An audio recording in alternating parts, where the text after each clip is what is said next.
Hello everyone and welcome back to Laurence Plays Factorio Space Age, and happy Monday to one and all. Hello Doopy, hello Inks, welcome. So my plan for today is to take a look at science and find out why science is not sciencing quite as sciencily as I would like it to science. And there's a couple of, well, I was going to say that I believe the reason is due to a lack of yellow science, but there seems to be quite a lot of that, at least right now. Hello Peter, welcome.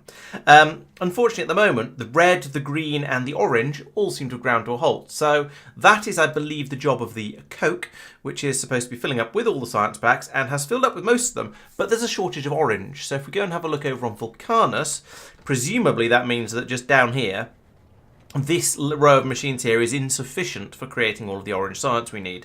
And that passes up here and gets put into a box. And actually, no, I take it back. There's 4,200 in this box.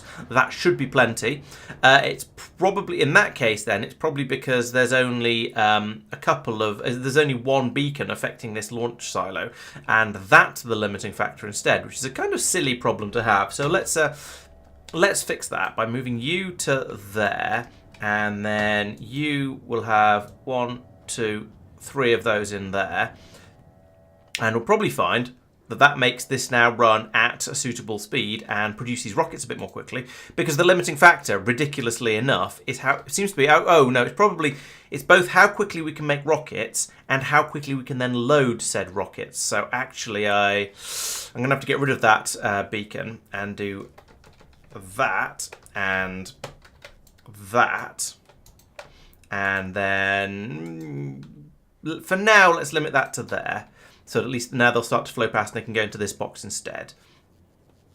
And then the next rocket that comes along we can load up a bit more quickly. Why are you not launching? Oh, the Coke has left now, so it got the extra whatever it was that it was waiting for and has left.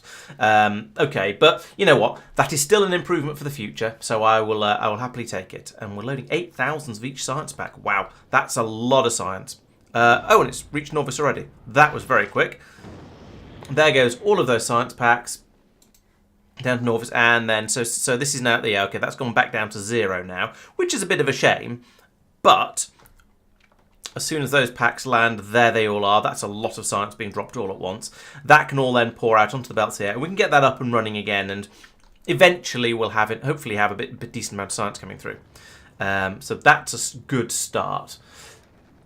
So the thing I was actually intending to look at today is over on Fulgora, where we're trying to make yellow science, and we kind of are, but there's a woeful shortage of low-density structures, and we've seen this problem before. They've been coming over here to be made into rockets, and we've got plenty of them there, but over here they're not being sent through to be made into the into science packs in sufficient quantity. And so if we look down here, well, let's have a look at the numbers. No, the boxes are empty. They're all getting put into the rockets as fast as they're coming through, but we're just straight up not making them quickly enough. And there's probably a ship sitting here. Oh no, there isn't actually. That would be the there is. That'd be the nurse up here who is waiting for a lot more yellow science to be brought up. We need another 2,000 yellow science to be brought up. So that's only one more rocket. But down on Fulgora, we have a rocket here that is filling up quite slowly. It's only about a third full, and this one has 14 in it, so there's nothing there. So this is slow. We need more yellow science, which means we need more low density structures, which means we need more, and so those need to come from somewhere. There are various choices. We could try and process more resources through here. I could put some speed modules in here, but this is limited by the speed of a belt coming out here. Now, it is only an express transport belt. I could upgrade that to a green one, and that would make it slightly better, but it probably wouldn't make enough of a difference to sort of sort the problem out properly. And then we get some jam down here, I suspect. And we'd have a lot more miscellaneous trash coming out.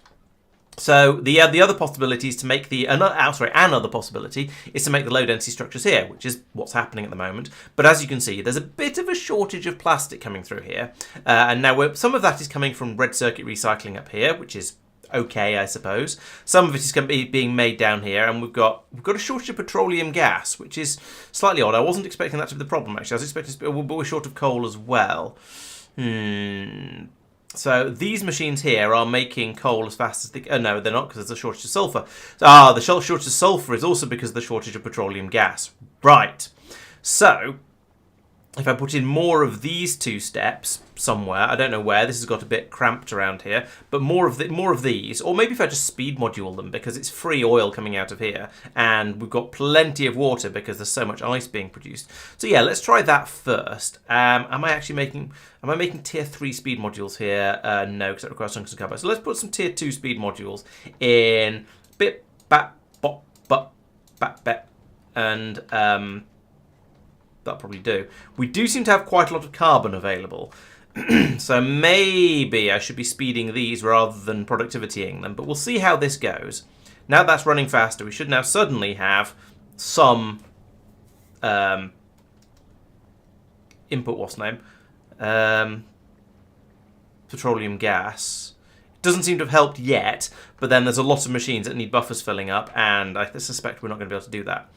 So I feel that maybe the next thing to do is going to be to reroute this copper cable belt and allow me to extend this downwards along here. Now if I could run this across here and then up here and in here. That would create a bit of space here, and then we could put in at least another 2 of these machines, especially if I move that across. Yeah, let's do that first. So put in that going across there and coming up there. Or, yeah, there. No, not yet. Let's let those belts come in. Are the belts going to come in? I don't know. Maybe I have to do them myself. Let's find out. Are my bots on? My bots are not on. Turn the bots on. There we go. That's those belts. So now I can rotate that. And yeah, okay, that's going to run along there, and eventually we'll use up all the copper from here, and we can then remove this belt like this.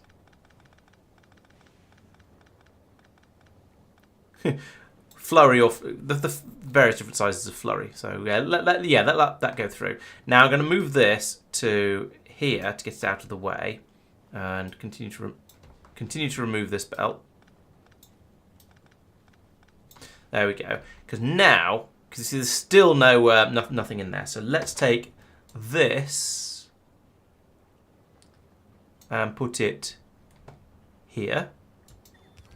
And can I put one more in? Yeah, why not? I probably don't need that or that. Oh, heck. That is not what I wanted to do. Remove that. Remove that. That belt goes across there. All right. So now that should. What's going on here? Oh, right. Yes, I see. There was some weird overlaps there. The Roboport did move. I moved it across 1 square because or at least I thought I intended to move it across 1 square because this pipe coming down here was going to hit it. It is entirely possible I completely confused myself on that. That is it is the sort of thing that may have ended up happening. Let's flip that vertically and flip that vertically, and then put the pipe in there and no, just no. And then along here I can put some underground pipes like this. Can we? No, just no. There we go. Right, there we go. That's the heavy oil being passed in here. Oh, this has all gone weird as well. I did a very bad job of copying and pasting that. So you go. Why is there a water pipe running down? This is a light oil pipe all the way across. Okay, I accidentally linked these. That was bad. TM. Yeah, that shouldn't have been linked. What? Oh, this is all bad. Let's get rid of all that water. All right, there we go. Okay, so these can be linked like that. That's absolutely fine. I just need to remove all the excess water from these pipes, and there we go. Now we've got light oil in all the places where light oil is supposed to go. And we are still not making any headway on the amount of light oil we have. Petroleum gas we have buffered. The light oil is going up, so that suggests that this stage is faster than this stage. That's fine. I'm okay with that. I'm not too worried about the speed of these particular 2 stages. It's easy enough to just copy and paste lots and lots of that in. This is another one of those belts where I'd like it to go around this side instead.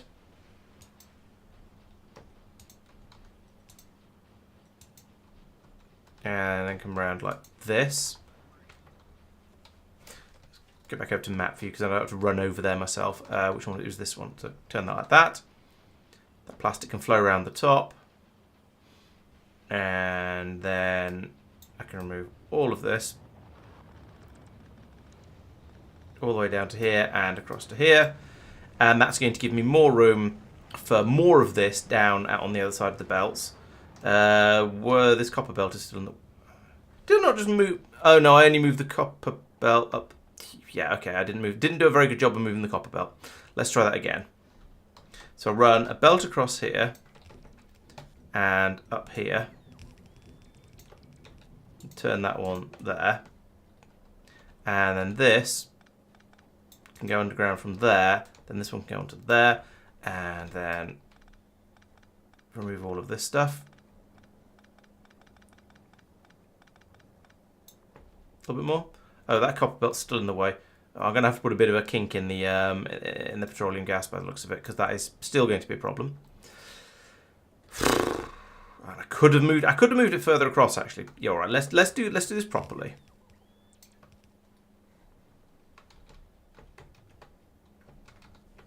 Like that, in fact. Then when I remove this one, there's going to be room to have this pass underground a little bit and then be passed down to over here. Right, so I want even more of all of this. So we'll take all of... Well, let's just take the whole thing. Why not? Double the amount of I've got of everything. So put that in there. I've left plenty of room for all the underground pipes that are going to be needed. And then that goes there to there. I mean, that could just be a pipe straight through since there happens to be an underground there already. In fact, then that could be a there and there and there. And do we have pipes? We have pipes. Good. Do we have underground pipes? We don't have underground pipes. That's the thing that's the thing I've apparently been building by hand. So I'll do that just because it's easier that way.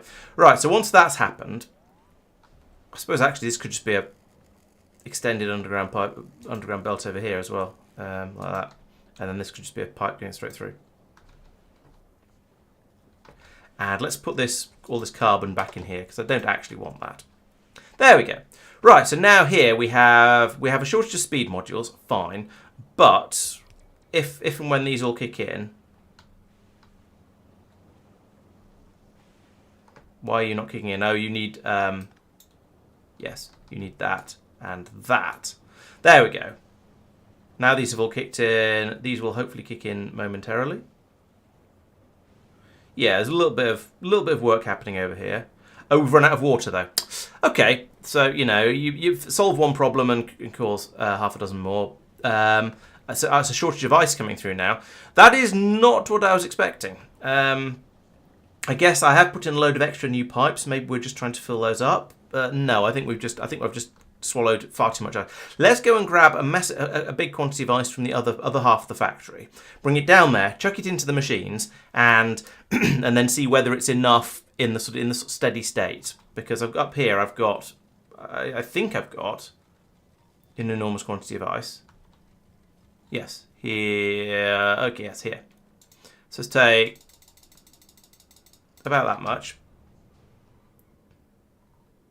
Still got a broken pipe on the... Okay, I'll check that when I get down there. At the moment, the water problem is slightly more pressing, but you know we can fix all of these things in time. So all of you guys get ice, and we'll see how that goes. Light oil cracking. 1, 2, 3, 4. Oh yeah, yes, that's because these are both the wrong way up. So switch you vertically and you vertically. And then go remove that and remove that and add in that, and that can just go straight through. Then similarly down here, presumably, yes, flip, remove that pipe, pass that from there to there, lose that pipe, and that in there. Thank you. Right, and over here we have ripped through... Okay, so putting all that water in here does seem to have sorted the problem. or at least in that these machines are now working constantly. So it's not necessarily sorting the problem because we're still ripping through the water faster than it's being produced. So maybe that means I need some more chemical plants down here. Fortunately, chemical plants appear to be a thing I have in very long supply.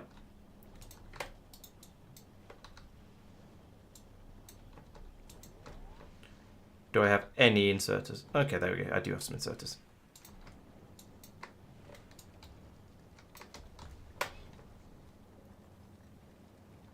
It would be nice to put speed modules into all of these, but do I even have somewhere making speed modules? I don't think that I do.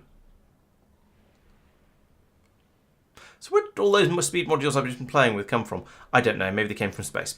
Right, let's switch you guys over to making speed modules because that'll be more useful at the moment.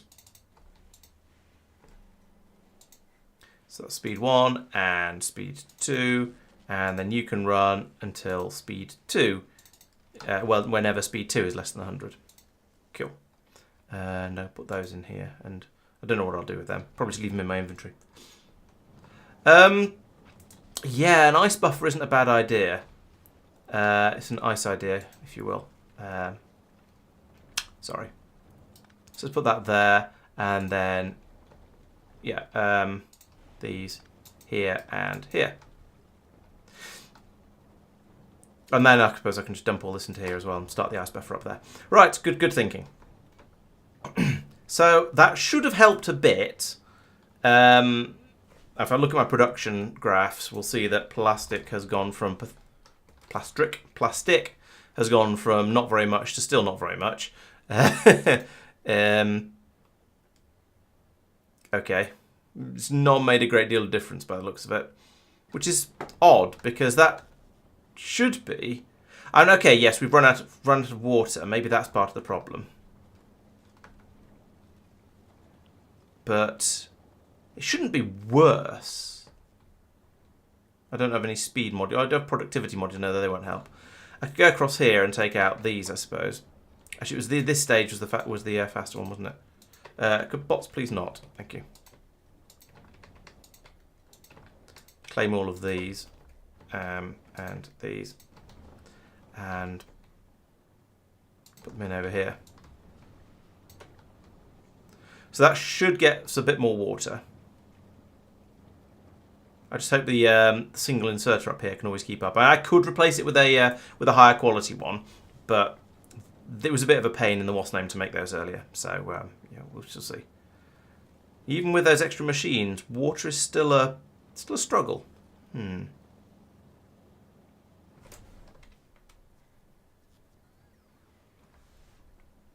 I wonder why there's spikes in the scrap production. Must be something that's kicking in and out regularly. Oh well, right. Let's let that run for a couple of minutes and see how things go. So we're not getting excess input down here. We're not getting excess input over here. So these machines are all struggling due to the amount of resource being sent to them. They're not being. There's not enough stuff being made. I could put productivity modules into all of these, but I don't think that would really help, to be honest. It would kind of help a little bit, given given there seems to be a water shortage. Yeah, this one inserter isn't doing enough. Oh, actually, no, there just isn't enough ice coming through. I could productivity module all of these and then put in 3 times as many, but maybe I'd be better off just dropping plastic down from space, because that was going to be my other consideration. I have got various ships in space that are bringing stuff over. So, for example, there's the who is it these days? It's the nurse. Yeah, this one is bringing over is producing massive quantities of copper and carbon and dropping that down. And if we turned the carbon into coal and dropped that instead, or turned it into plastic, even better, then maybe would be a bit more useful. But then that would require another redesign of this ship, and it's probably easier just to put more machines in on the ground. I could start dropping ice as well. Where does ice go in this ship? Ice is passed through here, so I could drop all of this down and start pumping that into the system. And there is ice being brought in somewhat constantly. Let's give that a shot. Why not? If we've got everything, every other ingredient for these processes being brought in over here. So let's also ask for a quantity of ice. Ice, ice, ice, ice, ice, ice, baby. Now one of these, and we would like to filter you to ice, and then you get a belt. Everybody gets a belt. Where does this even have to go? Okay, over to here.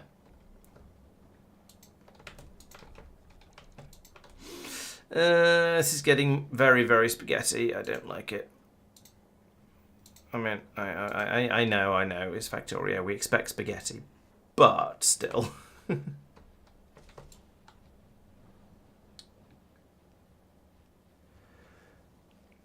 True. Yes, I suppose so. Yeah, I could have the the ship that comes here go via other planets like Vulcanus and pick up a load of low density structures there. That's true.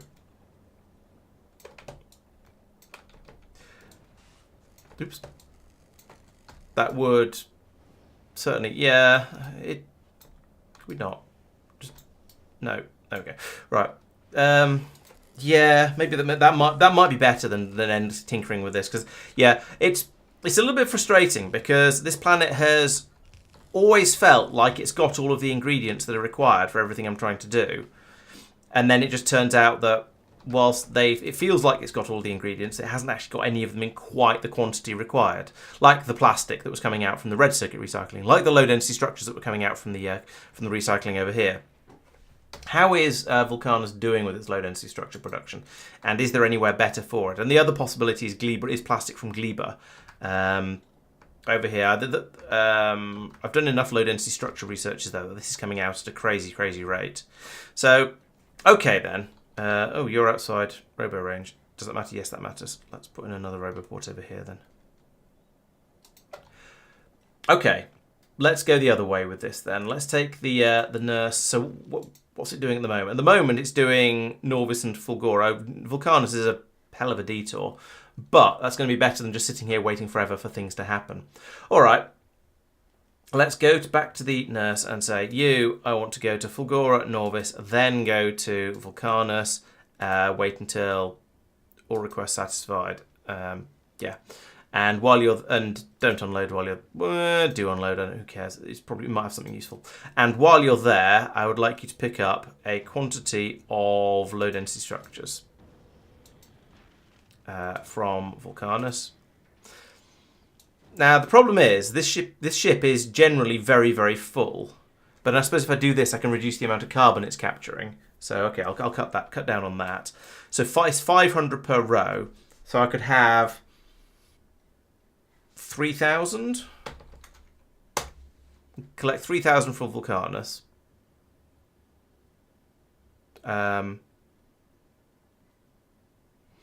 Okay, it leaves Norvis when that's annoying. It's left Norvis because the science request was 0. Let's change that. Item count cargo of,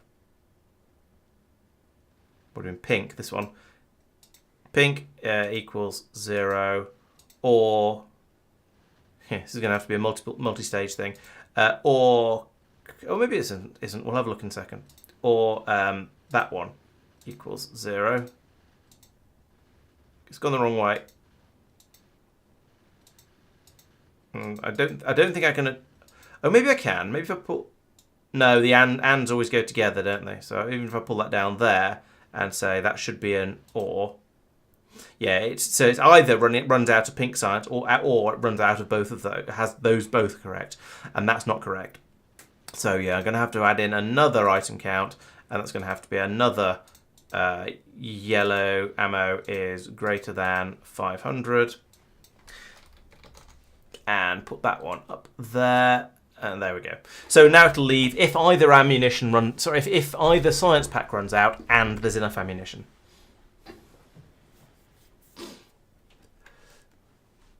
Yeah, I think you're right, Peter, and I'm not against the large quantities of interplanetary logistics. That's fine. It's just, yeah, I've been trying not to too much. Can I drop carbon down here? Maybe. Let's go on to here. Where's the carbon input? Here's the carbon input. Let's not set that to 3,000. Let's set that to 1,000. And I'm sure Vulcanus can do something with some carbon if we ever launch it. Because then that'll create room for the low density structures to be brought up here. Because I've asked for 3,000 of them, which is 6 rows, and I've got 1, 2, 3 rows at the moment. So 4 rows. 1, 2, 3, 4. Normally, when it comes over, it should have run out of at least one of these science packs. My concern. Why is there so much ice in here? That's a. Oh, it's probably just told it to pick up more ice.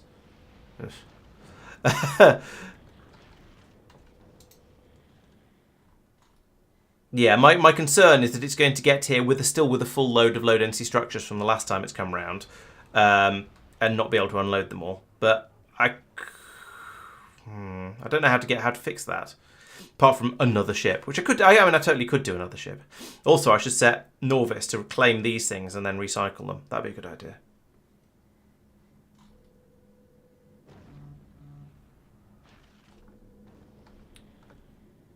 Or we should drop lots of ice down on the planet. That seems to be valid as well. Where are my low density structures? Why are they not coming up? Okay, they are on their way. Oof, low density structures take a lot of launches. So down on Vulcanus, that means we are now building a quantity of rockets. So we've got rocket fuel is now the shortage over here, which is alarming. And there's a shortage of coal on this belt because it's all being taken in here to make more plastic and rocket fuel and so on. So, true, Vulcanus can deal with, get rid of stuff if it needs to. That is very true. So the question here now is, am I going to be over putting too much demand on Vulcanus' supplies because we're producing both the rocket fuel and the plastic from its somewhat limited supply of coal, and therefore should I have another Glebian ship that's bringing over massive quantities of plastic and massive quantities of rocket fuel in order to donate them to this planet and sort that problem out? And that's definitely a maybe. The problem is, when I was fiddling with Gleba last time, and the plastic production was problematic, should we say. At the moment, where's plastic? Nope. Here's plastic, and plastic appears to be very, very short of red fruit. Okay, summer's just arrived. That's nice, but it still seems to be kind of problematic. Maybe I need more productivity modules in these rather than, or maybe I just need to bring more fruit in. That's a more sensible answer. So that's coming in here, there, and it's all being made. No, it's not being made in rocket fuel. That's a jelly, which we have plenty of. And then we're making, lots of, turning all of that into plastic. So we do have some plastic. We just don't have enough Yamako coming in here. And the Yamako is coming from this new plantation over here, which is not doing the needful, and also has things in the way. What's going on up here? Why? Oh, you've not got any seeds, that's why. And you've not got any belts down here. What is going on? Why has this not been built? Are my roboports not covering this area? I assume not. No, there's a convenient little gap down there. Great. Okay, so we need to put in more robogrid, plus more robogrid, like that.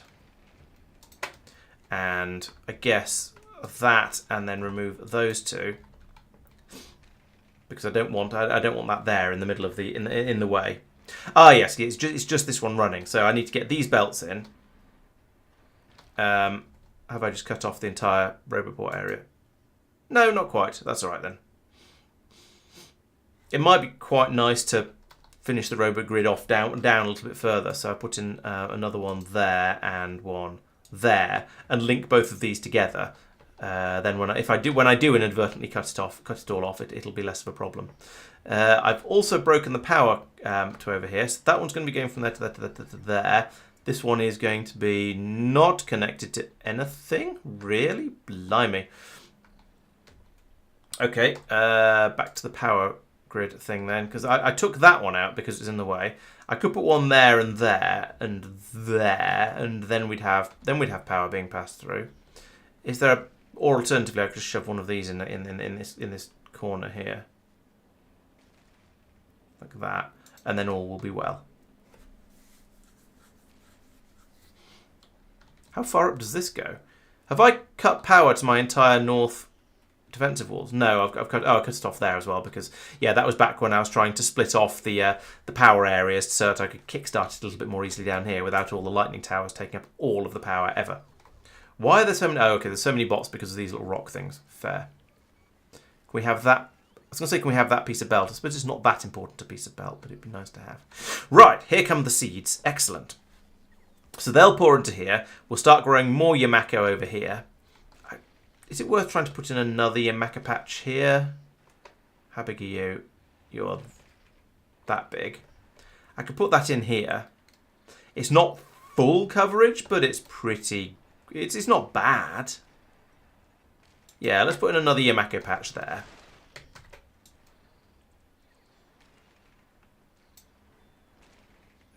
And therefore that goes there. That goes there. And then I need a split ore here. Goes like that. Comes over to there. Don't need that piece. That comes over to here. And we put another splitter there. Okay, there we go. That's a lot more Yamako capacity. Should make things a lot better, but we'll see how it goes. In the meantime, is there anything else along here so I need to remove? A hairy club nub, apparently. Lovely, just what we always wanted. And you're set up smartly. That's good. Okay, so this guy is now happily planting. So this is going to double my Yamako production based versus this one, and then this is going to get it close as well. I do basically agree, Peter. Yes, the Glebian issue is to a fairly significant extent that, as you say, that there is one system doing everything. And if I was rebuilding it now, I would certainly do it differently. The problem is the whole thing is so sort of tied together that it's that's kind of awkward. Now I sort of have done that. I've not split them off very well, but there is a separate fruit feeding system here that is bringing the fruit through in a different place. So yes, it is still reliant on the overflow of bioflux and nutrients from bioflux from the top. The nutrients are getting topped up here as well, so that's fine. But it is still definitely reliant on the bioflux, which is now overflowing. That's not supposed to happen. It's supposed to all get used up. Oh well, that's a shame.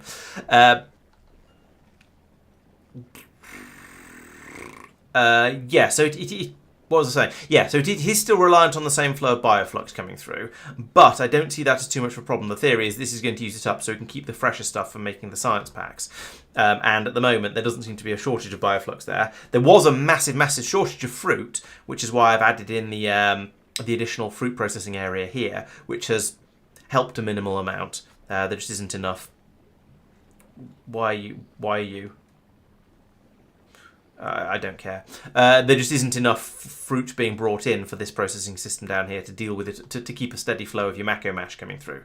So hence going off and setting and fiddling with that. So they are sort of separate. They're not completely separate, definitely not, but they are slightly separated. Just only slightly.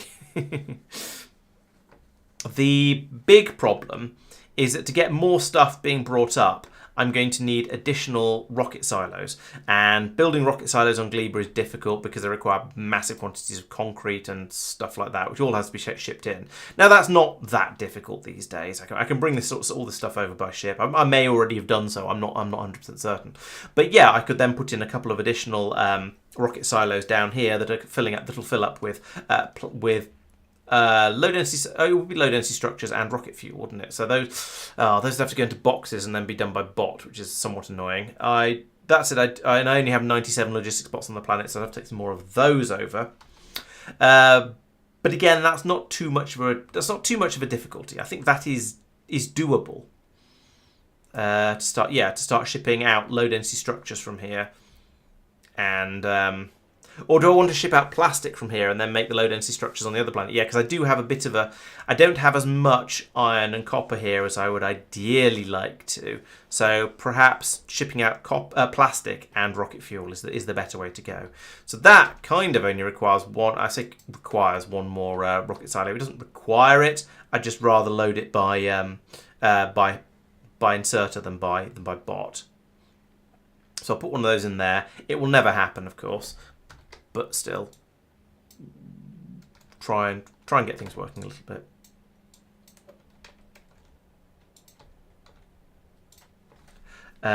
So this will then be shipping out plastic.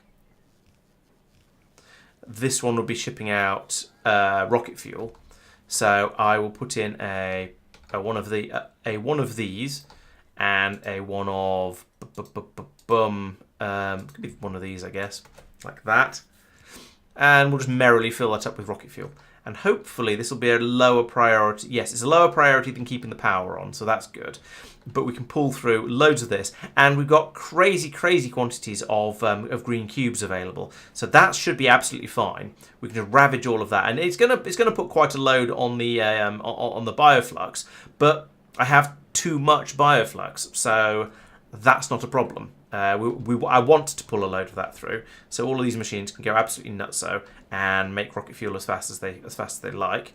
They're not, of course. They are all just trying to get rid of spoilage at the moment. So let's upgrade that belt because this is utter nonsense.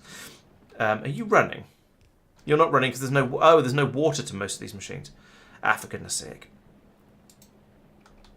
Right, let's fix that.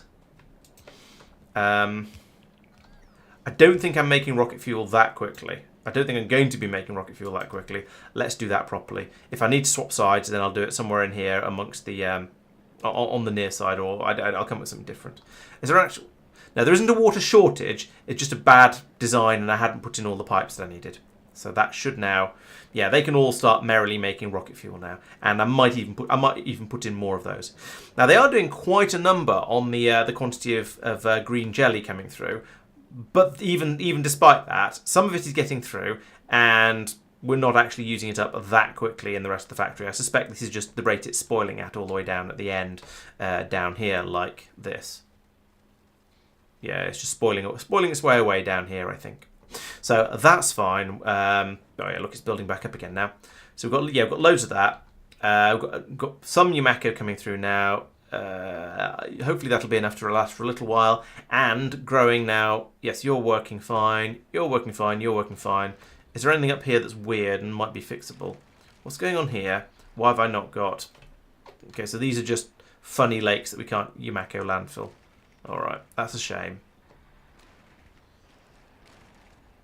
I feel that this looks like it should be fixable, but it clearly isn't. Still, that isn't too bad. There is a chunk of Yumako being produced. Actually, that one square down there looks like it should be. No, that's still just genuine straight up water. So yeah, but these aren't too bad. They're not 100% coverage, but they are. Well, sorry, this one basically is. But then the other two aren't too bad. They're producing decent amounts of Yumako, and yeah, you can see we've got a load of it sitting on the belt over here. When the train comes back up again, poke.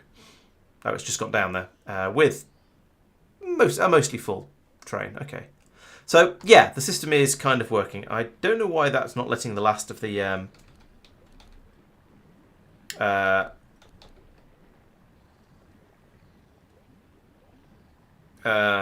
spoilage out from there. There's some wood on here as well. Lovely. Let's get rid of that then. I don't want to have wood on my fruit belt. That's not going to go well.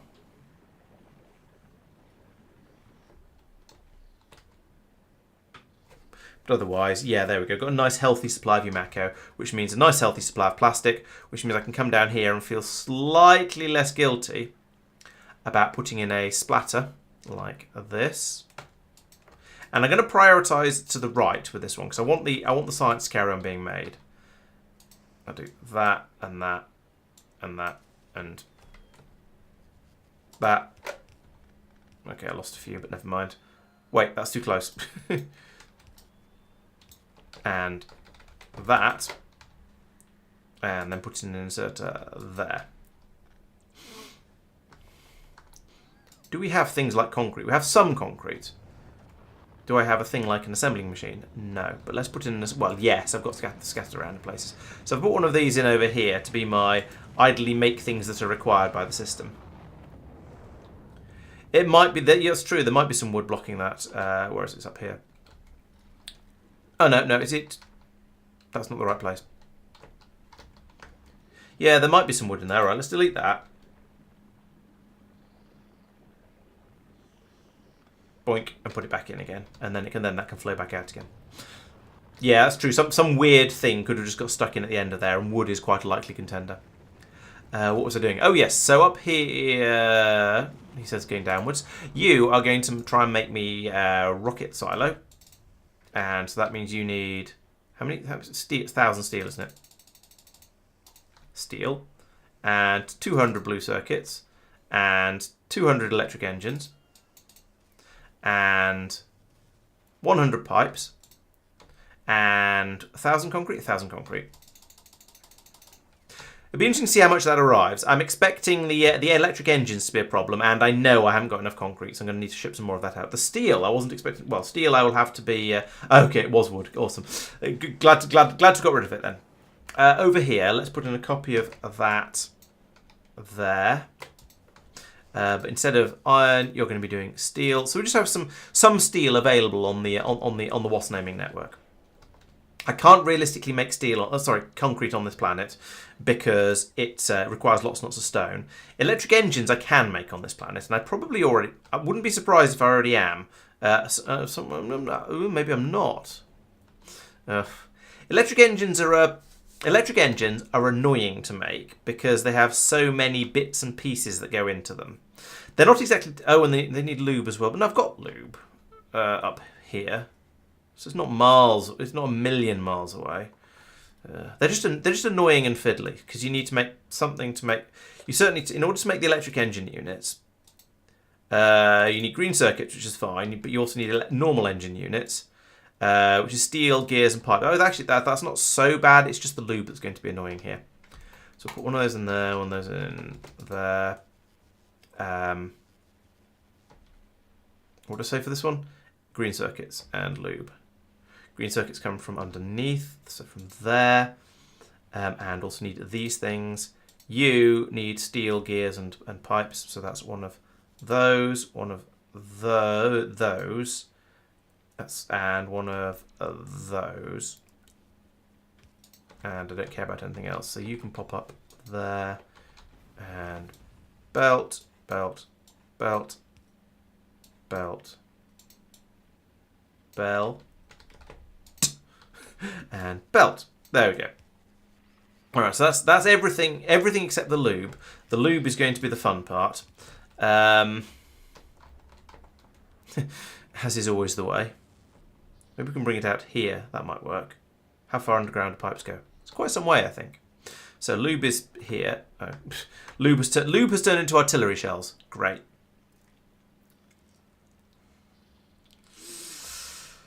Okay. What if then I bring the lube from... Oh, wait, hang on. I'm making electric engines here already. And rocket silos as well. Right, fine. Already doing all of this down here. Why didn't I remember? Why didn't I notice? I don't know. Get rid of that. This makes a lot more sense. Just do it over here, out in a slightly where it's already trying to happen. I just need to keep this happy. Need to bring So I still need basically 500 concrete to be brought over here. It's just this has sorted out absolutely everything else. So what have we got over Glebra at the moment? Absolutely nothing. What if we told the 7 of 9 while you're here? Please to be requesting some concretes. No, these don't come from here. These come from Vulcanus. So I need a ship. Do I have a just wandering ship that I can just send to wherever? I don't think I really do. I mean, the Edge is quite capable, but it doesn't feel like the right one. Density does stuff. Spot does.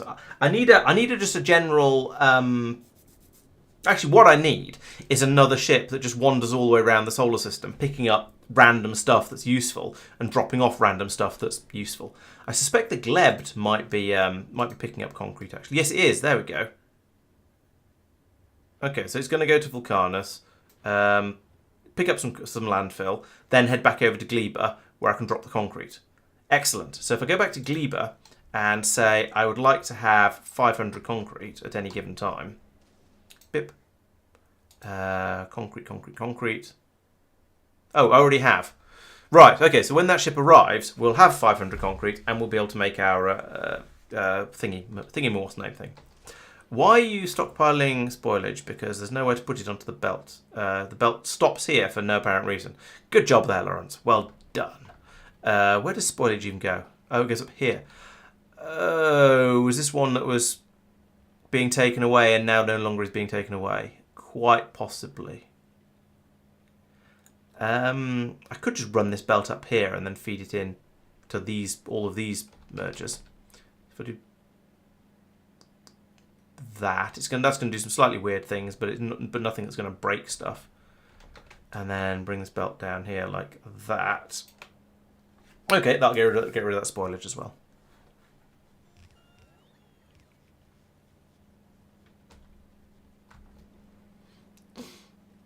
Ugh, we have an enormous amount of stuff over here that we can't get rid of. I don't think much else comes through on the other side of this, so let's do that again. I have a feeling this caused problems at some point, but I can't remember what they were and why, and so I'm just going to do this and hope for the best. Because I don't think nothing else comes up this side of this belt. I don't think. So it shouldn't be a problem to do this.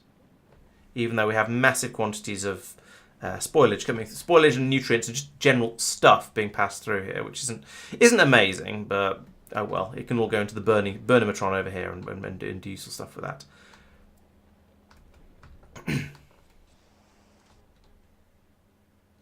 Yeah, a new space hauler is possible. I think I've got adequate space haulage because in theory at the moment there is a ship going from every planet taking science away. So we in order to make sure that all the sciences go to Norvis, and in theory every planet has a ship that wanders the solar system picking up resources and taking them to the planet. I think Aquilo might just have this. No, even Aquilo has the snowball and the yeah, I thought there was another one. I think it has the snowball and something else, but I've forgotten what. Icebreaker. There we go. Snowball and the icebreaker. So I think all of the planets have a ship that brings them stuff and a ship that takes their science packs away.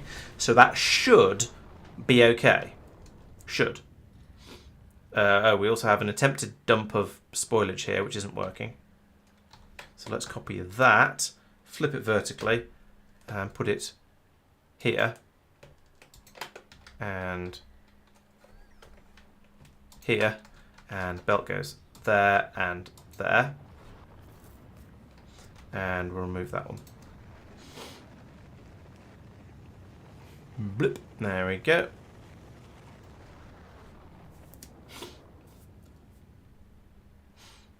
Alright, there's a lot of spoilage going on up here, but it does seem to actually generally be okay. All of the spoilage is flowing through. We haven't completely clogged the system up. We seem to be able to deal with it all. So that's kind of okay. Kind of. Mostly okay. Unloading this box over here appears to be a problem. But, oh well, basically. If that row fills up, then we'll just fill up different rows instead.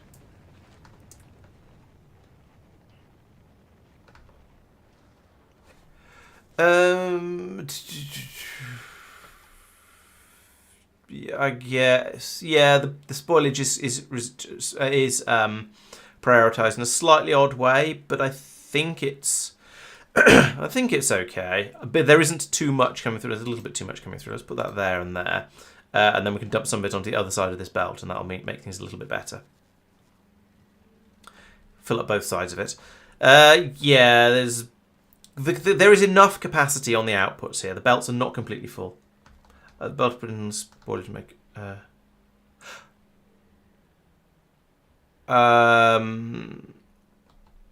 Oh yes. That's true. There's a slight prioritization on those ones. Yes.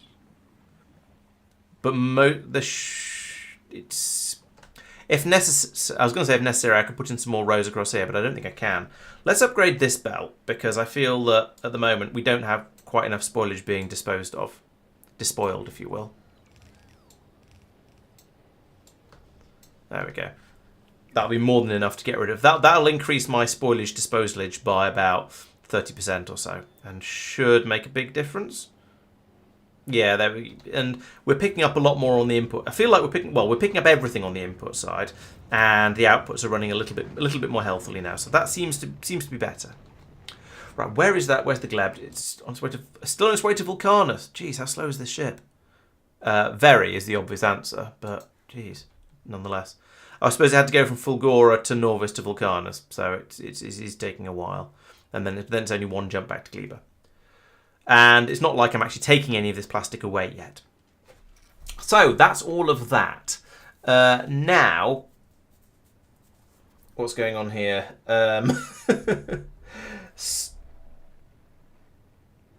So I need to now start thinking backwards a few stages.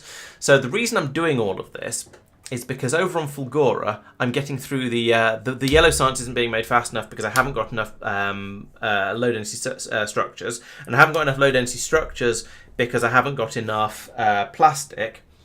So the question is, do I ship the plastic? So I'll probably ship the plastic to Vulcanus. Then that can make low density structures in larger quantities from that plastic, and so that would need to be the ship that's supplying Vulcanus, which I don't think is that. No, it's not the Coke. It's not the Glebed. There isn't one sitting at Vulcanus. Maybe there isn't one that takes stuff to Vulcanus. So I'm going to need another ship, another ship. Lovely. Unless I have another ship take it. Or no, I don't want to have another ship that's doing another duty. So let's add a space platform in over Norvis, and we'll call this one. This is going to be supplying. This one's going to be supplying Vulcanus, so we'll call it the Magma. For now. What was the other one? The other one was Coke. I've forgotten why. Oh yeah, because it was carrying orange science, and that was therefore the previous version was called the Tango. I remember. So we'll make Magma there. Magma can be a copy of something like 7 of 9, but bigger. Actually, Coke looks like quite a good one. That is just a generic basic ship. Or could I go for something a little bit nicer, one of the more modern designs, like Nurse? Yeah, let's go for this one. And then think about the numbers for all the things we're adding in here. We don't need it to carry a massive quantity of copper. We don't need it to carry... I don't know what we wanted to carry at this point. Magma. Bit. Right, let's get that built. And while it's being built, let's go in and think about the numbers here. So, I don't want you to fill up with copper to quite the same extent. We don't want 5,000 in there. We want 500. I may increase these numbers a bit later once I've actually worked out what I'm doing with this ship. 500. And similarly with ice, that's carbon. 100 is enough carbon. And ice, maybe? Ice, maybe? Up here. It's yes, these things. So you're running when ice is less than 400. 400. Yeah, that'll do. 400 ice isn't ridiculous. Okay, so we can start building this one. This one can get built now, and we'll have a functional ship relatively soon.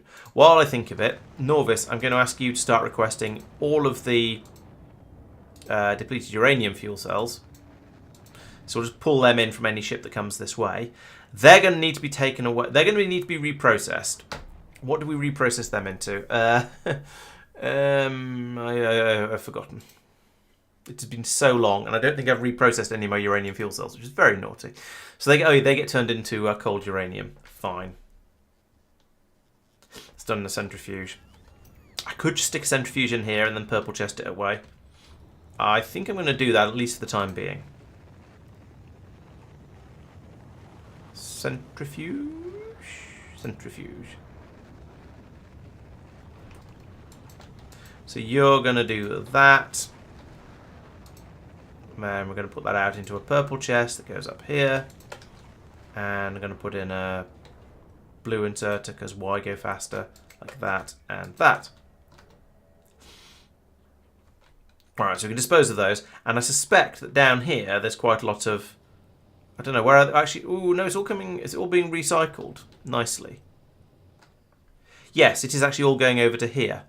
And I don't need that anymore because I've unbroken that thing. Maybe I should just blue chest it over to here. And then it'll go back into circulation. That's probably a better idea. Let's do that instead. And then you can do a request for a bajillion of these. And we'll just use them up. Yes, agreed, Peter. I'm entirely with you. Blip. Oh dear.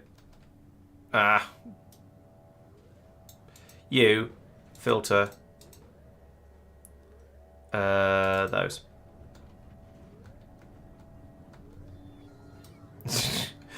Right, so that was a mess. That goes there.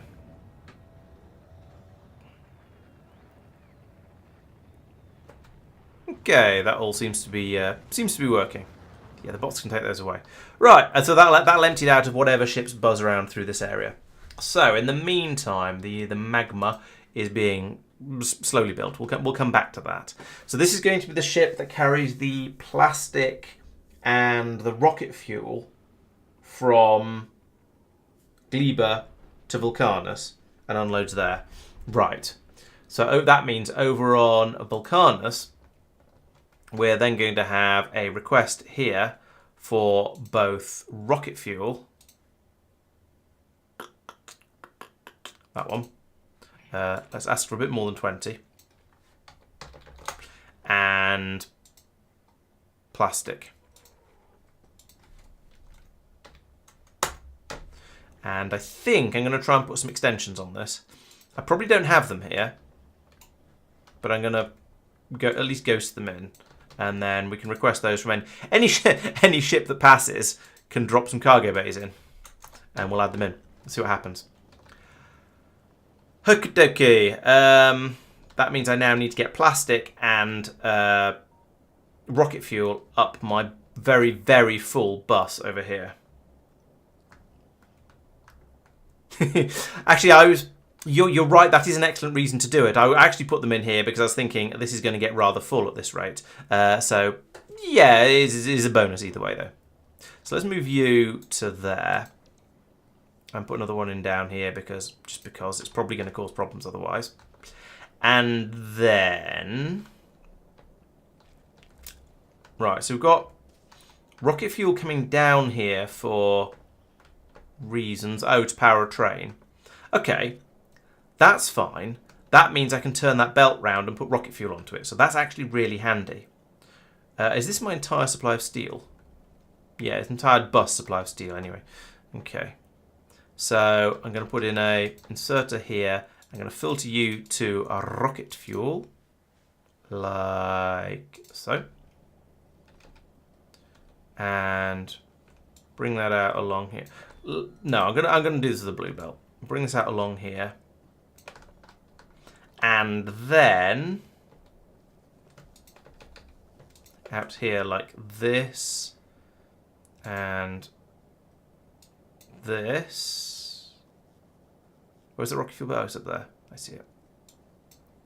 And this and this, which isn't quite the right place, but it's pretty close. So I can come there and then there. And we'll put in the splitter, I guess. This is going to be messy. We'll put the splitter in there. We'll make it blue though, because, you know, why not? And then that can go hoopty-dipty-dipty-dum, like that. Ugh. And then this all becomes a northbound blue belt, like this. Goes under here, across here, here, and oh, actually no, this does work. Can then put that in there. Wait, no, this doesn't need to be like that. How far are you? Your maximum length, okay.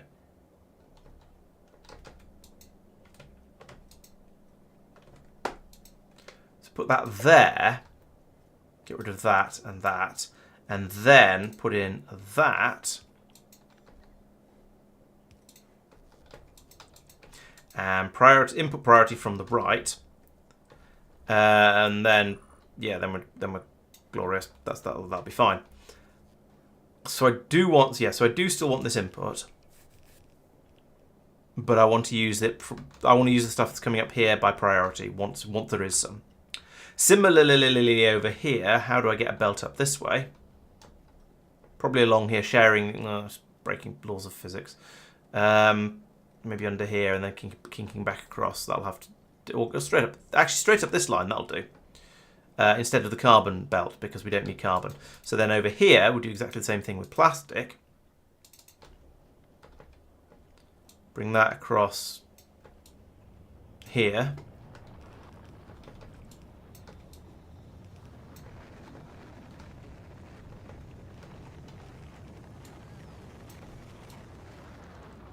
Under there, let's get rid of those two. And then this runs along here. I guess we'll go underneath that. And then here we've got plastic. Okay, so we've got two lots of plastic being used here. We've got plastic going both into the circuit production and into LDS production. Fine. I'm not going to have enough being unloaded by a single inserter. That's annoying. I think I'm going to put in a splitter here. And here. Of course, none of these input priorities are going to work because we're probably going to end up taking it from the wrong side of the belt. Because it's not going to be on both sides of the belt. So I guess the other thing I'm going to have to do is put it onto the other side of the belt. So down here, I need additional capacity for unloading this. Like that. And it comes out on the right, so we need to then do that and that and that. Okay, so we'll carry on doing it with the coal, of which I have 13 million left, which isn't too bad. But then we'll have another supply of rocket fuel and plastic coming in here to hopefully help a bit. The rocket fuel is going to get up to about here. And it's only going to be on the right-hand side. I guess I need to put a side balancer in somewhere along here. Okay. Well, once it's all poured through, I guess I'll do that. Why is this backwards? Oh, I see. There we go. Why are you like this? What's going on? Some of it makes sense, but some of it really, really doesn't. Okay. I think that's now going to work. I did say I put in side balancing on this belt somewhere though, didn't I? So let's do it down. Let's do it down here. Why not? There's a big space available here.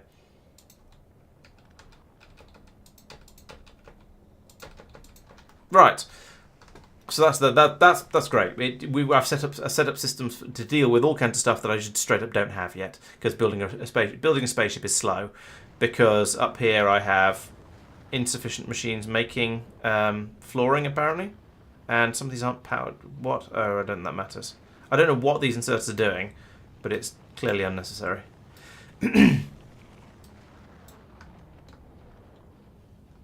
Yeah, all these are running.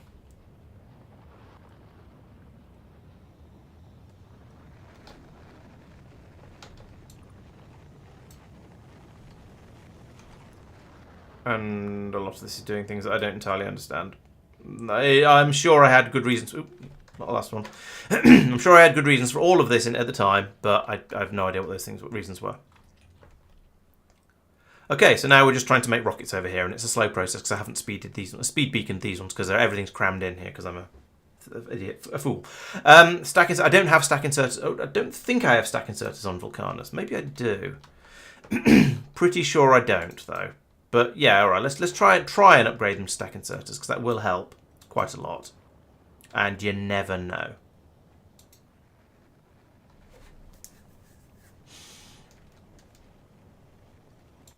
Has Gleba? Gleba has now got a rocket silo over here. Oh, I've not powered that inserter though. Have some power. So yeah, you're not doing automatic requests. You're doing plastic requests, like this. Great. And you'll be doing rocket fuel requests. You don't know it yet, but you will be. The other thing the Gleb needs to pick up. Do you go to Norvis? No. Okay, another thing that one of the ships that's over at Norvis at the moment, like the Kirk, needs is to pick up some logistics bots. Logibots. These guys. 200 of them. 250 of them, apparently. If we get those shipped up, that'd be nice. You are at Norvis, aren't you? Yes, you are. Norvis is supposed to be able to supply bots. There's meant to be a thing down here. Yeah, there it is. 52 logistics bots. Oh, all of my rockets are being used to build the other spaceship. All right, fine. I'll stop being impatient and trying to make too many different things work at the same time. Oh, prod mods for Gleba rockets. Yeah, that's a good idea. Yes, all the way through. You're quite right. And also beacons for them as well. Because these sort of when you do this to them, they're far too slow. Except I can't fit the beacon. The beacons don't fit. Put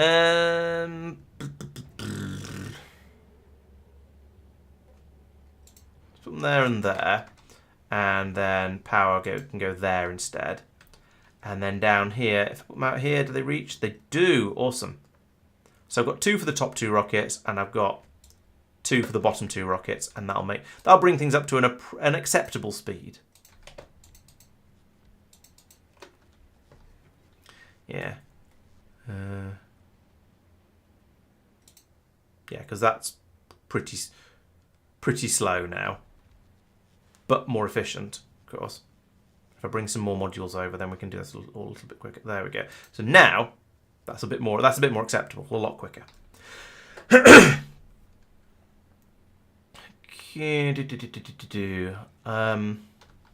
I done that for the other Glebian rockets? Yes, those two have both got the productivity modules, and well, this one's got the speed beacons as well. So that is all set up correctly. Yes, I do. Thank you, Peter. Shared brain cell is very useful. All right, and you're ready to go straight away as soon as there's a ship ready available. Anyway.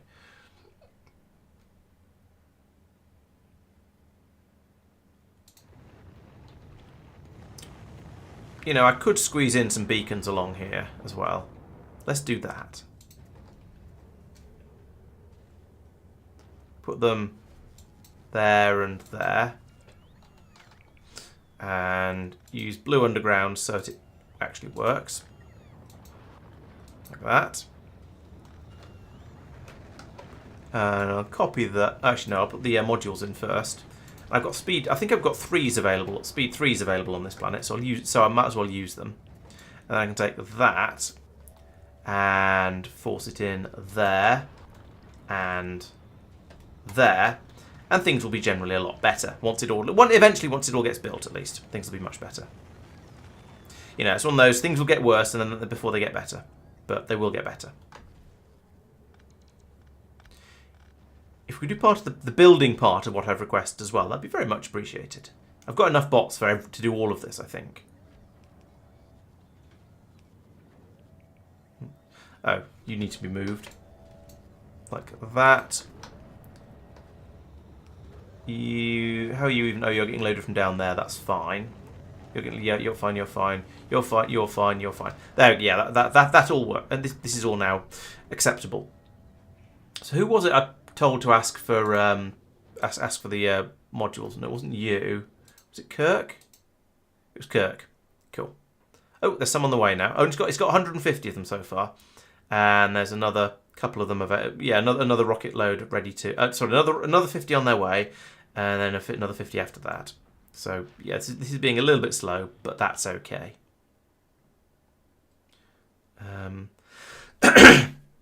Once they arrive, I can then dump the science and skedaddlio. Science production has ground to a halt again. What are we short of this time? Purple. Goodness sake. Purple, really? Is there an actual problem, or is it just that purple is bad? Doesn't look like there's an actual problem. We've got a healthy supply of iron and stone and steel and bricks and more steel and red circuits and green circuits, and that's it. It's just that this ridiculous quantity of rail that's being produced is insufficient. Jeez. Okay. Even with tier 3 productivity modules all the way through, it's not slowing them down enough and not producing enough of the that. We're still short of rails, and the productivity modules aren't being produced in exactly excessive quantities, given the belt is not full. Although actually, no, they probably are, which means we're not using half the capacity here. So I think this is just straight up, give me some more rail production, please. Like this. How far down does that go? To interfere? Of course it does. All right, we'll just go for more rail production like this for the time being then. So we can, yeah, swap all that out.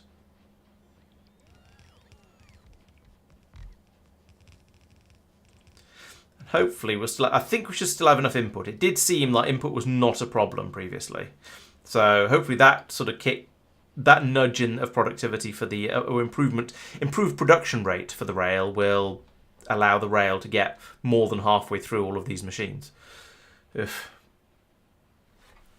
EM plant to the prod mod is a good idea. It would save on green and red circuits. That's some weirdness going on the end of the purple belt. I think the only weirdness here is that there isn't enough. Oh, down here. That's what you mean. Yeah. Yeah, there's a load of steel and stone on the belt that shouldn't be there. And that's a minor problem as problems go, but it's one that's definitely worth fixing. Oh, and we've spontaneously run out of steel. Is that just because we're getting through it at such a rate? There is no steel over here. What is wrong with my steel production? Nothing, except there's not enough of it. Okay, that's interesting. I mean, it's easy to fix. I just go, I'll have that again here, like that. And with more splitters and things as well. I'll sort them in a second. Just have that there. And then that goes there. The pipe coming across here. So that's going to be a significant amount more steel. Oh, I should actually let's speed module this or speed beacon this as well, because it isn't, and I can quite easily. Because there's a perfect gap down here. I could almost have planned that. I didn't, but I might have done. Oop, that's a bit too many. So do that. And your iron and steel. I've got a speed beacon in there, affecting all those to some extent. So let's do that, and also, you know, if I'm getting carried away, let's just get properly carried away and do that and that. They don't line up. Oh, because there isn't a. There's going to have to be one of those in there. And then I can move those beacons out and put them in like that, and then the pattern matches. And then let's go crazy. I've got the tier 3 speed modules, I think. Pretty sure. So let's just put them in all of these like that. And then make sure I've got 3s in these. No, I've got 2s in there and 2s in there. So I'll upgrade those as well. There is plenty of molten iron in the pipe at the moment. This may be about to go nuts, but we will see as it gets going. And I haven't managed to quite pass the power down to there, so I'll put in another substation there, and that should kick in and start working. Boink. I seem to have used up all of my speed modules, which is not surprising, because I've just been being very greedy with them all over the place. They're being made over here. Oh, right, we're not making... We don't have tier 3 speed modules on Norvis, because they require... Oh, they require the superconductors, don't they? No, they require tungsten carbide. Okay. Which one is it that requires superconductors, then? Qualities, right. We're not bringing in tungsten carbide, we're only bringing in tungsten plate. So I think either I ship them over from Vulcanus in enormous quantities, which I could do. Where are you sitting? You're sitting at Vulcanus. You could request some tier 3 speed modules. And where's the harm in that? Do that just because. What are you waiting for? There's an orange science coming in there. That does appear to be the limiting factor on this system. Why is shipping in orange science such a difficulty? We're just not making it fast enough. Fair enough. That isn't a huge surprise, to be honest. Let's have some more of that then.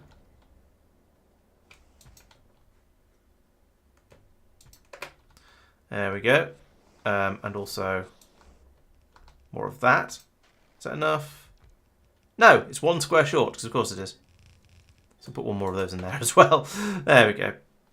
So that should now that'll triple my orange science production, because apparently it was woefully inadequate. And then things may then start to be acceptable. Because the problem is, if we don't have enough orange science being shipped over, then we're not going to be shipping enough red, green or grey science over, because the spaceship is going to wait until it's got all 4 of them before it leaves. And that's, well, as you can see, causing problems. So put a load of those in there. I could productivity and speed beacon all of these, and that is quite tempting. Where can I put my beacons? I'm starting to think with beacons a little bit now, because things are annoying me by being slow.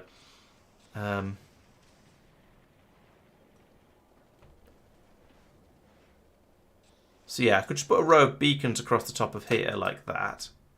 Nope, not that one. Don't do that. I'll remove that one. There we go. And the exact numbers don't really matter.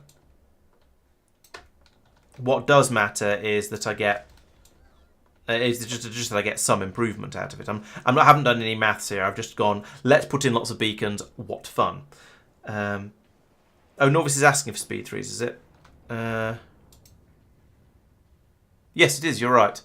So those will be dropped down by any ship that comes over with them. So I guess that means the Coke will now be the one that brings them over until it's got enough. And it's got 50 of them at the moment, which is probably reasonable. I don't want it to bring too many at a time. That's pathetic. Because I don't think the production capacity on this planet will keep up. We do have quite a lot of fancy pants ones over here, which is quite nice. I've actually got quite a few normal ones as well, so that's that's great. I've run out of beacons though, of all things. Okay, fine. Well, I mean that's all right. We'll just try and produce more of everything along here. What have we? Oh, there's a shortage of tungsten triangles now. Okay, why is there a shortage? Oh, why ever there was a shortage of tungsten triangles, there seems to not be one anymore. It's carbon. Oh, carbon being brought in, but we're making carbon from coal. Did we run out of coal? No. I don't understand why the tungsten triangles stopped, because this does feel like more of them than we had before, and yet there was a gap. Because I thought there was a gap. Maybe there wasn't. And it's just psychosomatic. This is just the rate they come through at, and because it's on a yellow belt, it looks like it's not very much. Oops, some, oh, come on, lay the sensible ones first. Stupid pots.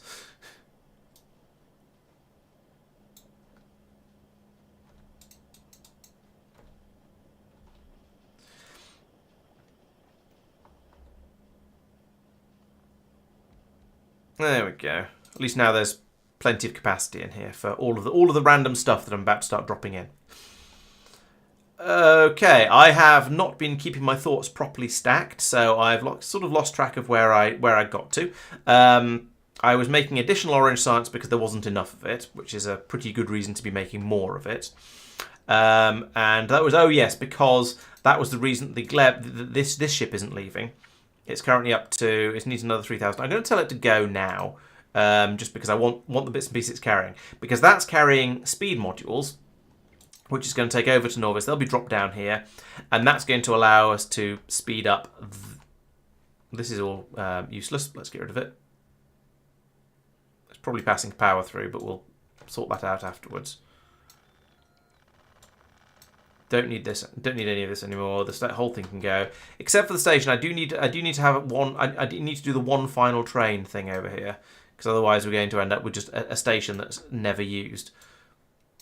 One of those ghost stations that you sometimes get on train systems. Because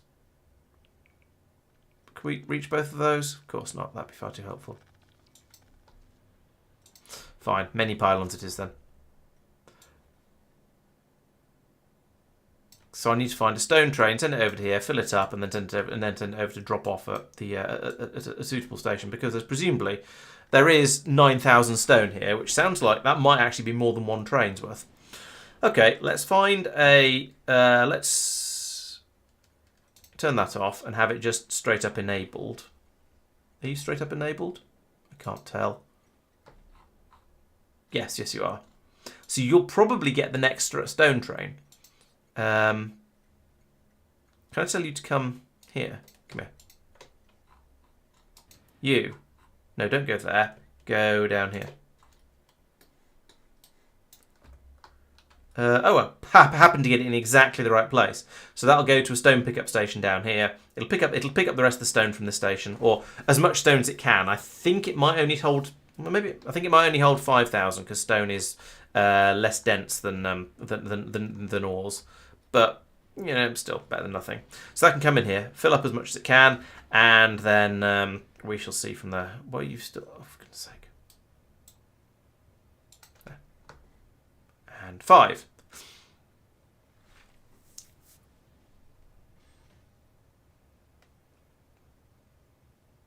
Quality beacons, that's not a bad idea. I'm not sure where I'm... Where's my production... Oh, production of beacons is a bit slow. Probably is. Is that what you're referring to? It's production of beacons?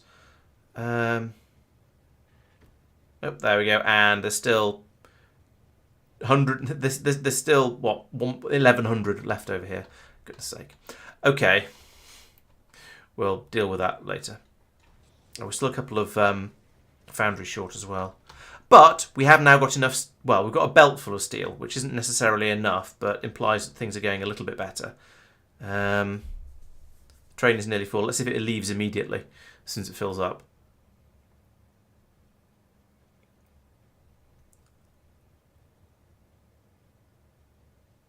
$40.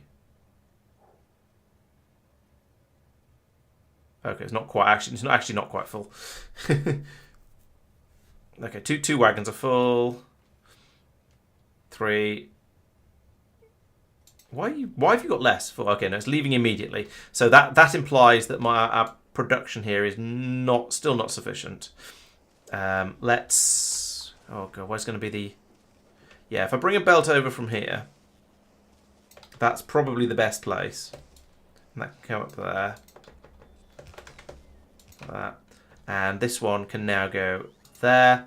This one can go there. And... Come on, bot. Why is it... And then as soon as that gets placed, boom, twice as much input. And that's obviously going to help. It's going to double the amount of stone, iron. It's going to double the amount of steel that's being brought in here. So that, as long as both these belts are running constantly, which they do seem to be. So I think that's pretty good. My spaceship with the speed modules has clearly arrived because all of these have been upgraded now. So that's good. My molten iron is being depleted rather quickly. Okay. Let's upgrade these guys to tier 3 speed modules as well. And copy paste them to there and there. That should get me a little bit more molten iron coming through. Because that is going down surprisingly quickly. And there's a lot of buffer to fill here. We've only got, that's only 4% full so far. The ones in the middle are 8% full because this is not an even split between the different boxes, but that doesn't actually matter. Okay, but that is now generally much improved, I think.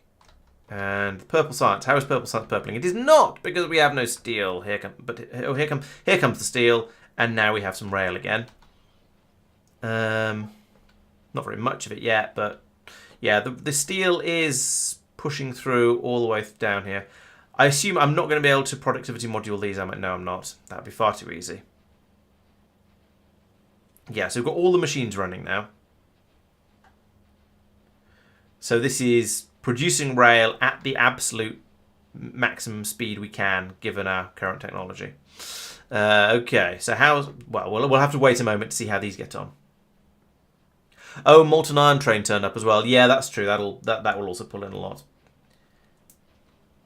So now we have this is the rate that we would like to see the rail being produced at. That is still not even a solid belt coming in here, because some of it is going away to be taken away for, I don't know what else. Oh, it's probably spaceship parts rather. Yeah, it's going up here to make the spaceship flooring. Okay, this is all fine, really, honest gov. But now that means we've got rail getting into down to about here. That's not bad. It's not quite, and not here.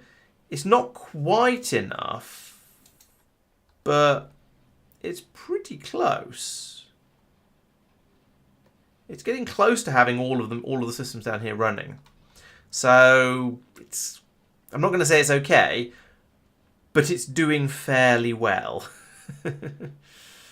Oh. It astounds me a little bit that purple science is the limiting factor on all of my science production at the moment.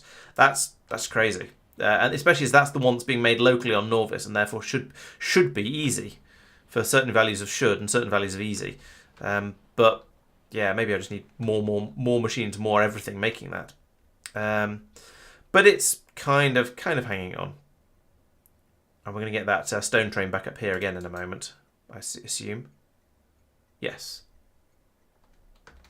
First horizontal purple assembler doesn't have inserters. You are probably right. Oh yeah.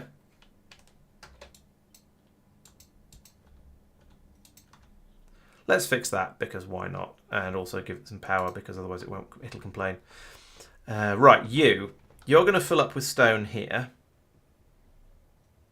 like that.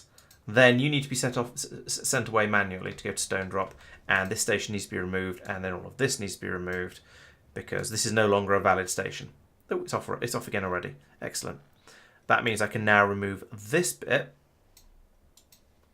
and then there's no trace. You'd never know there was a stone mine there, and it can go down here, drop that stone off here presumably, and then head off to the big stone supply area in the north somewhere, and yeah, keep and try and keep that running. So basically, this area is just gobbling up all of the steel, all of the stone, and there isn't anywhere that produces steel and stone in suitably infinite quantities, I don't think. And was there anything else? What else goes into this? Oh, and there's plastic. Red circuits are therefore plastic. Maybe this should be moved off to Thingaminora, off to Vulcanus as well, because Vulcanus now, let's see, Vulcanus has iron. It kind of has stone. It has steel. The plastic is slightly iffy, but we're going to be supplying that from Gleba. Green circuits are fine. That's it. That's everything. Maybe I should be producing these on Vulcanus as well. Steel is already stacked. Oh, you mean up there on these outputs? That's a good point. Yes, that'd help a lot actually. That's a very good point. Oh, I'll do these as well because they're there. Yes, if I make these into stack inserters, yeah, that is an excellent point, and will make an enormous difference. Because it's the belt throughput that's the issue at the moment, and then up here, There, and there, and there, and there. Yes, that's a very good shout. Thank you. That's going to make it even more of a load. I was going to see even more of a load on here, but actually we seem to be okay again now. Maybe it was just because the molten iron train came in that it took all of that and drank it all down. Now it seems to be absolutely fine. So we stack insert of these, and bup bup bup bup bup, and bup, and one more. There we go. Yeah, there's now the belts are no longer full. The inserters at the other end are probably going to be struggling now. Let's upgrade all of these to greens, bulk inserters. Although that said, all of the iron steel flowing in it is keeping up. Actually, that's probably all right. Why have you left the blue inserters on the floor? That's just very untidy of you, silly bots. Yeah, that's going to be a massive improvement. Good thinking. Thank you. Yeah, so I think the reason I didn't move this off to Vulcanus initially was because I didn't have enough. I didn't want to be using enormous quantities of red circuits on Vulcanus because I didn't have the plastic coming in. So once the magma is magnified, which isn't quite. Oh, we've run out of foundries. Okay. Once the coke has brought some more foundries to Norvis, I guess.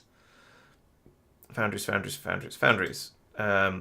Yes, another 20 foundries, I guess. Once it's brought some more of those to Norvis, then we can then we can make some finish off that ship. In the meantime, what was the other thing I was working on? Oh yeah, how is Orange Science production doing now? We've now up to that quite a bit. I mean, it's still not keeping up, probably because we still don't have enough tungsten triangles. No, we don't have enough tungsten triangles. In fact, we've only got 3 machines worth of tungsten triangles, and that's pathetic.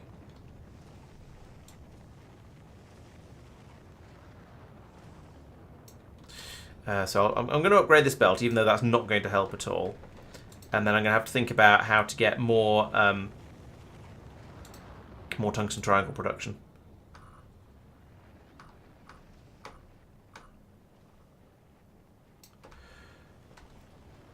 And I could just carry on beaconing everything. That does seem to be what I'm doing today.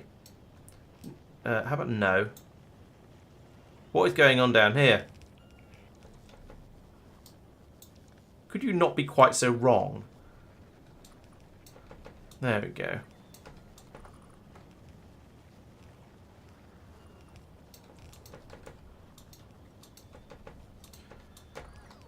Right, so that's that much. Now over here, there's some carbon coming in. So I think, yeah, let's do the full upgrade on these. So firstly, I'll turn them into assembly machine 3s because why not? Then I'll shove productivity modules in them all. Then I'll put some bacons across the top.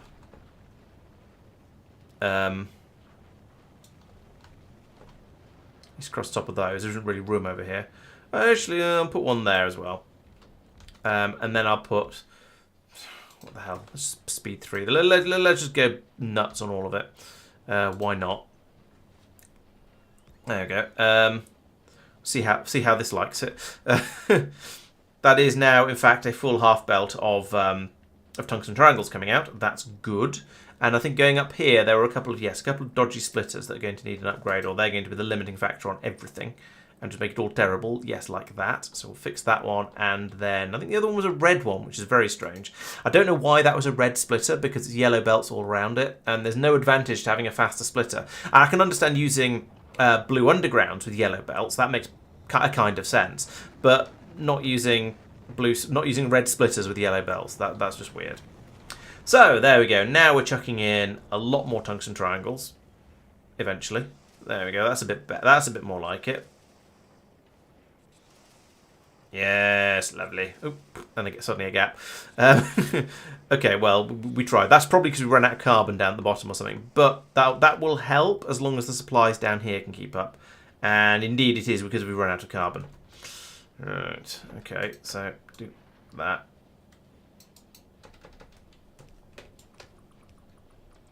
And this. What are you? Oh, okay.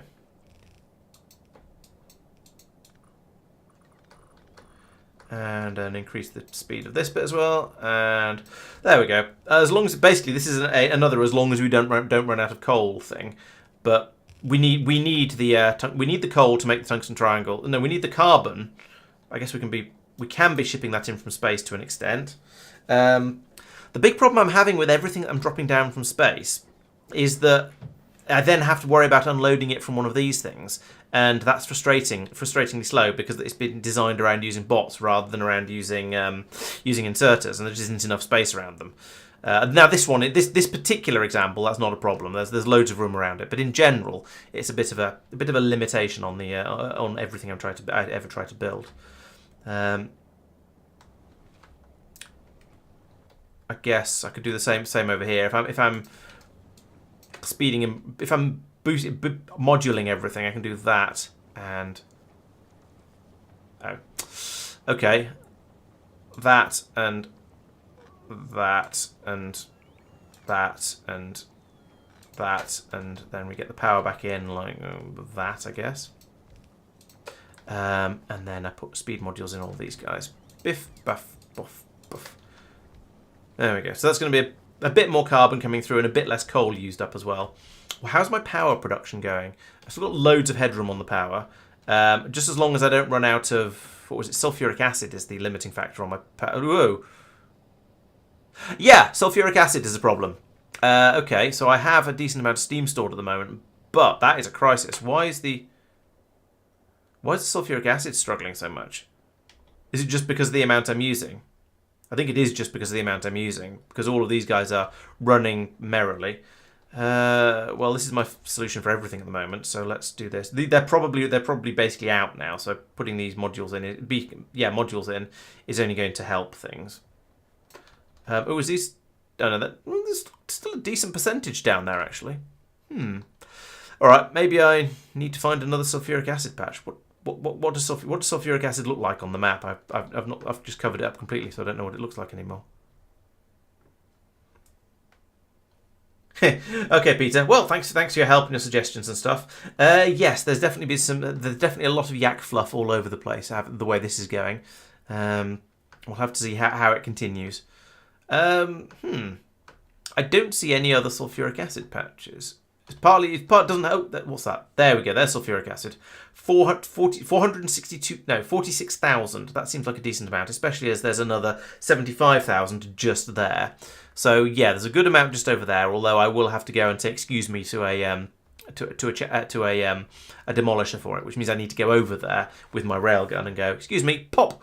But that's always entertaining. So and there's a big patch down there as well. 99. No, that's only 9,000 though. So I mean, I could build a pipeline down to there with a pump or two, but it's mostly in an unfriendly area anyway. So yeah, I think coming over to these two patches here would be the way to do it. Oh yeah, I could search. That is a good point. I forget that's the thing. There's another one up there. It's 111,000. So it's still not quite as big as these two combined, but that's pretty big as well. So yes, it looks like I think I'm gonna have to come here pretty urgently actually, because that is a serious concern. So let's send the edge over to where am I? I'm at Fulgora. This is the let's use the magma because it needs to go to Vulcanus anyway. What are you doing? Okay, so what is this ship for? I've forgotten. Oh yeah, Gleba. Right, so let's just get rid of all of that and go to. I want to go to Fulgora. Go. You must be. Oh, you're not complete. Oh well. Never mind. That's enough storage for now. We'll worry about it later. Is there anything on its way up? I'm missing an. Why is nothing working? We've got power. Have we got proper power? Proper amounts of power? No. Well, we've not got the fuel cells up yet. Right. Okay. Okay. So I don't want that. I don't want that. I don't want that yet. I do want that. So let's get the uranium fuel cells up, and then we can sort this out. Why have those not appeared? What has happened to the abomination this time? That's filled up. Right. So we can get rid of the grabber. That's a final end production thing. I don't know why. Why are you just so full of trash. What is going on here? There's nothing trying to be fed in at the bottom. Oh, there'll be other machines that are trying to unload things and can't. So what have you got too much of? Looks like blue circuits to me. So let's get rid of those and rail for some reason. I don't know why there's rail in here. Okay, there we go. Now it's running. What are we trying to make at the moment? A lot of things. Okay, I'm not going to watch this. Fortunately, I've got basically everything I need. We can just launch the fuel cells, hopefully. Maybe they've already gone. Magma? Nope.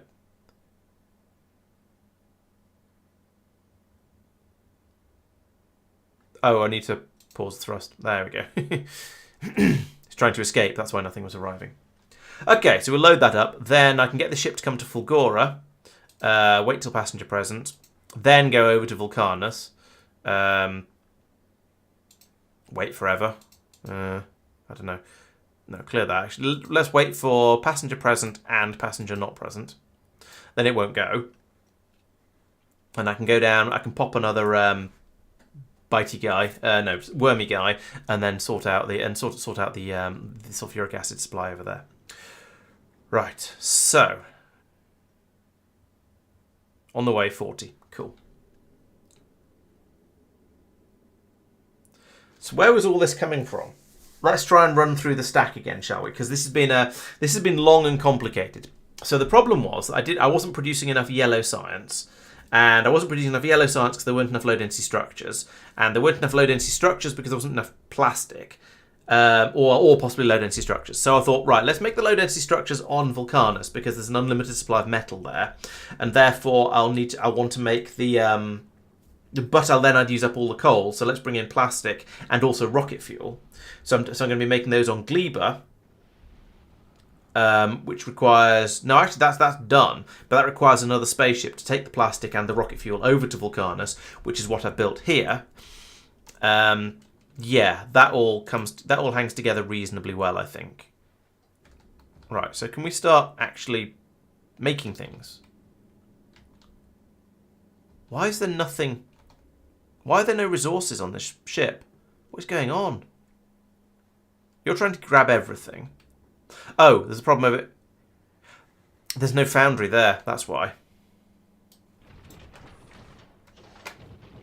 There we go. Now we can do something with that copper. The iron can flow through. We can start making iron, then we can start making ammunition.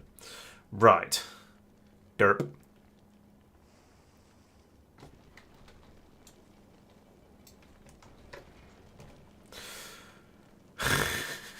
Right, that was a silly problem to have, but actually makes perfect sense given that I was being a little bit impatient about the construction of everything. Right, so now we can make a bit of ammunition. We can have some guns other than just this one be armed. Are we still short of power? We can't be short of power. The nuclear power plant's kicked in. We are short of power. What? Oh, there's no ice, therefore no water? Yeah, that's the problem. Okay, so these are all problems that will solve themselves once we have a supply of input resources. And inserters running, and yeah. So we need to capture some of these little guys. Once we pulled in enough of those, then we'll get some water that'll get this thing running. We'll get, and then we'll have plenty of power, and then the foundries will start running nicely. We'll make ammunition a little bit more quickly. Everything will kick into gear, and we'll be ready to set off with this ship. In the meantime, this is going to take too long. I think I better steal another one. The Quality Street would do actually. When that gets to Fulgora, I'll climb aboard. It's a very slow ship though. Fine. You know what? I'm going to use the Edge because I'm impatient. So you go to Fulgora until passenger present. Go, and then go to Vulcanus until passenger not present. And yeah, that'll do. Now I'll try and remove those two. Try and remember to remove those two once it gets there. That's a lot of ice to be carrying. Why are you carrying so much ice? Something has gone funny here. We're supposed to have an ice dump over it. Why has that got so much ice on board? I mean, it's not a problem. There is loads and loads of space, but also there is loads and loads of ice. So, And it's making more. Have I got a number wrong in here? 400, 400, 400. No, I just haven't got an output to get rid of ice. Okay. If I feed the how do I do this? What are you doing? If that's okay, you're set up manually. I could. Right, so I've put that there. If I say if carbon is greater than 500, or if ice is greater than 500, like greater than 500, and then I link it in with a cable like this so that I can see whether it's working. Then I go, I want to output one of everything. No, so that's not right. Anything? No. I want to just do whichever one of these is greater than mumble. But that doesn't appear to be a thing. It looks like I'm going to have to use two separate combinators, which is a bit of a shame. Just in case I ever wanted to put more things on this as well. Oh, we can set constants there. That's interesting. I didn't know that. There's a button there to do it, but I still haven't noticed it. Right, this is going to have to be two combinators then. Like that. You do ice. You do carbon. Ice. Ice. 1. Carbon. Carbon. And then bip, bap. And let's disconnect you. Connect you to there. And you. Set filters. Don't enable, disable.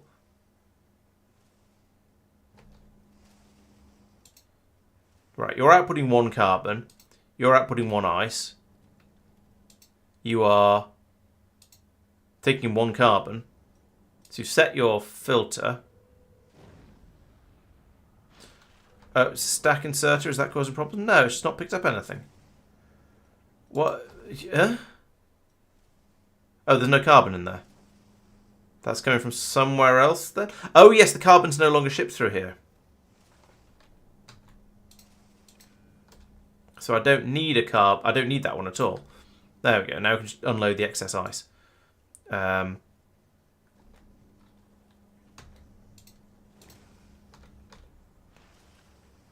Right. Yeah, you're quite right. I messed up in slightly weird ways there. I'd forgotten that the carbon no longer goes in there, so it's no longer relevant, and we're disposing of excess carbon over here. And yeah, spray of iron ore and spray of ice coming out over here. Lovely. Yeah, so that was simpler than I was making it. Right, what are you doing? You've made it to Fulgora. Excellent. So now I can go and get myself on a rocket. I'll need my boxes of empty my inventory into my boxes of shame over here. I say boxes of shame. It's not really shameful. It just needs to all go in here, so I don't. That might be a bit shameful actually. Why? No, don't do that. Just no. Leave the logistics area. That'll confuse the bots. They'll take stuff back to wherever they got it from. Ah, right. Why is that there, and why can't I get rid of it? There we go. I've got rid of it. Middle click, not right click. It turns out. Okay, so you travel to space platform. I want to go to the edge because that's the one to take me away from here. Up we go. Whoosh, whoosh, whoosh. And is that a railgun? Yes, still got a railgun, so I should be able to deal with that demolisher without any difficulty whatsoever. Purple clouds. Nice.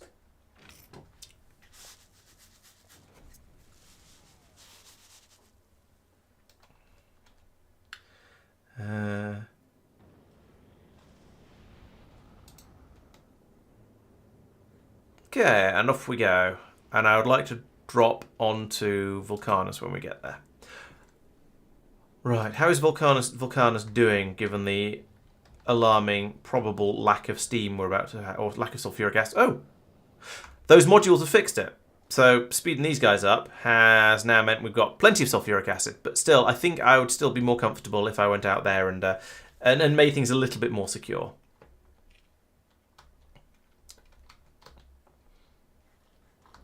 How are you doing? Oh, pretty well. Ah, yes, we've now got a sufficient. Oh, we've got a slow beltery.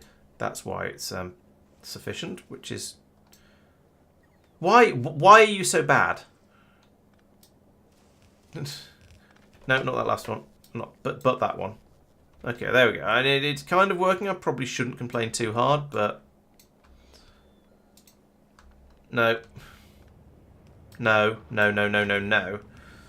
The dragging and dropping in this, the dragging of belts for upgrades doesn't seem to work quite as well as I would like it to. Putting you in the right direction, and you. And no, you're already okay. And you? There we right. Yes. There we go. Now we can science into this rocket a bit more freely. Yeah, there's still not enough tungsten triangles to make to keep all the machines happy. I've gone a bit overboard with them, but never mind. I feel like if they're not running, they're not actually using that much power, therefore it's not a serious problem. And it does mean that when we have enough of these, and we filled up both these boxes, then we'll be able to pull through a lot more. Then we'll have a load of tungsten triangles on the belt here, and then they'll create the first few in a really, really rapid burst, and that'll be quite nice.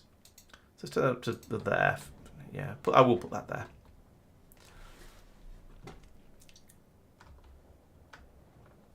Right. There's a lot of stone being thrown away at the moment. That's sort of feels like a shame, but we do seem to have enough of it up here for making the bricks and the walls and the. Oh, this is where I'm making jolly good stone bricks, isn't it? Or at least I'm trying to. It's going, sort of going. And then yeah, the other sciences. How are the other sciences keeping up? Yes. It's just this one that's limited, and hopefully it's now less limited.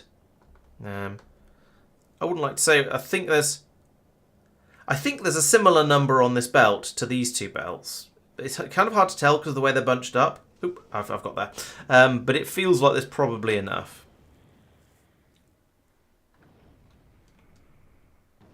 Oop, that was a slight graphical glitch there. And we get slightly reddy yellowy clouds here. Okay, fine. So, on touchdown, I want to claim everything from these boxes, probably. Actually, I don't know. There's a lot of boxes here, and I don't know which of these are going to have actual useful stuff in them. Some railgun ammo would be nice. I mean, to be honest, 5 railgun ammo probably is enough to deal with the demolisher. But I feel like I should take more just in case things go weird. Ooh, some science packs in there. I should probably sort these out a little bit. There's a load of quality modules in here as well. Okay, well I have 5 railgun rounds. Let's go and see if that's enough. If not, I'll come back here and come back down here and try and work out where I'm making railgun ammunition, which I think shouldn't be too hard.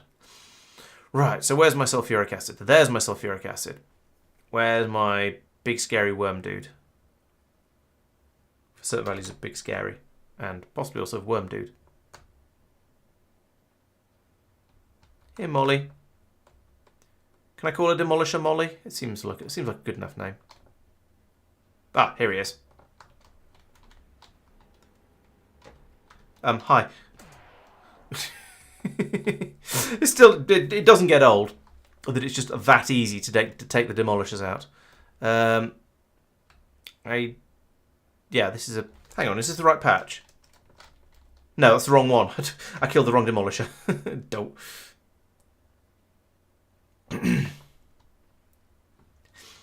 Yeah, it's just it feels wrong to go out hunting with only 5 rounds in the magazine. Even though I'm fully aware that it's plenty, it just feels wrong. Ooh, is this a big guy? No, this is a medium. There was 2 of them really close together. I mean, you're not in the same territory, but you're right there, so... I was going to say it'd feel rude not to. I'm not sure that's entirely fair, and I'm not sure the Demolisher would agree. But pop goes the big worm. Hang on, is there more than one Demolisher in this territory? Because this hasn't cleared. Did I get the wrong one? It's a good thing I brought spare ammunition. So see, turns out it does take 5 ammunition to clear up this area. I say 5. It's taken 4 so far. I did indeed kill 2 wrong ones. Yeah, that was clumsy. Yeah, it's true. In Factorio, I am indeed the bad guy, and I should get used to it. I feel like I should now take out this one as well, just because there's this bit sticking out into my territory, and then there's this bit sticking out into my territory as well, and then this way lies just massive slaughter, really. Oh well, you can't spell slaughter without laughter. Why are my reports not? Although they are on the grid. These are on the grid anyway. So right, if I do this, bip bip bip bip bim dim bim bim bim bim bim to here, can't put that one in. Let's make my way up that way a little bit so I can tell so I can have a bit of radar coverage.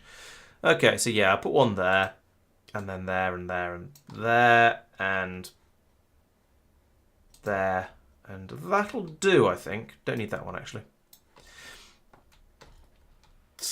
So that should cover all of these patches. I now just want to put in loads of drills, pump jacks, these things, and then I can put in... I could just run a really long pipe, but that feels wrong. This sort of distance, I feel like I might as well use a train.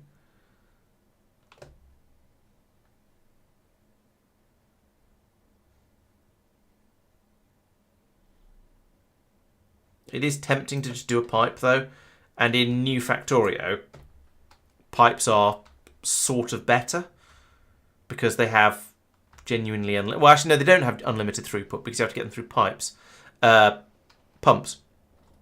But I could just feed it in over here in a pipe and tap it into this thing, or I could put it in a tray. It's sort of a silly distance. Let's just pipe it over. I'm feeling lazy, so I'll have a pipe running from here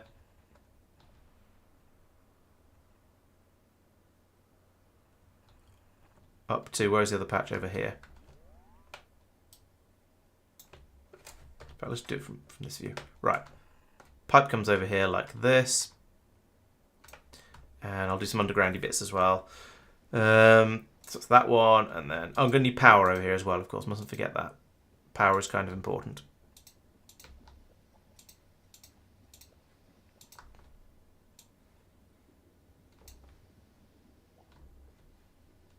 I'm not sure what my logic about when to use underground pipes and when to go, actually this is too far, and use an above ground pipe is, but there probably isn't any logic, so I don't expect any.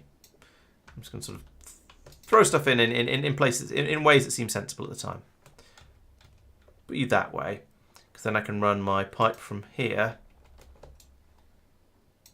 over to here, and then use normal pipes to join these guys up. And this is the slightly annoying part about this bit of Factorio, is building up these systems to carry. Is building up fluid mines actually. Other mines aren't quite so bad because you can copy paste them a lot more, but fluid mines are kind of weird. I know there are websites and apps or probably mods and stuff like that as well to do all this, but you know, this is a vanilla playthrough, so we don't get any of that joy. All right, over here, let's just point them all downwards. Even you, yeah, that'll work. That'll work. Do, and then see how many of these I can just pipe in from like this. And then we'll play what is the longest I can make a pipe, and where does it start to complain.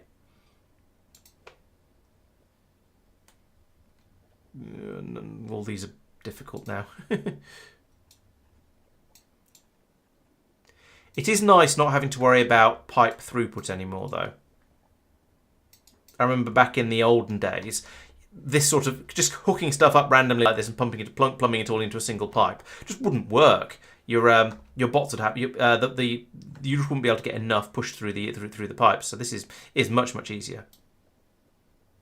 Right, do that, and then underground to here. Where am I? I could come and join in down here. This makes a sort of weird sense.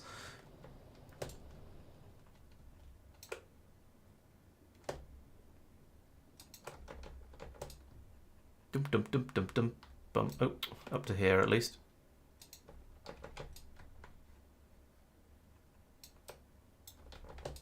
And then up to here. Lose that. Lose that. Not both of those.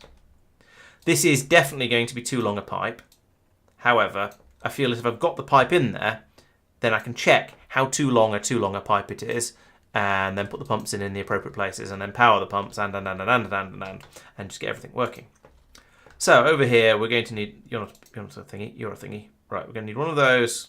Oh, it's slightly too big for one substation. It's slightly too big for two substations because of that funny one over there. But never mind. Over here, we'll put one here.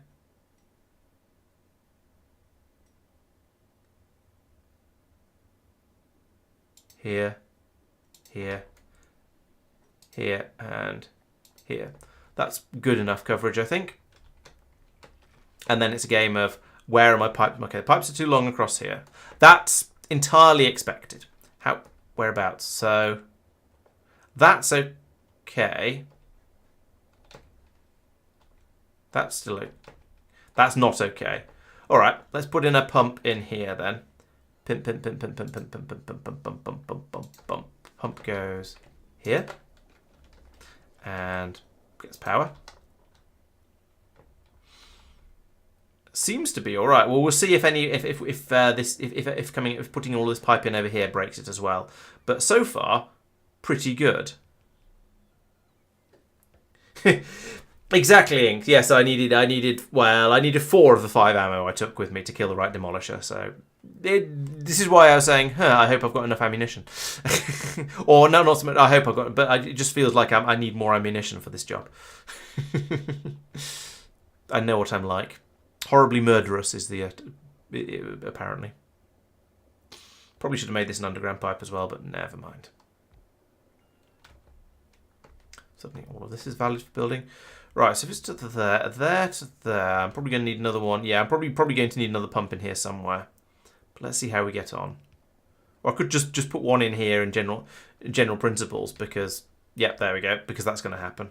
So let's put in one of these guys here.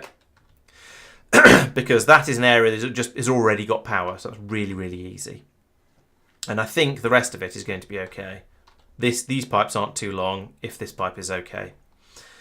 They are quite generous with the length of the pipe. There's plenty of it available. Right, so I've come over here. I've sorted out the power problem, which is indirectly the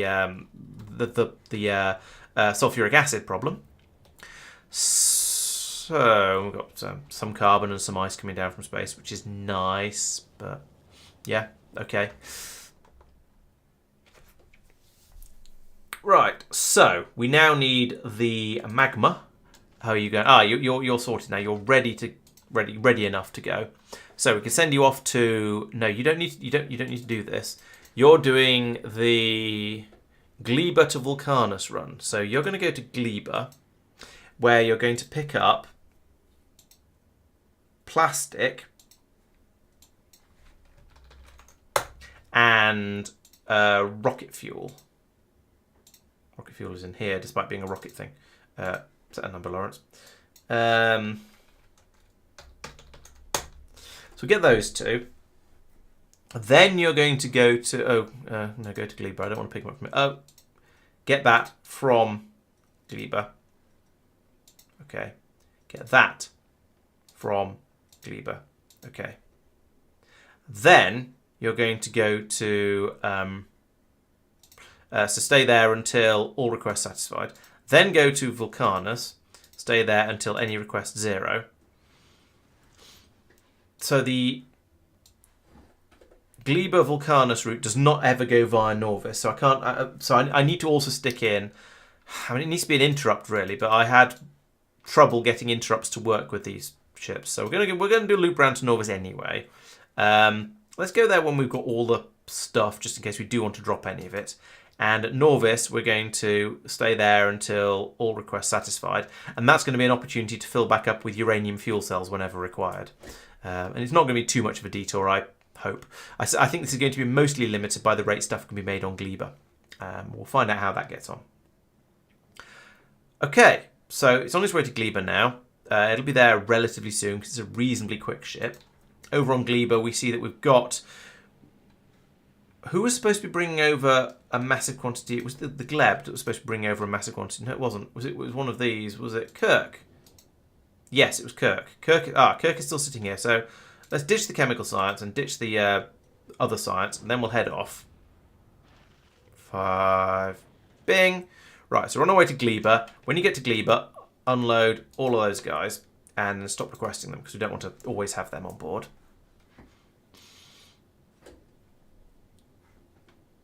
Well, science has been happening. It's sort of okay-ish. We'll go and have a look at why it's only sort of okay-ish in a moment. So we can fly this back over to Gleba, where it can unload those bots. And on Gleba, I guess we need to have a Robobobo port here. And we'll just unload everything we can into the Robobobo port like that. Of which there's nothing in here at the moment. That's fine. But it means when the bots arrive, we can just shove them straight in there. And then they'll come over here and do stuff. Okay. How are we getting on? So blue science has caught up. So that's really good. We are able to, yes, merrily load the rocket here. So actually, let's get rid of that limitation there. And let's at least put it up to 2,000. And this one is... Oh, this one's not limited at all. All right, in that case, I'm going to remove this limitation entirely. We'll try and fill both of these chests up. That seems like a good idea, just so we've got a nice, big, healthy stockpile. Over here, the dump seems to still be working pretty well. Ah, we've got a nice, healthy fruit supply going on now, so that's looking pretty good. So therefore, we're able to make plenty of... Yes, we're able to make plenty of rocket fuel. We're able to make plenty of plastic. Plenty of everything. This Gleba seems to be behaving itself, which is very nice. I'm not used to seeing that, but oh, look, there go the rockets to load up that load up the plastic and the rocket fuel. Excellent. That's going well too. Oh, the Kirk has arrived, so we've probably unloaded. Yes, we've unloaded all of the Logibots there. That's excellent as well. So that's now been built. We get the bots to load the rocket up, and that's happened already. That's quite impressive. I guess if you only fit 100 into a rocket, then. We shall see. This may lead to a blue circuit problem. I'm a little nervous about that, but we'll see how it gets on. And you know what? Let's make all of these guys stack inserters because we can. Stack inserters like that.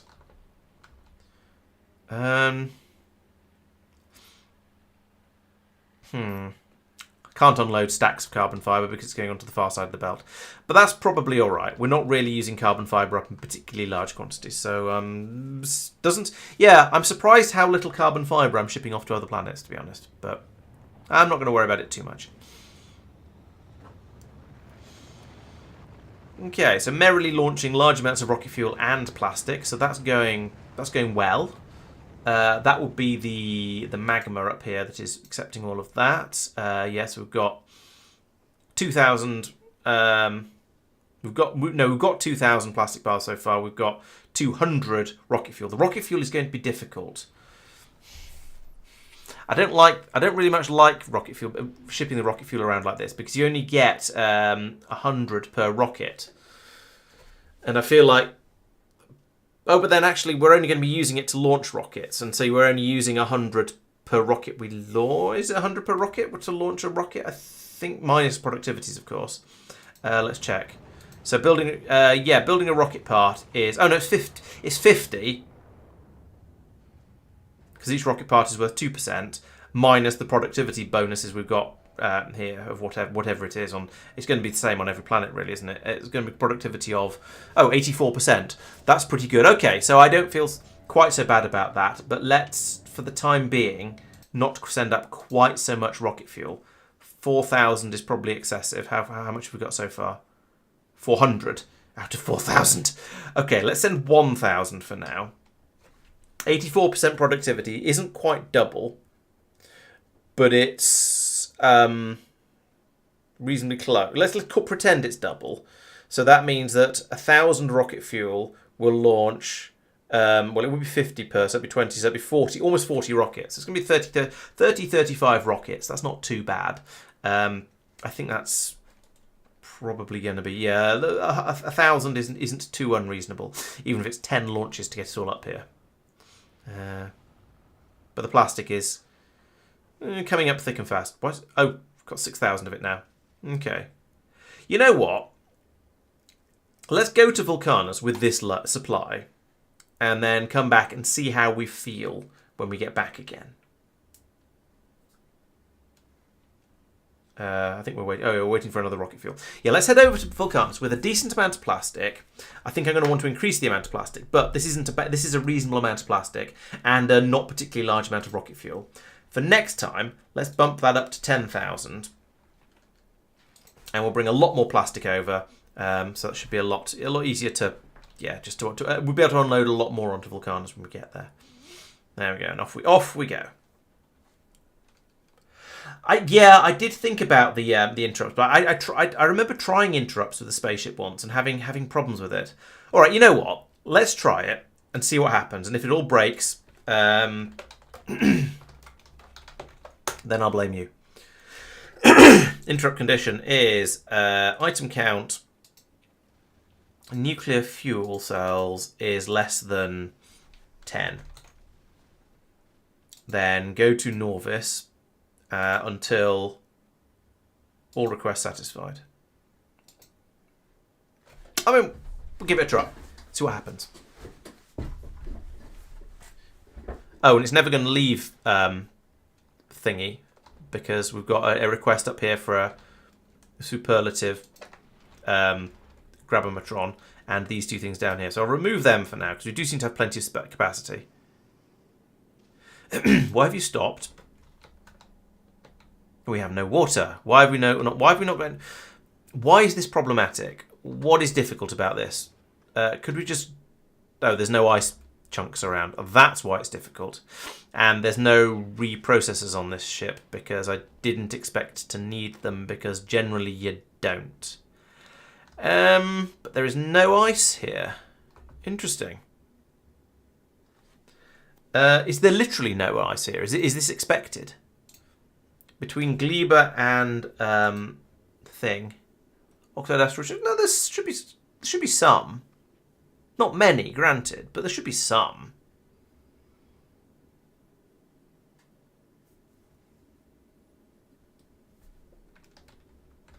But no. Okay, right. I guess we'll put in a reprocessor-metron then, because we kind of need to be able to go places. So let's remove those. Make some space.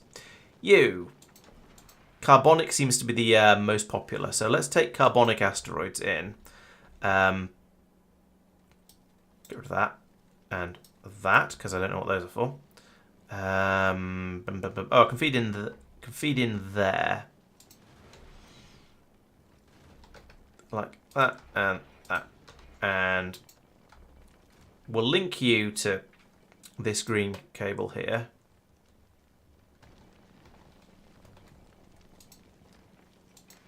And say I want you to activate when oxide chunks is less than... There's 49 of... Oh, no. Is greater than 30.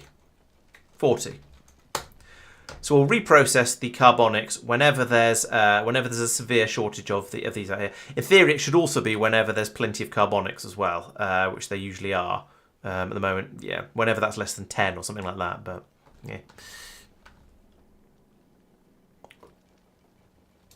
cool. That is slow.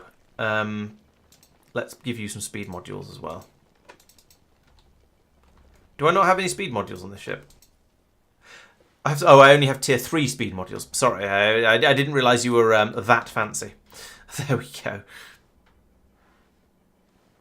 If you could output... that's not the right recipe. Ah, this is all wrong. No, no, no, no, no, no, no, no. Not that recipe. The reprocessing recipe.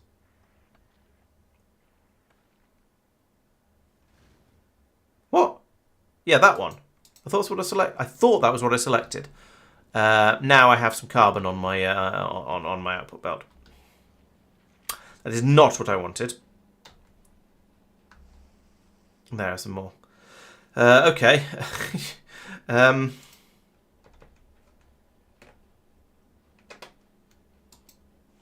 So no, this next.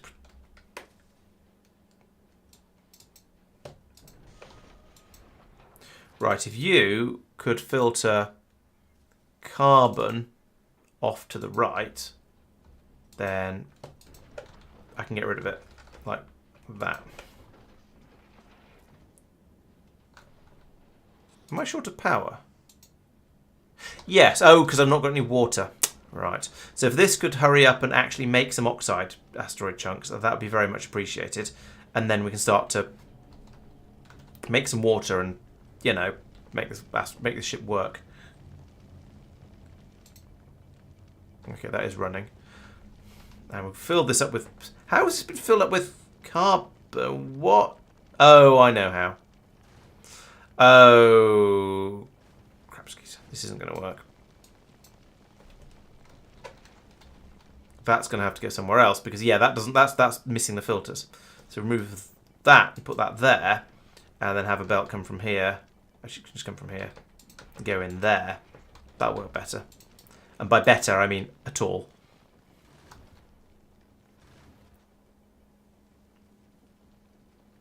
Right, let's try that and again, see if we can actually have things, you know, functional. That'd be better, wouldn't it? This is still very slow because we don't have any power. If we get some, just nope, didn't make a an ice chunk that time. Apparently, there is one ice chunk somewhere on this belt. I think because I'm assuming the number up here is 50. Yeah, so there is an oxide piece of oxide asteroid chunk somewhere on the belt, but it's not being it doesn't seem to have been produced yet. Because see here we've got it's 50 now, so it's been there we go. We've made some calcite and some ice. So there goes the ice. Out comes the ice. Nom. And we're going to get a little puff of steam out the top of here, no doubt, when this finishes. And everything will work really, really quickly for a really short amount of time. Oh, look, here's a load of calcite chunk. Why are you not grabbing them? Why are you not grabbing these oxides? Seriously, why are you not? Is it because there's a power shortage?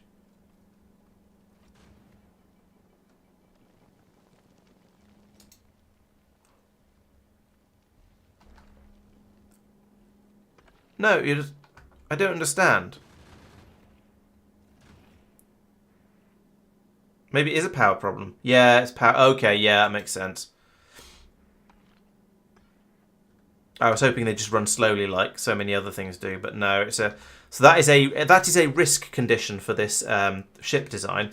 It is potentially, but if you run out of power, even if you've got loads of solar, you could get into a position where you can't grab any rocks, and therefore you can't grab any, and then therefore you can't actually fix anything, which is problematic. But oh well. Now at least we're puffing a little bit of steam out, and then we're about to run out of water power again. So we've gone. Yeah, we're getting spikes and spikes of power. I think it is improving, and I feel like each time it runs, it's a little bit better. If we could catch that rock there, all of that'd be very nice. That'd be much appreciated. But we need a little. Okay, there's a bit of ice, and there's a bit of power, but that's out of grabby range. This is probably why I had a premium grabber, a legendary grabber on the front of it. Ooh, that'd be a good one. If we have power when that gets within range, that'd be really nice. And if that could drift into range, that'd be nice too. But it's going to stay out of range of the. Ooh, we've got engines. Lovely. Actually, not so lovely. maybe it is. I don't know. It depends what's getting priority for the power. But he's going to bring that a bit closer, and that is going to get within range. As long as we've got power when that gets to us, I'm not going to be. I'm going to be okay with it. There we go. So now, if you can grab all of that. No, it's just going to waste all the ice, isn't it? Smash. Yeah, there's not enough electricity. Could we, work, please? Look at that. That's ridiculous.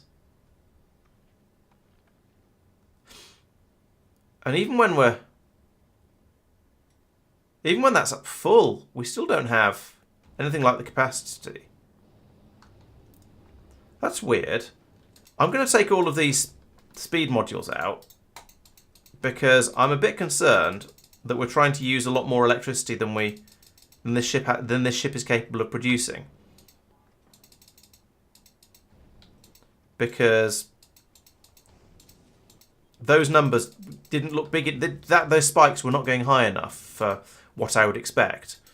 Okay, now we have enough power.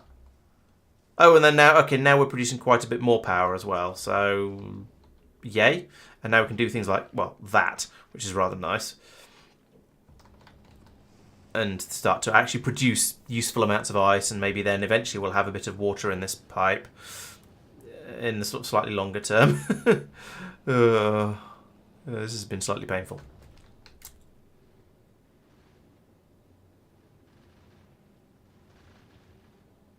Okay, so yeah, there are enough. I feel like there are actually enough oxide asteroids on the way through here for the ship to function along here without actually needing a sorters, without needing the reshuffler over here. It was just struggling because it had run out or never filled up with. I don't know. But we do seem to be producing at least enough ice down here that things are looking positive. The pipe isn't actually filling up, but that's probably because we're using fuel as we fly. Uh-oh.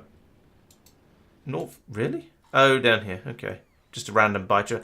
I haven't done an artillery range increase, but maybe an artillery train just came right down here and shelled stuff, and the biters had moved in a little bit. It's kind of hard to tell. You get an alert like that. You go over and go, why are things being attacked? And then you go, oh, I have no idea. And, yeah. Oh, we've caught up on purple science. Probably because we've run out of something else. What have we run out of this time? Red, green, orange. Coke, what are you doing? Oh, you're trying to fill up with speed module 3s. Fine. I think we've got enough of those. Just head off. At least enough for now. Oh, Edge has decided to go for a fly. What are you doing? Are you going to... Okay, you are just going to fly out, pick up all the bits and pieces from Prometheum Science, and then fly back again. That's all right. In fact, you already have. You're already on your way back. Good. Sure. Let's remove these extra 2 conditions, because you don't need to worry about those anymore. I'm glad the ship is basically capable of sticking up for itself. So what have you done? Oh, please tell me you unloaded some of this. Yeah, okay, unloaded 1,000. I'm going to add in a wait over here of time passed of at least 10 seconds. 15 seconds. 15 seconds. Because I think sometimes these ships arrive, they'll unload one thing, and they'll go, oh, it'll do, and then they head off, and they don't unload other things, like in this case plastic bars. But over on, oh no, Glebo is fine. This would be Vulcanus. We unloaded some plastic, we unloaded some rocket fuel. All of that will have disappeared into the hungry maw of the factory by this point, never to be seen again. Yeah. So we need a lot more coming through. In fact, down here, let's set the plastic request to 10,000. I don't know if that'll fit. That probably won't fit. Let's set it to 5,000. Actually, stacks up to 200, doesn't it? It probably would fit. 6,000. And the rocket fuel to 2,000, because we are going to get through a fair amount of that. So, right, that's got plastic and rocket fuel being brought over to Vulcanus. So that's quite good. And that means now I can start making the low density structures here a bit more cheaply without worrying about plundering all of my coal field very, very quickly like I was potentially doing before. And that means I can start shipping low density structures to the no, not the nurse. Yes, the nurse. Yes, this one. And shipping those, where are you? You're at Norvis. Why are you at Norvis? What are you waiting for? Oh, you're unloading science packs. Fine. Fine. Actually, that's good. So then I want you to go to Vulcanus until you've got those 3,000 low-density structures, of which we've currently got 788. Okay, fair enough. Grab those. Take them over to Fulgora, where we'll make them all into science packs. So Fulgora... Right, we're making... Now we are cooking with cheese. Let's... Do I want to stop making plastic here? Probably not. Oh, we've got enough. We've actually got enough low-density structures. So all of this that I've been doing is now completely unnecessary because suddenly we actually have, because we've been doing science a bit more slowly, we've actually got enough of everything now. Oh, for goodness sake. Right. Maybe the improvements I made over here with the plastic production were actually sufficient in the long run. Maybe it's just because we've had other science problems and therefore the yellow is caught up. Maybe it's because we're doing a science that doesn't require yellow. No, it does require yellow.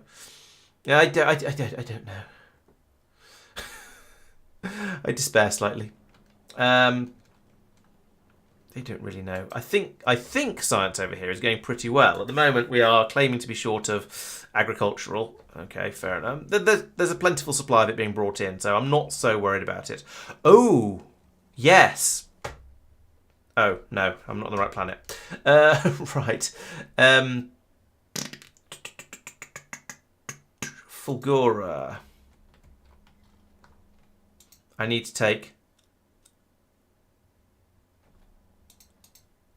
these two and put them into the well, any ships on Fulgora really. They're not quality, not near. So into the nurse when it comes back again. I did not, King. No, I have a bad habit of making sort of noises with my face, which I've been told I should try and stop doing because apparently it sounds awful over the microphone. So I'm sort of trying not to do that and feeling guilty every time I do. So that's my excuse and I'm sticking to it. Do we have any of these red chests over here? No. What about green? Green would do as well. Boom, boom, boom, boom, boom. Green. Particularly that one, but also actually that one, because it's got some other useful things in it like that. There we go. Hey, Persistent. Welcome. You're up late. Right, let's grab this rocket here and say you're no going to longer be an automatic one. I want you to bring over some legendary bulk inserters and whatever yellow science we have lying around. Not legendary. And then I want to think about whether there's anything else on this slightly weird little planet that I want as well. So I'm going to need a robot port over here like that. So what is there anything in here that's actually useful on another planet? Possibly recyclers if I decide I want to go nuts with quality stuff, but I'm doing that. I'm doing quality in a slightly different way at the moment. Actually, quality modules, maybe. I could put them into the spaceship and then decide where I want to take them afterwards. But at the moment, yeah. Don't you start regular. I don't know. And I've got a few sort of random quality things. Like over here, I've got. Oh yeah, no, they're in here. I made some quality 5, quality 3s, because why not? And that's allowed me to make some quality 4, quality 3s as well. Yeah, I don't really know. At the moment, I'm just sort of churning through the qualities to try and just because it's amusing. Or because I feel like I might as well, and then I've got them later if I decide I want them for something else. So let's do that sort of shenaniganery. But I don't feel like there's any point in taking them off to other planets at this stage. Do I not have any roboports? Oh, for goodness sake. How do I not have any roboports? Ah. Can I borrow one from somewhere? I could borrow this one. Surely I don't need that, right? It's all the way over there.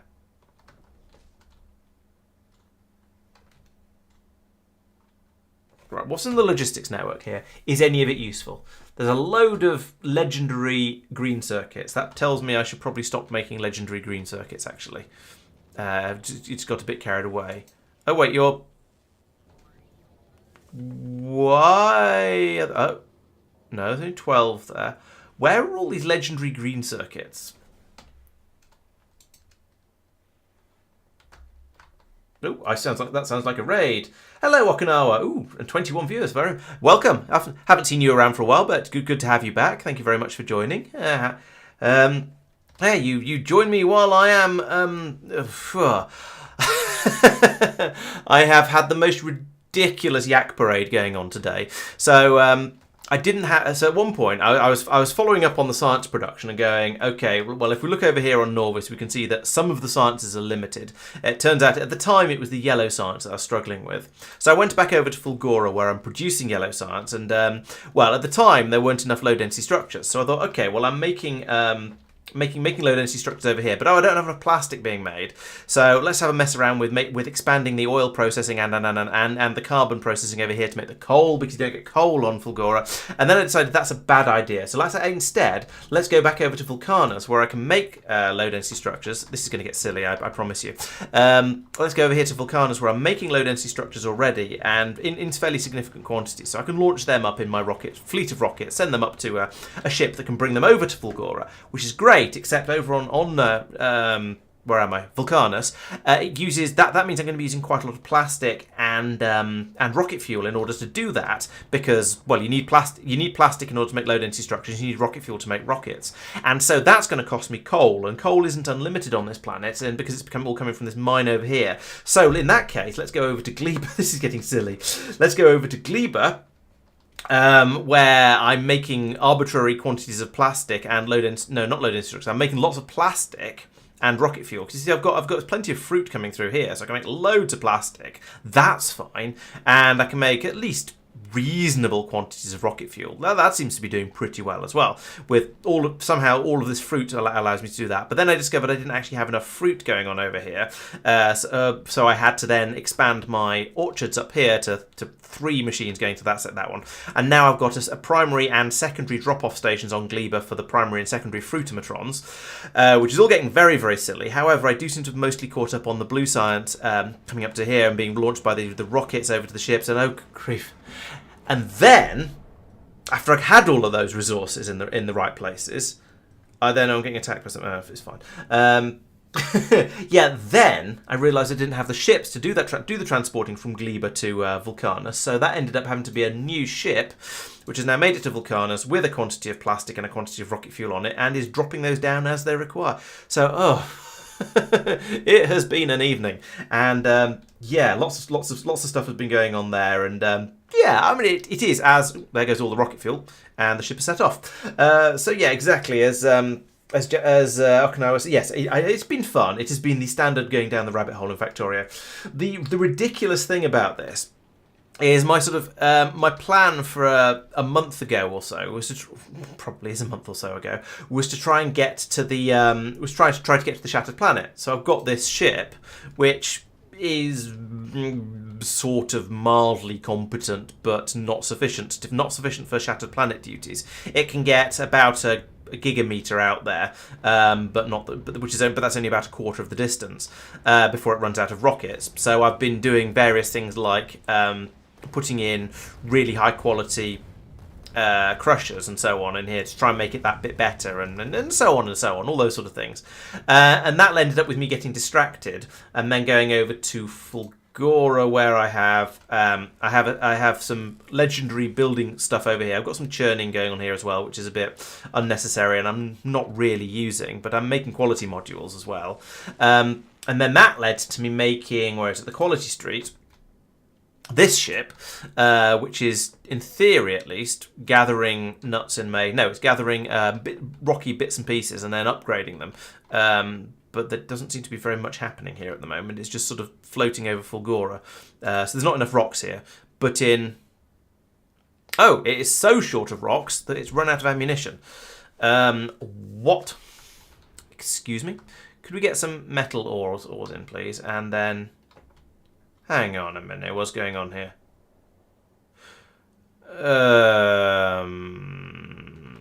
What?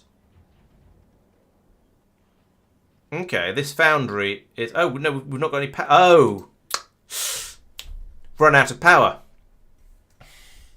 Because this ship also needs the fuel shortage interrupt.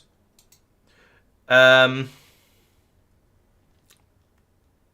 are you? Fulgora. How am I going to get fuel cells to this ship over Fulgora? This is problematic. I need a way to cut power to most of the ship and just bring it down to the absolute core parts of it. Until we can generate enough ammunition that it's going to be safe to fly the ship back to Norvis. It might be safe, and there's ammunition in the guns, and there is fuel in the engines. How far is it? It's Fulgora to Norvis. Isn't too far. That's not where I meant to go. Oh, Okinawa. Sorry, I apologise. I miss your name. Read your name far too quickly. Yeah, there's no lasers on here because lasers use valuable power, and we don't have any power. That's a bit of a cop-out answer, I know, but because it shouldn't have been the problem. But no, to be honest, bullet turrets seem to be absolutely fine for bimbling around inside the inside the solar system, inside the solar system. So I've just stuck with them. This is a very slow ship, so let's. If I go to Vulcanus, will the interrupt kick in? No. Interesting. Let's do fuel shortage then. We'll trigger that one manually. And this ship is very, very slow. It's not designed to be a quick one. These guns have 10 to 11 magazines in each one. They're probably going to be alright. But, ooh, are there any more solar panels on this ship? No. There's room for a few more. Like that. I don't have enough solar. I have some solar, which is better than no solar. The some solar is what's keeping these machines sort of vaguely ticking over, but it's not enough. If we look in the Informer, what's the name? You can see my satisfaction is at about 10%. And as we start to move, the foundries are getting greedy. Actually, the solar panels are starting to produce a bit more electricity as we get closer to Norvis. So that's helping. But oof, it's quite a long way, and I don't know whether I trust the power to last long enough.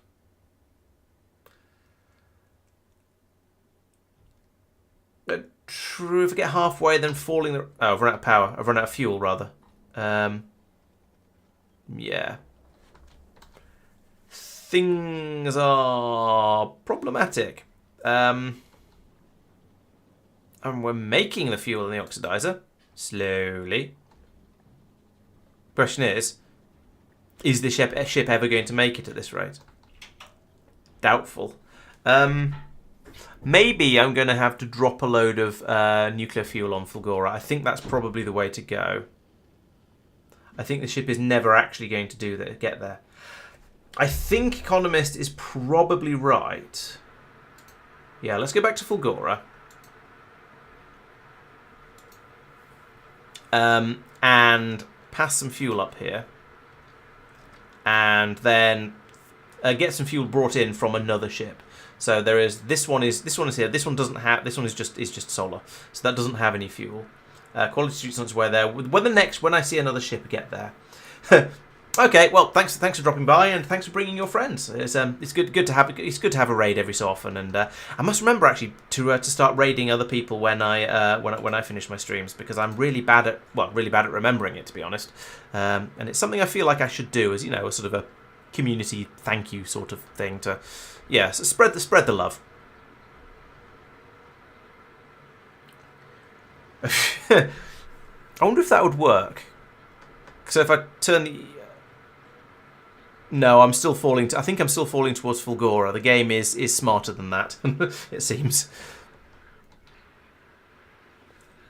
Oh yeah, and there's some turrets running out of ammunition over here, which is a little bit scary. So yeah, I think it's probably a good thing that we've had this turnaround. The engine's kicked back in again, so to drive me quickly into these last few asteroids, which is going to be... Actually, it's probably going to be fine. We've got a little bit of we've got coverage from these remaining guns. Killing our dreams, killing our free time and sleep patterns and all that sort of stuff. And certainly, I assume is it going to be 50? It's probably 15,000, isn't it? So I think we're nearly there. That's going to be fine. We just need any one of my other ships to fly out to Fulgora, and then I can drop a load of nuclear fuel on there and then pull it back out again. Even if it's going to be a bit of a waste of rocket parts, but that's okay. I think we can spare them. Most of these ships... Do you go to... I mean, you're on the move. You do go to Fulgora. You're on... This is on its way to Fulgora. It just has to go past Norvis first. Fine. With loads and loads of stuff on board. And there's some fuel, some uranium fuel. Excellent. So that'll be all right. So when this one makes it out to Fulgora, which might actually be... Oh, no, the Quality Street has made it. I was going to say might be before the Quality Street gets there. But no, it's not quite that bad. We can then chuck some fuel cells up from the ground and see how it goes. I am interested to see if the... Oh, it's the one it's closer to. All right, okay. I would be interested to see if the interrupt works. I had a feeling that it didn't work before when I tried it with spaceships, and I wasn't sure why not. So I would like it to. That would be convenient. Okay, which science are we short of today? Today we are short of none of the sciences. So why am I getting an alert? Oh, some of them are blipping below, glitching slightly below. Hang on, but these are all say if it's less than 50. Oh, it's agricultural science. Of course, it's agricultural science. Oh, and it actually has run out now as well. Bleh. Still, it ran along nicely at about 6,000 for a while, so that's pretty good. I'm reasonably happy with that. No, so it's nearly there. Right, so when you get there... The problem I have with dropping stuff from spaceships is I don't know how to drop some of what I've got on a ship. And I found a dirty workaround, which is where you say, I want you to unload uranium fuel cells, and then do that, and then I go, now I would like to unload the remaining uranium fuel cells, and I can do that. Those were, there we go. I can ditch those, and then I can flip that back round again, and feed them back in, and then remove all of that again. But that's horrible. I don't know how to unload half of my uranium fuel cells. I just don't know, and it bothers me a bit. All right. Anyway, now the ship is here. You do go to Norvis, don't you? Yes. Right. So back to Fulgora. I want to launch. The hell? Right. I want to put that back. I want to launch this rocket to, even though it's nearly empty, that's to go to the nurse. And then this rocket is to get the... Oh, actually, we'll let that one launch, and I'll use the same one rather than deprogramming one of them. Can I set a request to the maximum from the... Oh, true, I could pull them from the planet instead of pushing them. That's true. That would probably do it. All of that, please.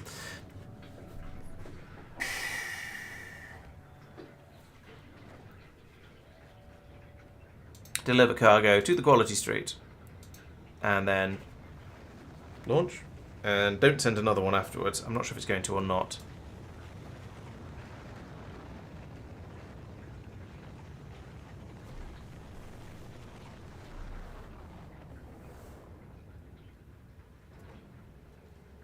I'm not sure what you mean, Tristan.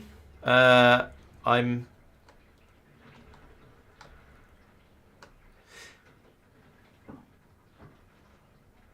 Oh, I see. No, I think I might see, actually. So you come to... where was that ship? It wasn't the Magma, it was the Nurse. So come in here and set a...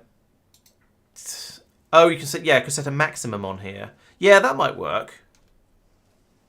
It's slightly less convenient than being able to control right-click or grab them and tap a few times in the drop slots. But yeah, that could work. Right, so this will head back over. It's got fewer than 50 uranium fuel cells, so we'll get more brought up from Norvis, so that should work. Now the quality street. There we go. Now we have power again. So this means it'll... but it's only got 9 uranium fuel cells, which is less than 10. So therefore, this interrupt should trigger.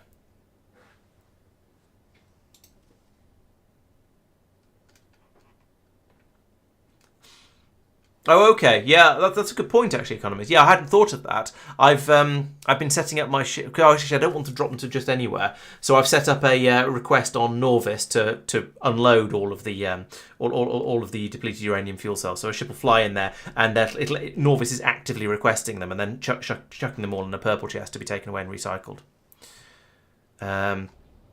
So right, this ship is now actually operational again. We can start making ammunition and putting it straight into all the gun turrets that were absolutely starved. And in about 3 days, we will have the 500 on the belt that allows the ship to depart again. And at that point, I'm hoping this interrupt will trigger. And then this will go off and go and get some extra fuel from Norvis. I don't entirely trust it, because I feel like I've seen these things generally not working. But I will be interested to see what happens. Also, I would like to unload these here. And then down on Norvis when they arrive, I'll be able to upgrade that one. And I'm kind of curious to see how fast this thing is once it's been upgraded. Oh, there's no power there. Let's fix that. Try and get all my rockets actually working. Right, so that's been dropped off there. Then we get bot grabs that, brings it down here, and we can upgrade that inserter to a really fast inserter. Except currently that is not the problem. We actually have enough of all of the science packs. Woohoo! Oh, yellow has just arrived by the looks of it. And science is sort of speeding up. Yeah, none of the inputs are running. We're feeding her all the science. Yeah, I think it's just we've got all of them now, so we can actually do some science and let that ramp up to proper speed. I want to see how fast this inserter is when it actually does stuff, because that's my first legendary inserter. It's my first inserter of any quality other than standard, actually. So I'm kind of excited. I would like some legendary stack inserters as well for unloading these things, because, or at least maybe only a tier 2 stack inserter, but something that's a little bit faster, because the agricultural science doesn't do quite as well as the other ones, because each one of these is only worth. Actually, it's not doing too badly. It's 75%. That's better than I'm used to seeing them. That goes quite quick. Wow. Yeah. All right. That is impressive. I suspect putting a legendary inserter on this side would be massive overkill and would just instantly fill this belt up. Because it's being slowed down by the whole sushi system down here, of course. Although not very much. I'm trying to push through as much of the agricultural as possible, which is why it's been put on both sides of the belt here. So in theory, twice as much of that goes through as, as everything else. Because you need more agricultural. And science is plateauing at about starting to plateau at about 5,500. So I guess that's as quick as it can go. But it does look like we have enough of everything, at least right now. Why is Norvis getting damaged? It's just over here. I think the biters have been doing a little bit of expansioning. Yeah, it would be nice to put these turrets in, but I haven't linked my roboports, and I can't now. It's too late. So never mind. Okay, so yeah, science is sciencing pretty well, I think. We're chewing through. It's a big old research, 437,000, then another 300,000 for that one, and 26,000 for that one. Let's stick in some more productivity researches, because these are cheap enough now still that I think it's going to be worth doing them as a matter of priority. In fact, let's just do them right now. Use a bit of absolutely everything that's going through, even the Promethean science packs, because they've clogged up a little bit over here, which shouldn't happen, but still does. So I've got the same inserters passing out and in, so they should be equivalent, but somehow when you're not using any, it appears to clog up a little bit, which is unfortunate. Oh well. Why is that going down? Why is the speed crashing? Are there labs that are not running?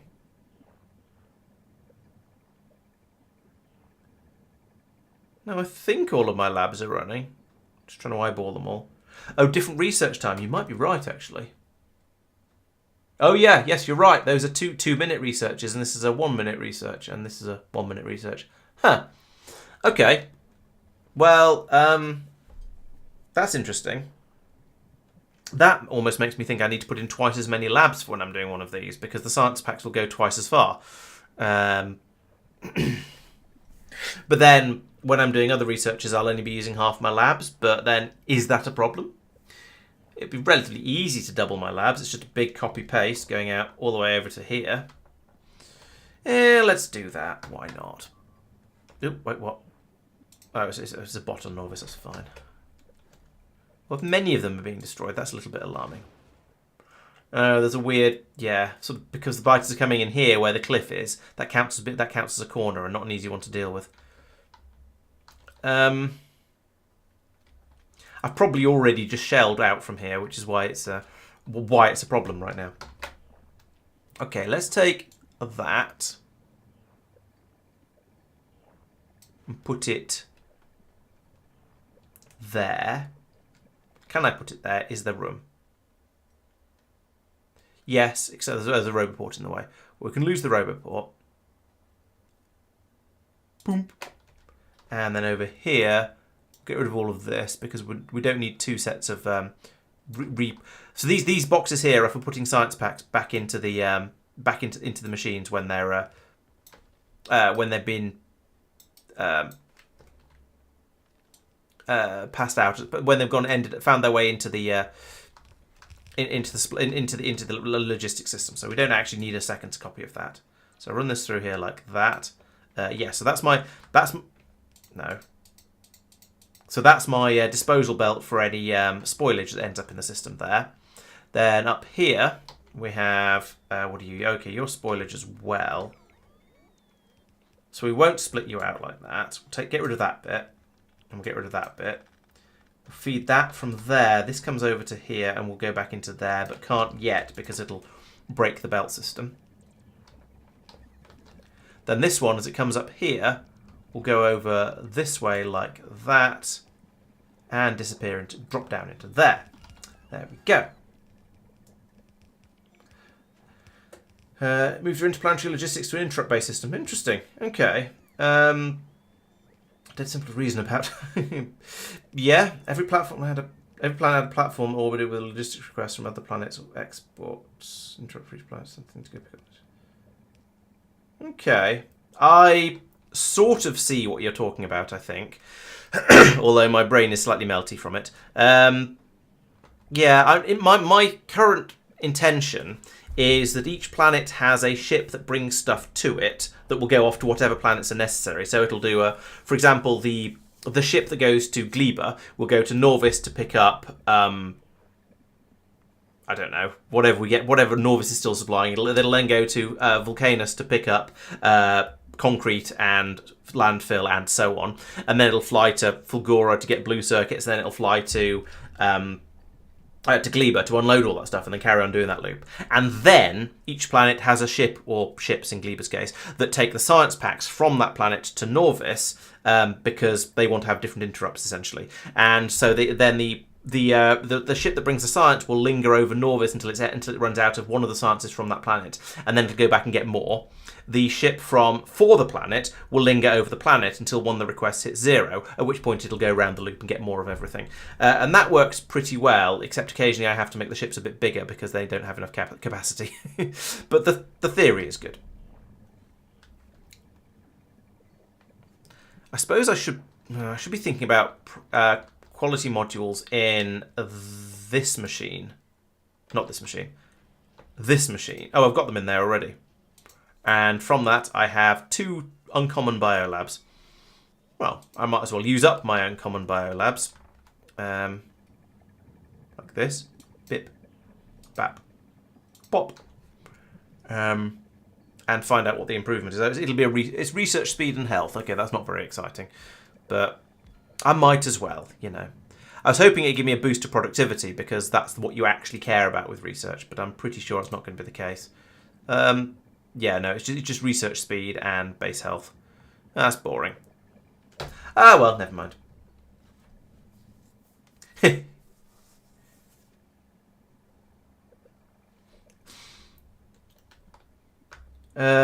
Yeah, going to the planet that has not doing the whole loop does make sense actually, because it is a bit wasteful to go to all the planets. But my theory is the ship has enough capacity and the ground station has enough capacity that it's not a problem, that there's plenty of time for it to do all of that sort of messing around without having any issues. Whether that's 100% true. Who knows? But in theory, that happens. Oh, I've got some quality productivity modules over here. There are not very many of them. I could use those, I guess. I could bring some better quality modules over to here, actually. That would be nice.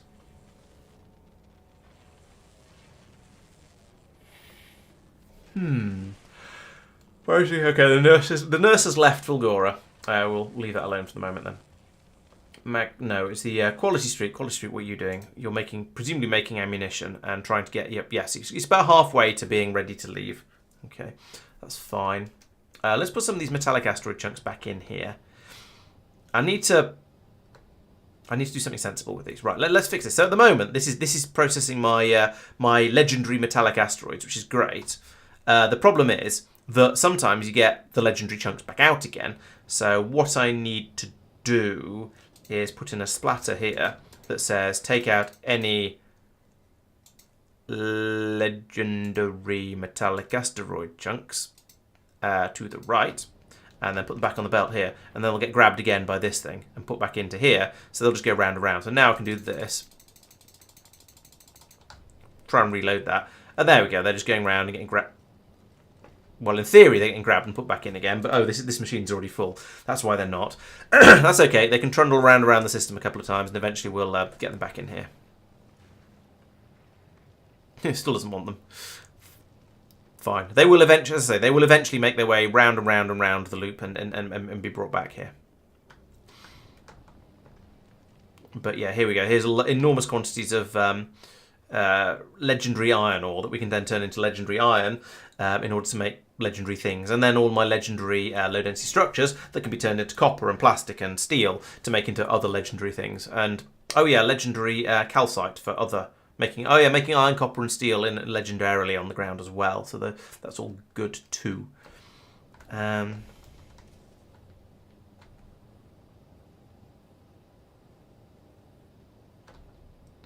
What was I saying about quality modules? Oh yeah, it's quality modules to make better productivity modules. Yes. So if I look down on the on Fulgora, this feels like a thing where it's going to be worth actually using my legendary quality modules. So let's turn those into those, and those into those. I think I've got enough. Oh wait, there's some more down there. Oh well. And then over here, I'm gonna waste another rocket, but that's fine. Let's put a load of legendary modules into here. So I want some of them, and I want some of them, and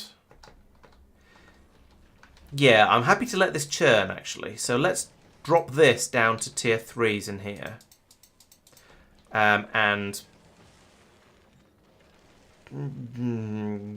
yeah, okay, that'll probably do. And we'll get rid of those. So we can bring some higher quality modules over to here. It's 10% full. That's a start. We'll give it a moment. Bring a few more over. I'm going to ship these over to Norvis and put them into the machine that's making my my productivity modules. Because then at least then I'll get slightly better modules out, and that's going to be slightly more worth it. I assume I can't put quality modules into a lab, because what would that even mean? And productivity modules are probably better. So let's deliver those to the quality street. Seems appropriate somehow. Then we can ship them over to Norvis and do something a bit more useful with them. Speed upgrade. What should I speed upgrade? Probably something. Oh, quality labs. Yes, that's true. Right, and we'll switch you back over to automagic as well, because might as well.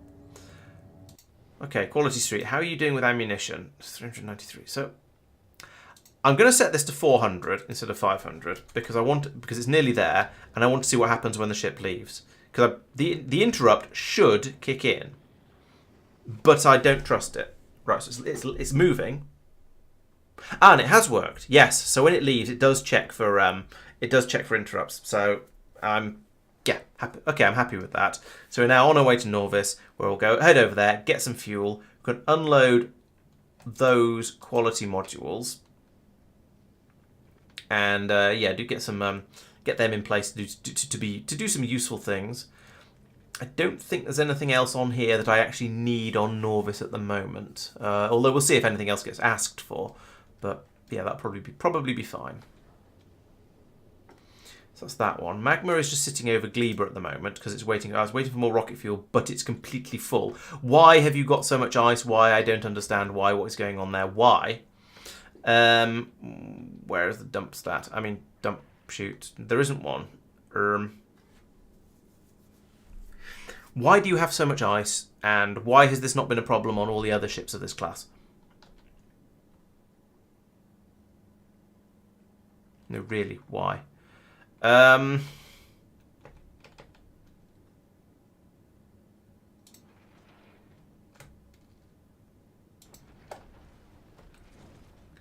Right, let's do that. And then I'll put an inserter over here, like this. And then red cable that to... Oh, come on. And enable, disable. Run when ice has got silly. Greater than 800. Yeah, because we need I presume we need the calcite, and that's why we're pulling it through. That's why these machines are running, even though the ice is silly. There's supposed to be emergency overload dump areas for these sort of things, but apparently this ship doesn't have one. Well, it didn't. Now it does. We could have a spray of ice coming off the side of the ship over here. Okay, there we go. Right, so now you're... what are you doing? Yes, now you can actually fill up with this stuff. At least eventually you'll be able to. Okay, that has calmed down a little bit now. That was a ridiculous amount of ice to be holding. Maybe this ship needs more storage. Oh, yes, of course. This is the ship that ran out. I didn't fit as many of these storage things on there because I didn't have them over on Norvis. Where this ship doesn't go... But does it go past Norvis? Vulcanus to Gleba? No. But it does have the interrupt. But that won't happen. Yeah, okay. So what I'm going to have to do is go back to the magma, get rid of those, but put in a request here for some more storage modules from Norvis. So next time it ends up there for the fuel shortage, it'll load up with some, and then I can put them in place. But till then, it's a bit silly. But we can now at least we can now get some more rocket stuff coming back in again. Oh, and that was the last one we needed. Awesome. I could dump the ice onto Gleba, but water is not something that we're short of on Gleba, so I wouldn't really know what to do with it. It'd just be a bit silly. It'd be like dropping metal onto Vulcanus.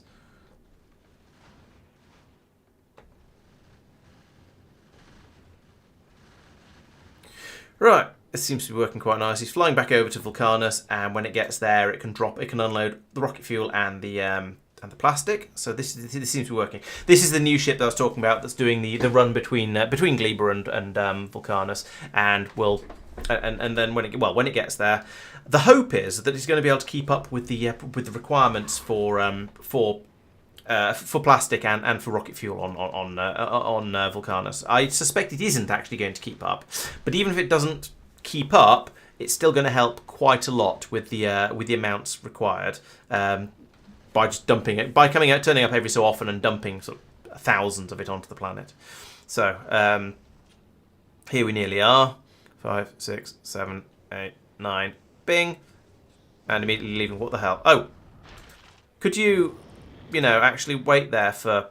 Oh, just dumped all that. Right. Could you wait there for time, please? Because I don't think you unloaded any plastic. You unloaded everything. You unloaded loads of other things, including all of the rocket fuel. But you didn't actually dump the plastic. And that's important too. We need the plastic on that planet. There we go. So there's a load of it. And if you could do that... So there we go. There goes all the plastic. So now down on Vulcanus, we'll see... Yeah, there's rocket fuel coming out. So that's good. There's lots of plastic coming in. Wow. Plastic coming out. Nice. And some more carbon, sure, why not? Might as well. It's cheaper from space, doesn't cost coal. We're getting through an enormous amount of coal to make the carbon, to make the tungsten triangles, which is a bit, well, it is a thing. We'll just have to deal with it. Right, plastic though, we've actually got caught up here. That's really good. So now there's enough plastic. There is enough plastic being supplied by the Glebian ship to keep the to satisfy this planet. The rocket fuel, on the other hand, I don't even know which belt that's on. It's this belt here.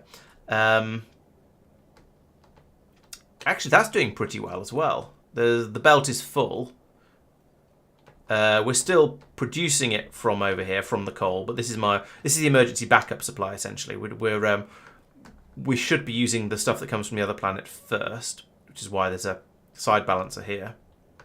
And it looks like, yeah, we've actually got enough that there is some left inside the storage module here. So that's going really rather well.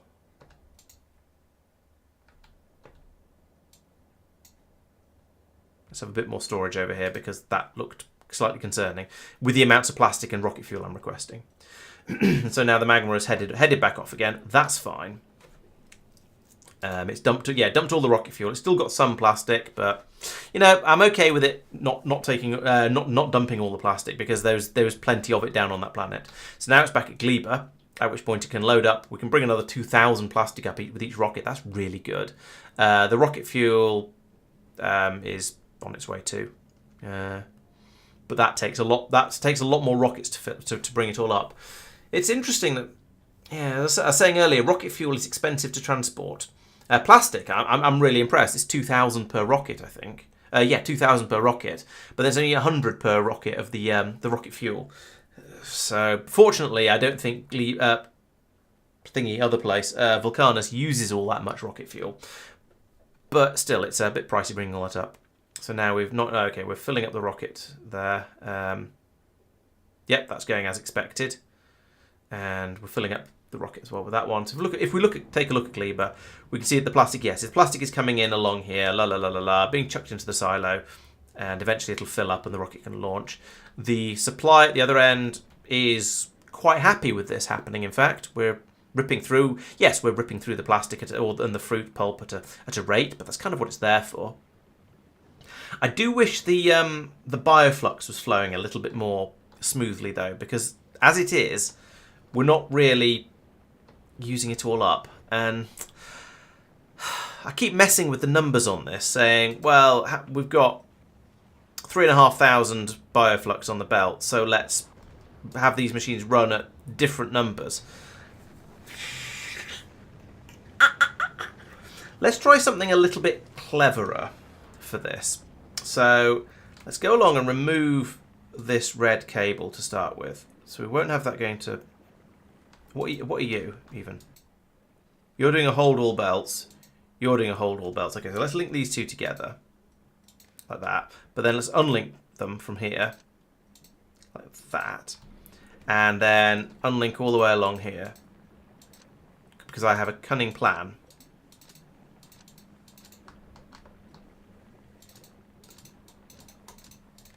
No, not that. What? Who did this wiring? What's going on?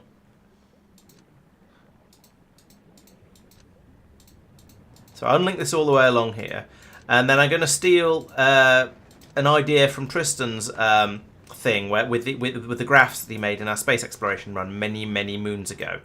So, along here, I will put in that, and then I'll put in a constant combinator here. Yes, it can't possibly be my fault, Jasper. I don't know what you're implying. So that goes to there, and how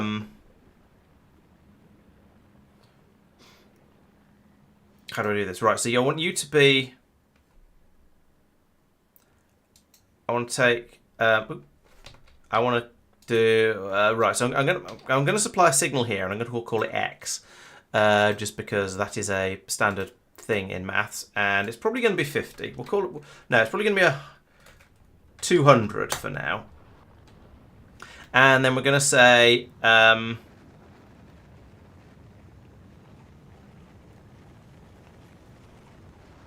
This I want to add, and I want to multiply.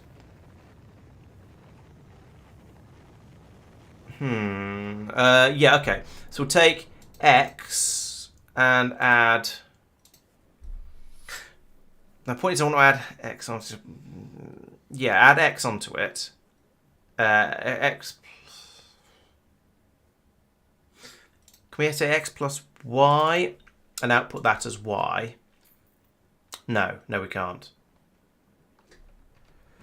So what I'm trying to do here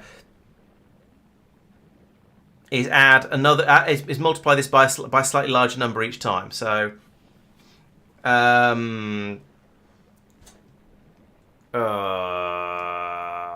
brain has gone to cheese. Right. So let's output this as X. Like that. Right, okay, now I've worked it out. So output X plus... actually,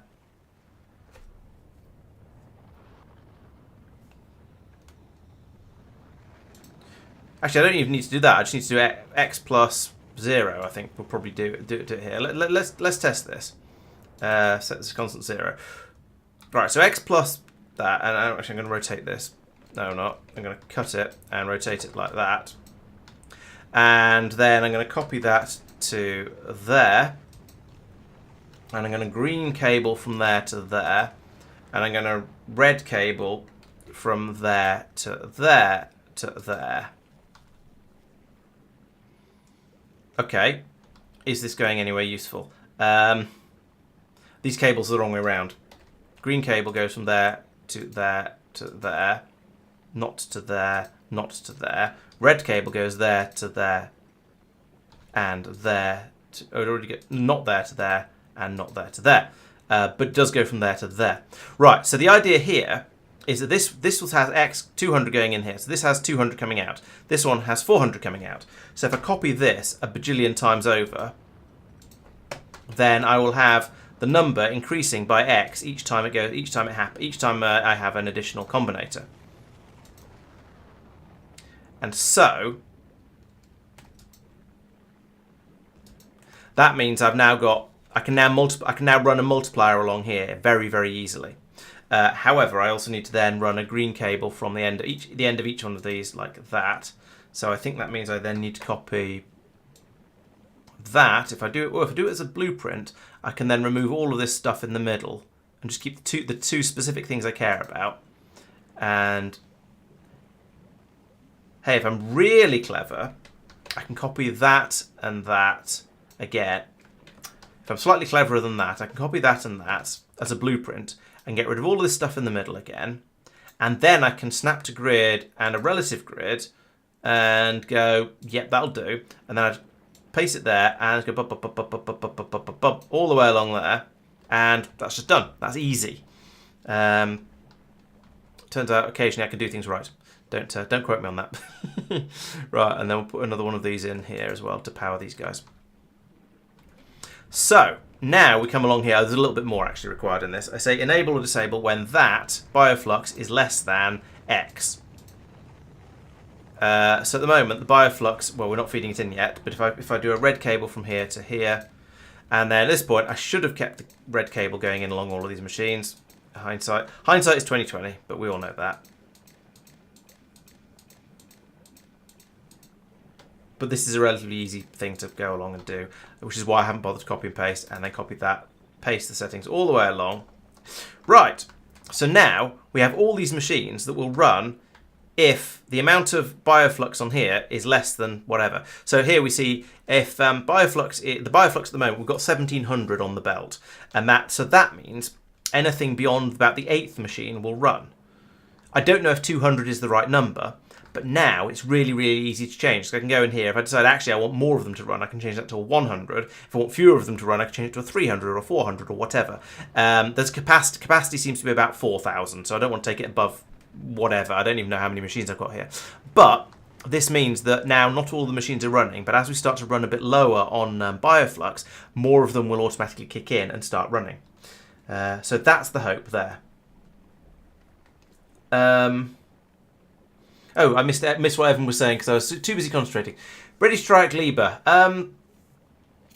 When you get to Gleba, Gleba starts out quite mild and not actually all that scary. Gleba isn't very early Gleba isn't too bad at all. It's when you've been there for a little while and you get cocky that it starts to get really, really bad. So I came out to Gleba with a couple of stacks of green ammunition, and that was enough to absolutely shred anything I found for the first quite a long time. I then got cocky about that and didn't bother building any defences, and I got absolutely wrecked. So so it'll get you done for the start, and even your first sort of one. Oh, and if you've got a flying suit, that's really, really useful as well because it just makes you a bit more mobile. But it's not essential. Just going out there, the Glebians are not too scary to start with.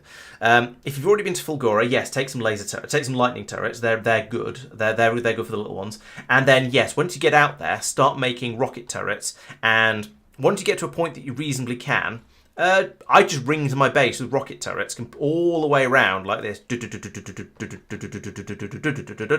And then put in lightning turrets every so often as well to deal with any small guys. And then a few extra laser turrets in hot spots. The other thing I've done is prioritise the rocket turrets to only shoot the strafers and the stompers, because that saves a lot of ammunition. You're not wasting it on the little guys. The other thing that is slightly tricky at the start, but worth thinking about, is trying to put your plantations a decent distance away from your main factory. Other than that, go in, drown a little bit in it because it's complicated and weird and different and challenging. And go nuts. Just see how it goes. You'll probably have an occasional upset, but basically it's probably going to be fine. Probably. And if you don't get glebbed at least once, then you've been far too careful, and that's no fun. So yeah, that's probably my advice is make sure you take at least a handful of take some green ammunition with you to get you started, and then. Just don't get too cocky and remember that at some point the natives are going to get interested in your factory, and eventually you're going to get big guys coming in to have a look, and at that point you're going to want to have lots of rocket launchers wherever they're coming from. So yeah. Oh, and defend your pollution cloud. That's a good one. That works on Norvis and Gleba, and it's generally good advice, I think, for either planet.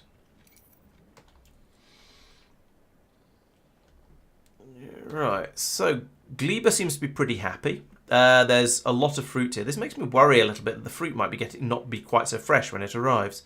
I mean, this mash is going off a bit, which I'm not very happy about. Because we're not making enough bioflux now. This is the big problem I find with Gleba, is that your requirements wildly go up and down. So it's very, very hard to balance your production, balance your supply and your production against each other. That's sort of what I'm trying to do with this system, and maybe it's now time to implement the same system up here for these guys, because there's too much Yumako mash on the belt here. There's a little bit too much jelly nut as well. Jelly. So yeah, I guess the same sort of system is probably going to be a good idea for up there as well. So let's take a few of those. Copy these guys in up here like this. If I put them here, then I should be able to green circuit from there to there. Yes, that's it. That will reach. Excellent. And there to there. And there to there. And then along here, it's probably not going to be 200. But what we're going to say here is enable if Yumako is less than X. Yes. Like that. So it's 28 at the moment. However, we're not reading off the belt here. So this needs to be a red signal. Yes, coming in there. And reading this belt. All belt. And how much is that going to get us? Okay, that gets down to here. So I'm going to need to run a cable from here down to here and here, because this number is also important. So I want to read all belts from here as well. That gets me all the way along to here. Oh, and okay, also, let's read that one, because that counts too. So there we go. Now we're seeing 1900 Yumako mash on there. Right, so at this point, this whole system starts to make a little bit more sense. I've already got them linked together with red cables, so that's convenient, at least most of the way. So do that as well. And then I can copy that, I guess. Yeah, let's take that. Remove this stuff in the middle because it's probably going to be different in funny places. So we can, and then also, once again, snap to grid relative, like that. No, wait. That's not right. Start again. Copy that. Remove the stuff in the middle. I do want to snap to grid and I want it to be relative, but I want the width to be 3. Yes, because then I can paste to there and it'll get all of these ones along here as I drag it through. And it'll link all of the cables up as well. It'll link all of the cables up, I said. There we go. Has that worked? That seems to have worked. Right. So now we've got exactly the same sort of thing, exactly the same sort of system. We're only running running the relevant machines. So now you can see already that several of the machines are running in rather these ones aren't running, but most of the rest of them are. Is that the right number? I don't know. We'll keep a little bit of an eye on it and see how it's going. Now down here we have we are still recycling bioflux. So the bioflux seems to still be, there is still a significant quantity of it, but it is flowing freely. So this is probably about the right amount of bioflux to be making. The Yumako mash is, no, this bit here is problematic. So I think X needs to be slightly bigger here. So let's make X 250. And there we go. Some of these machines now turn off.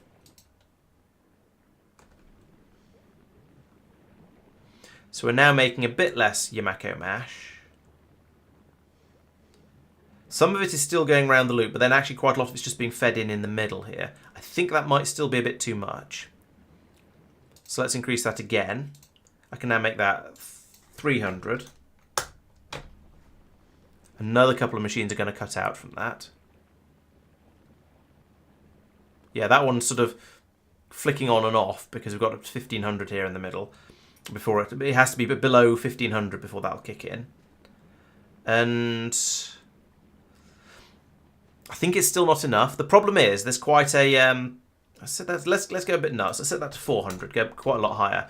There's quite a lot buffered in these machines, I think. There's 34 Yumako mash in there and some spoilage that it wants to get rid of. I could pull the spoilage out here, I guess. But yeah, there's a certain amount buffered in these machines. And we've still got ones over here making it as well. So, it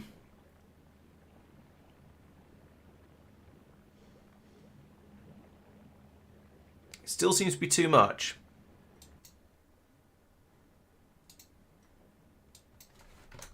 I'm just picking bigger and bigger numbers and just kind of hoping for the best.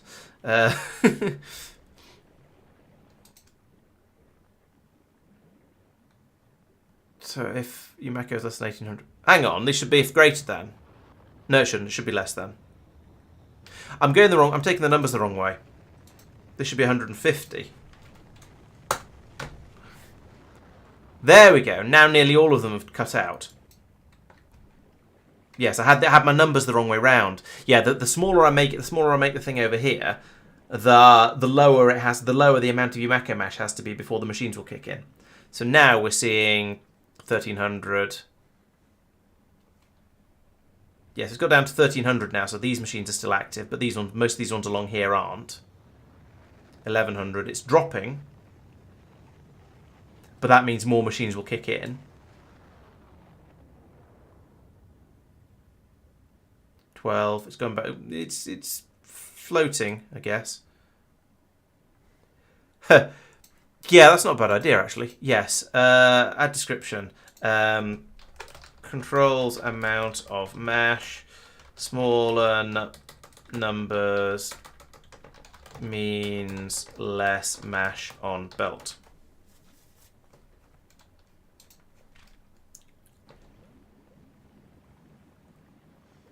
This feels reasonable.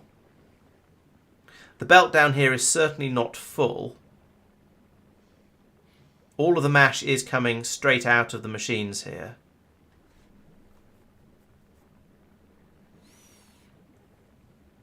I think this is a reasonable number to be operating at. Now, I guess I need to do the same thing with the jelly underneath. So let's copy a load of that, and then we'll flip it vertically just for sake of neatness, and I'll put it in. Will it fit in here? No, there's stuff in the way. There's too much stuff. Alright, we'll put it there, because that will build all of it except for the constant combinator. Get rid of that one because that isn't needed. And then we'll copy that guy from up there, put it in here. Red cable goes there to there, yes. And then green cables along here. Bim, bim, bim, deep, bim, bim, bim, bim, deep, bim. Okay, and then along here, once again, we're saying enable when no, this is jelly this time. Jelly is less than X. Yes, jelly is less than X, because X is constant. So if there's a shortage of jelly, then it'll run. So there we go. I can do that, and then copy that all the way along there like that, and suddenly all the machines go dark, because there is apparently very jelly. Wait, what? Oh yeah, I also need to link them to that, and then that to that. So now, yeah, we've got 3 machines at the end over here running, and then lots of machines turned off here. But as it starts to pull through, that 4th one kicks in. Yeah, that's...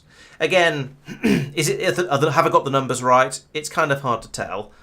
I will let it run a bit and see how the jelly goes. Now, down there, the jelly does seem to be almost all getting picked up, but it wasn't almost all.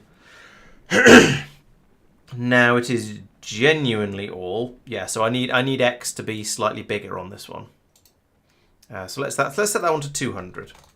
Maybe because there's fewer machines making it, I want the number over here to be the same. So actually, it should be twice as much.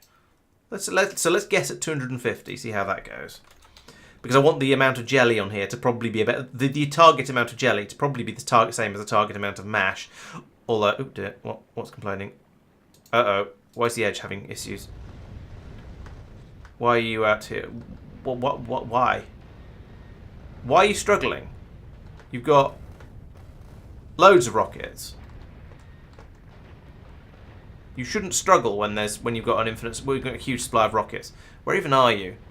Only 90,000. Less than 90,000 kilometers, or 90 megameters out. That should be fine. Why did we lose a turret? And also, why is this not getting repaired a bit more quickly? Oh, it is getting repaired. That's just the rate that the spaceships repair stuff at. Okay.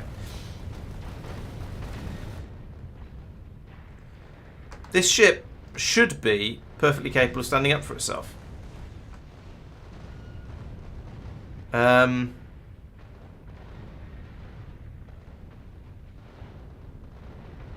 And it feels like it's doing okay.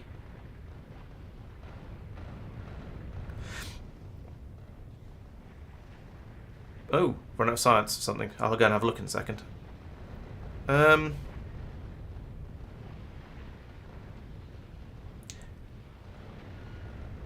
Yeah, I mean, it looks alright. Maybe some legendary more legendary weaponry along here, so it's got slightly longer ranges. But then the only ones I can really legendary easily are the gun turrets and the laser turrets. So I don't know. Should be all right. All right, Norvis, why are we short of science? We are short of what are we short of science? Okay, we've run out of cryo and Promethean. I guess the Promethean, maybe we're just not requesting enough of it at a time.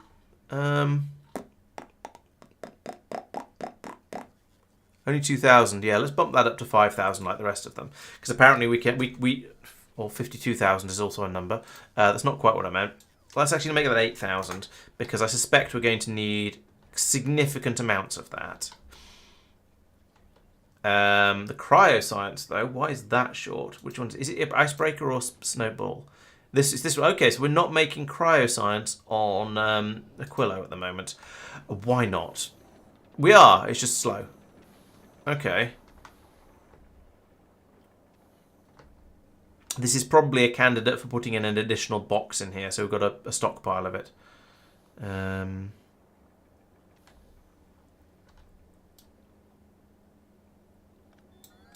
make that a little bit longer. And then make that go to... oops. Oh. Oh dear. Right, why is this ship suddenly started having problems? Go back to Norvis. Oh, he's on his way back already. Actually, that's fine. Okay, that's going to cause serious difficulties because we won't have enough belts to... We need to keep the rocks churning. Oh dear, I've run out of underground. Ah, this is a problem. So, what if I make that slightly longer? That'll help a little bit. Oh.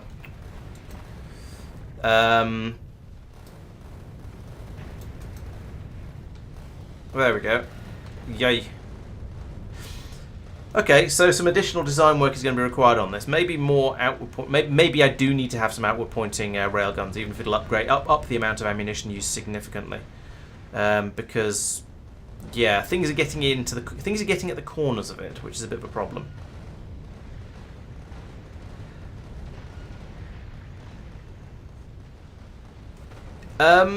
Could turn more bioflux into more science, but then I'd have more science that I'm not actually using, and then the science would spoil. So yeah, it's kind of balanced at the moment with the quantity of eggs created, I think. So I feel that going in there and making more science on Gleba would be problematic, or would be difficult because there wouldn't be enough eggs. Or, well, as it is, we're already struggling to burn all the eggs. In fact, yikes, that's a problem. Actually, it's not really a problem. If the eggs hatch, we'll just laze them. So yeah, I don't want to produce more. Or I'm not producing more science because it'll all go off because I'm not doing science at the moment because everything else is broken. So over on Aquilo, what was I doing? Yes, I was going to put in a couple of boxes. Do we have boxes on Aquilo? Find out in a second. Oh, I'm gonna have to do an underground here actually for the. So can I do that? No. That. And that, and that, and that. and that. And yeah, there we go. That'll work. And then that comes around the top instead. But I don't seem to have any boxes. What do I have in the way of boxes on this planet? I have a red chest or yellow chest. Provided, yeah, all right, let's use red chests. That'll be fine. We don't need to. Actually, no, let's use yellow chests. Bip, bip. And then I can set a logistics filter of cryoscience on both of them. And then any other cryoscience packs that end up in places they shouldn't will get brought over here. In fact, while I'm at it, you know what, I could just do that as well and request any, because there were a few that got picked up. Like that. So there we go. Now we can load the ship up with the cryoscience. It's as fast as it's being made, but when the ship is away, we can build a stockpile up in these two boxes. I don't know whether that's going to be fast enough, but it is a thing we can certainly do. Looking along here, is there a supply problem of anything? Doesn't look like it. It's just this is the speed that these machines work at. How's my power on this planet? Pretty good. So I could put more speed I could put productivity modules in all of these, but then it'd be slower. I could put, what modules have I got? I've got prod 2s, but it's already too slow. Hang on, did I have speeds as well? Got speed 1s. Oh no, it's speed 2s. Right, yeah, let's go through all of these and take out a couple of efficiencies. Put in a couple of prods and another speed, like that. And then copy that to all of these and see how painful that is for my power consumption. So I think there's not a huge amount else going on this planet at the moment. It is basically just doing the science. So if I can make this a little bit more productive and a little bit more speedy. So what speeds are we doing up here? We're doing 3.2 and a productivity of nothing. Down here we're doing 3.4 and a productivity of 12. So, you know, that's an improvement. I think I might also need to put in more. Oh, these might not be fast enough now. Let's do the same on these ones. So that was take out 2 efficiencies, put in 2 productivities. Oh, that's not. It is an intermediate product. It's a liquid fluid. How's that not an intermediate product? Goodness sake. Fine, I'll put in one more speed in there because I think I'm using slightly more, and I'll put in one more speed in here as well because again, it's using slightly more. Then I can copy. What can I copy? I think it's yes. If I copy this onto that machine there, then I'll get another 50% or so. Ah, they've got some science launching. Excellent. That's what we like to see. This build is going to take approximately forever, but never mind. I just used all of the power. So suddenly use. Oh, jeez. Okay. Maybe that's why I had efficiency modules in all of those productivity. Let's not do that. Maybe that's why I had efficiency modules in all of those productivity. No, that's why I had efficiency modules in all of those cryo plants. Because, oh my god, they use a lot of power when they get going. Generating more power out here is fairly straightforward. It's just copy this thing. As long as I've got enough heat available. The potential problem is if I run out of heat and then everything breaks. And we don't want everything to break. So copy that, paste it here. Except that should be one of those, like that. I don't even know if I've got all of this stuff, but we'll find out. We're churning through the ice quite rapidly, Dan. I think what? Oh no, that's the other way around. No, we're stealing some of the ice to make water. It's not. I thought I saw a belt of ice going past that was mostly empty, and thought, oh dear, we're not making the ice quickly enough for whatever needs ice. But no, this planet is not short of ice. There's plenty of ice being produced on this planet. We're just then melting that into water. That makes more sense. Hopefully I've got all the resources I need to build this area. I honestly don't know. We'll find out once it gets hopefully gets built. In the meantime, power is mediocrely.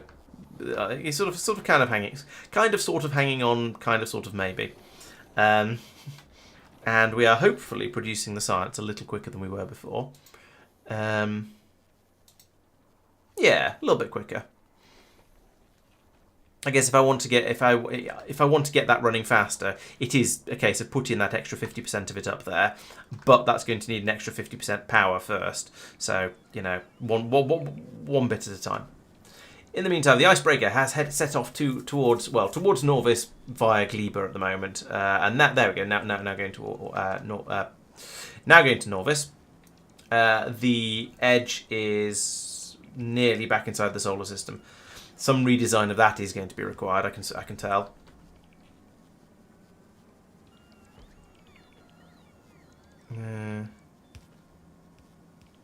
I don't know how much of this stuff I actually have. Oh, we've got the turbines are being placed, so maybe we do have enough turbines to build all this up. Okay, I haven't yet had an ice shortage on Aquilo. It's being just passed through and then being put into here, and then any spare is just being recycled up here, because apparently you can't just chuck it back in the sea, because I don't know, that'd be polluting, I suppose. It would dilute the ammonium or whatever it is, whatever the stuff is that comes out of the sea here. So you're not allowed to do that. Where am I even pulling it out? Oh, it's here. My pump jack goes through the concrete now. What is this stuff? Ammoniacal solution. That's the one.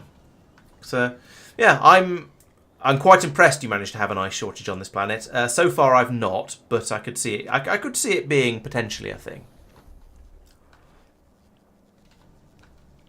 We're nearly. Oh, there we go. Got some defrosting going on now. There's just couple of pieces of pipe here left to be placed. If we could have those, that'd be very much appreciated, and then we can start generating a bit more power. Come on, there we go. That warms up. And these guys kick in. Oh, we're waiting for this to heat up to the 500 degrees they need. Okay, fair enough.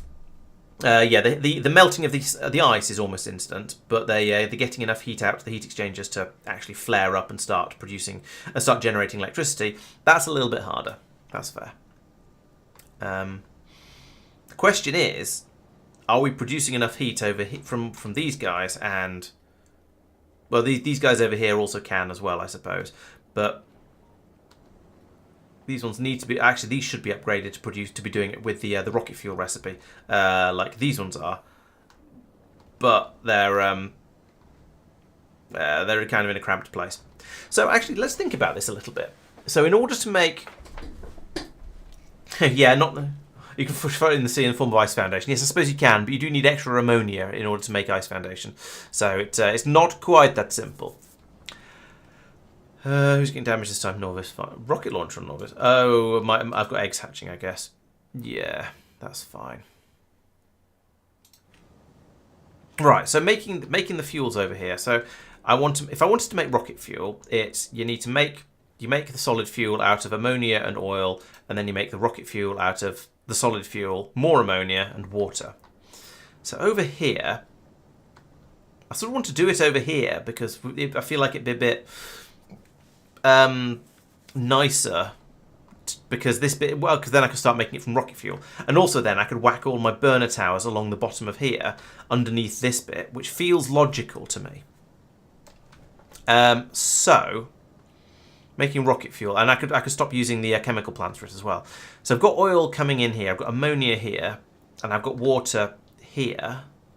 It's not too bad.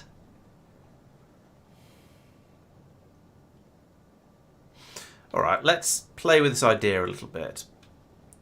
I want to put ghosts in without them getting built. Unfortunately, that's not a thing. So I've got one of these here. That would be trivial to get water to, because the water is right here. The ammonia is over here and wouldn't be too bad. Or I could do it right over here, and then worry about getting the ammonia, and the ammonia is here, so that's not going to be too difficult to get over. The water is here. That's going to be trivial. It's the oil that's going to be the slightly awkward part. Have I missed anything? No, ammonia and oil, ammonia and water and the solid fuel. I could even bring the ammonia out from, yeah, probably down here would be the right place. So, okay, let's put in a couple of these. One of them can go here. And one here. You are going to start producing me my ammonia rocket fuel, which means solid fuel comes to the next thing next to it. It's going to be water, which is going to come from here. And the ammonia will come in here, I guess.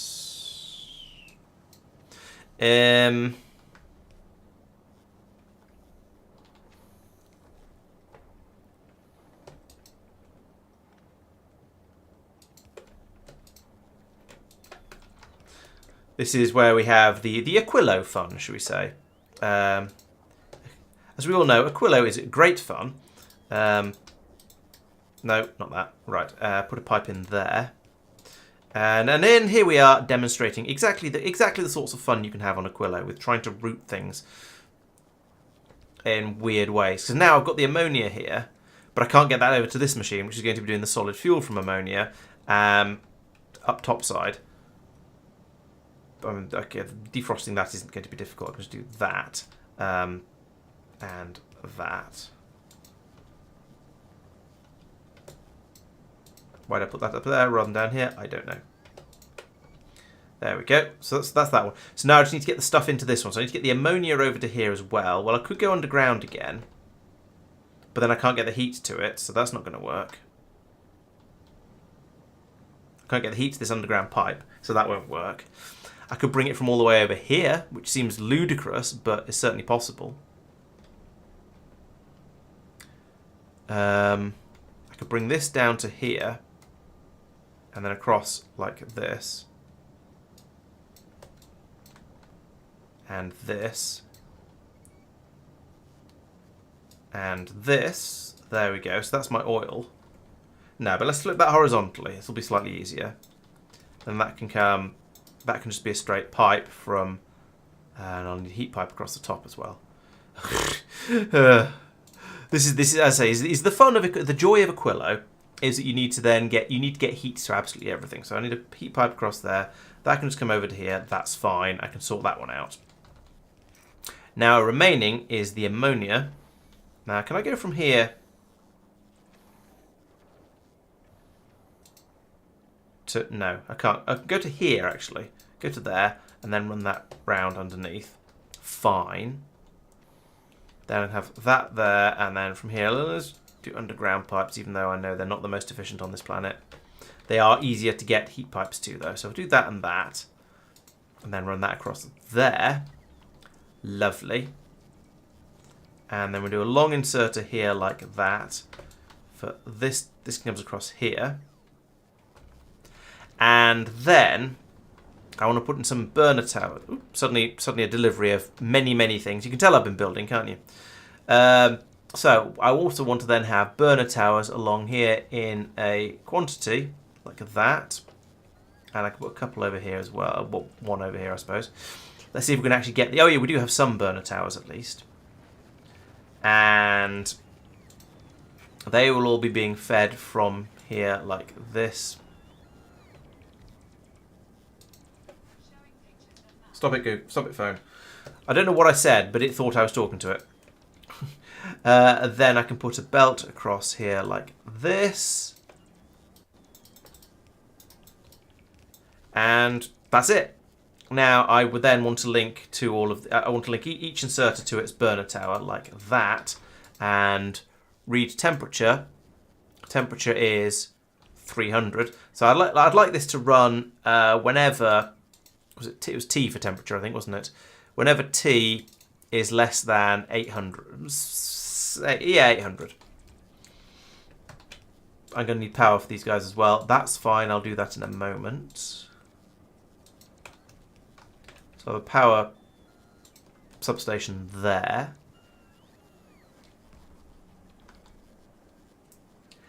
Aquilo is, it's sort of fun and sort of frustrating. Because yes, you've got these sort of ridiculous, I've run out of underground pipes. You've got these ridiculous constraints to play with, but also that's interesting and sort of fun. Sort of. Emphasis on the sort of here, I think.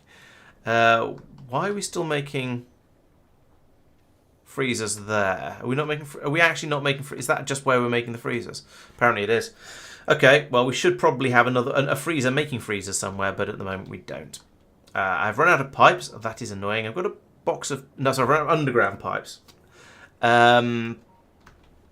So that means I need to put in a assembly machine, which I should have one of. Yeah, I think if there was a lot of Aquilo, it would get old very, very fast. But doing the sort of the little bits of it, especially when you come up with designs you can sort of you can repeat fairly easily, is kind of interesting, kind of fun, kind of still kind of annoying, but in a way that I'm going to describe as fun anyway, because I'm apparently a masochist. All right, so bring some resources over here. We can make some underground pipes.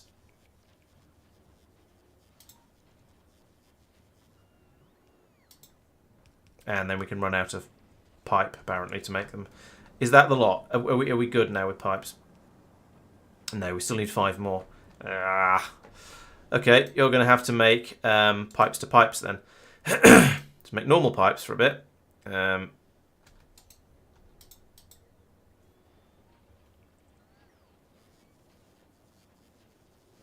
Like, I don't know, 50 of them or something, I guess. Which is, I don't know how many that's going to make. We'll come back to it in a moment. But yeah, okay, there's one missing over there for the input of the ammonia. I do feel that I probably could have got these both running off the same ammonia feed if I tried. But actually having the oil coming in from one side and the ammonia coming in from the other side is quite neat for this. It sort of works. So I'm gonna grudgingly accept it. Right, how are you getting on? Okay, that's enough of that. Stop doing that. Make these instead.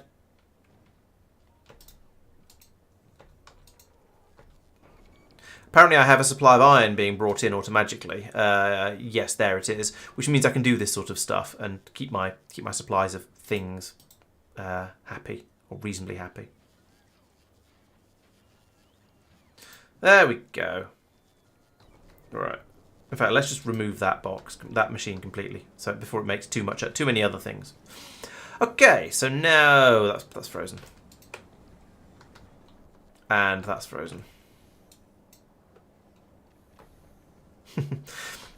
It all makes sense. It's all relatively easy, but it's very easy to forget bits. That's the problem. But there we go. So now this is kicked in.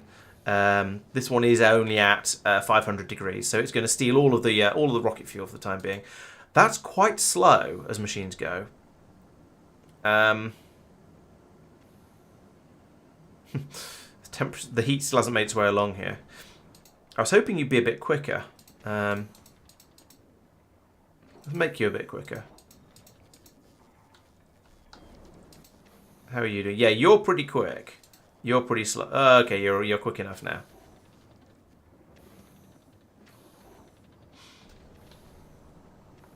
Okay, so now we can quickly lift this up to above 500 degrees. We pump the heat in, pump these things through, get a bit more heat on this planet, and that's rather nice.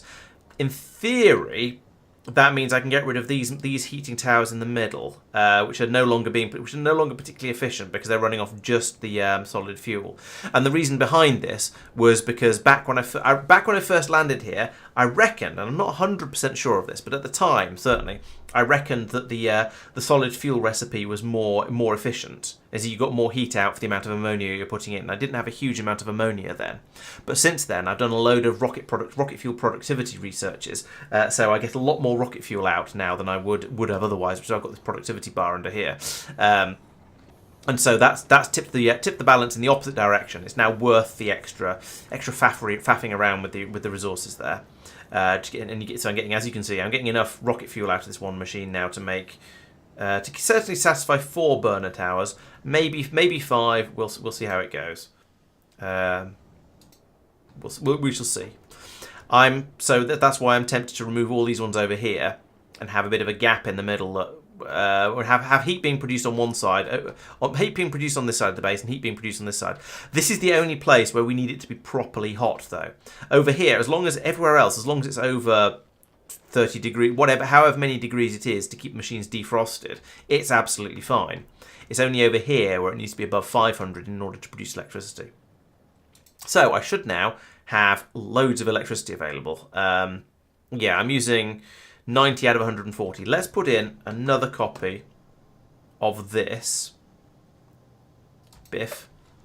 And boff. Yeah, do that anyway.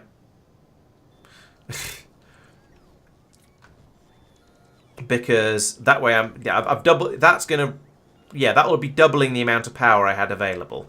So that should mean it's then safe to put another one of these blocks on top of here, because then I'll be using 150% of what I had before, maybe something like that. Oh, Gleber's being damaged. What's happening? Oh, did an egg hatched? Because, oh god, why have I got so many eggs here? Oh, because we're just not making science. That's why. Can we start doing science again, please? I miss doing science. It's sort of what this game's about. And we've clogged up, massively clogged up the belts down here again as well. So yeah, when Gleber stops running, it starts being a problem. It seems everything just goes off, and it's awful.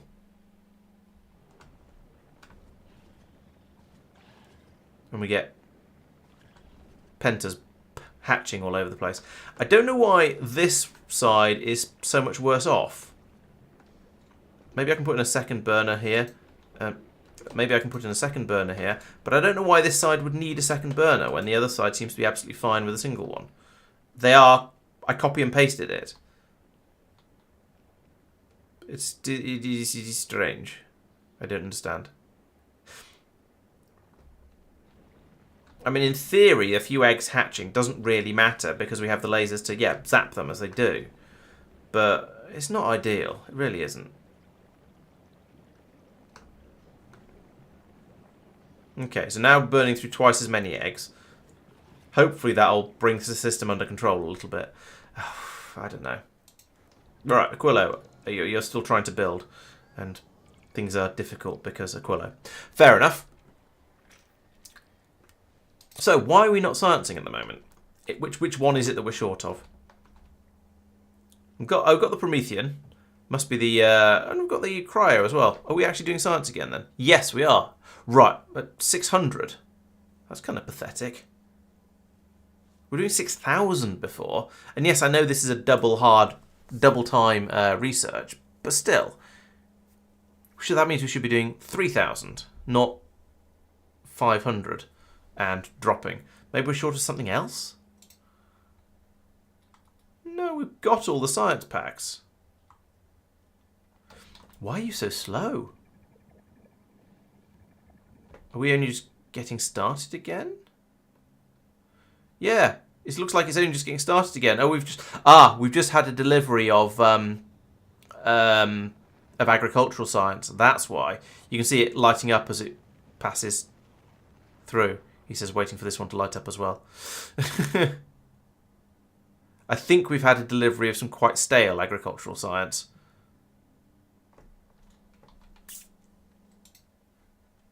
Yes, some very stale agricultural science. Okay, so this is the problem with the system stop. Yeah, no, I understand. Because the system stopped, we've got a lot of stale agricultural science in the storage system. This is down at 17%. So we need to use 5 agricultural science packs for every research we want to get done.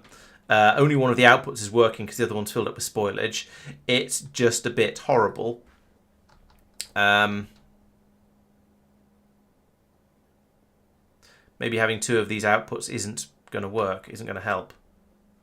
Anyway, yes, we've got a lot of agricultural science. It's virtually spoiled, and that means it's only getting a short distance into the into here because the labs are using it up 5 times as fast as normal. So they just can't keep up. So we're only able to do. It's just got up to 1,500. That's some better than I would have expected, I guess, is what I'm trying to say there. Oh, well, the labs have been built, but we're very, very short of beacons. Where are beacons made? Are beacons made by the Abomination?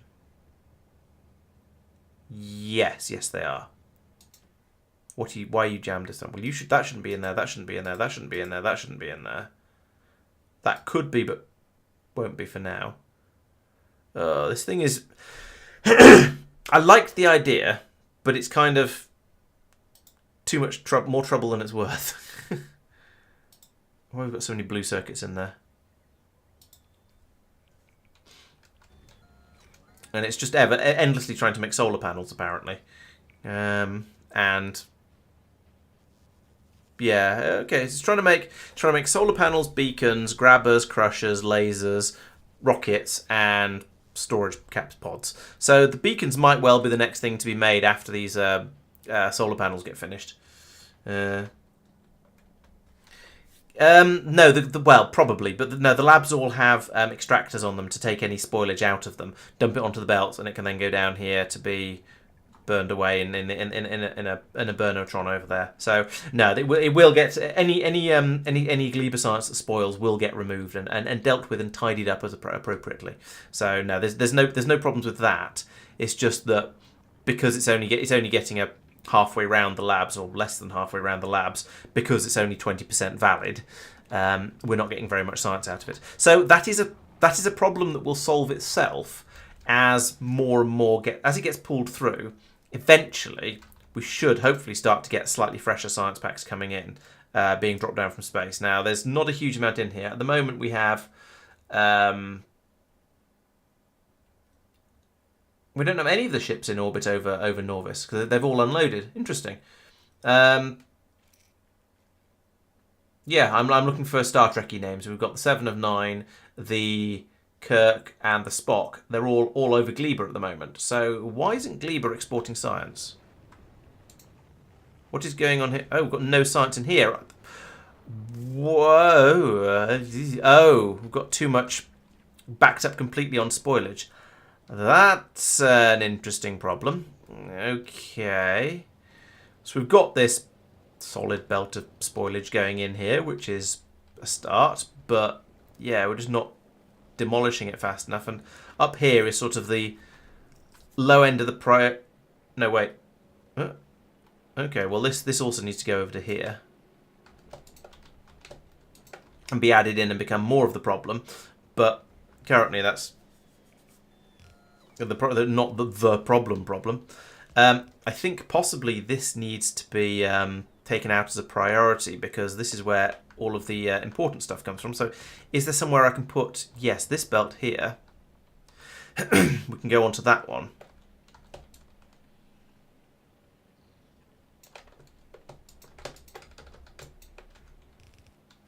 Like this, because this is a priority disposal. Because it's where all the science comes from. So if we feed that straight down there, then we can dump all of this very, very quickly. And that'll go goodness knows where. What I probably need is an additional feed. I could put a splitter there.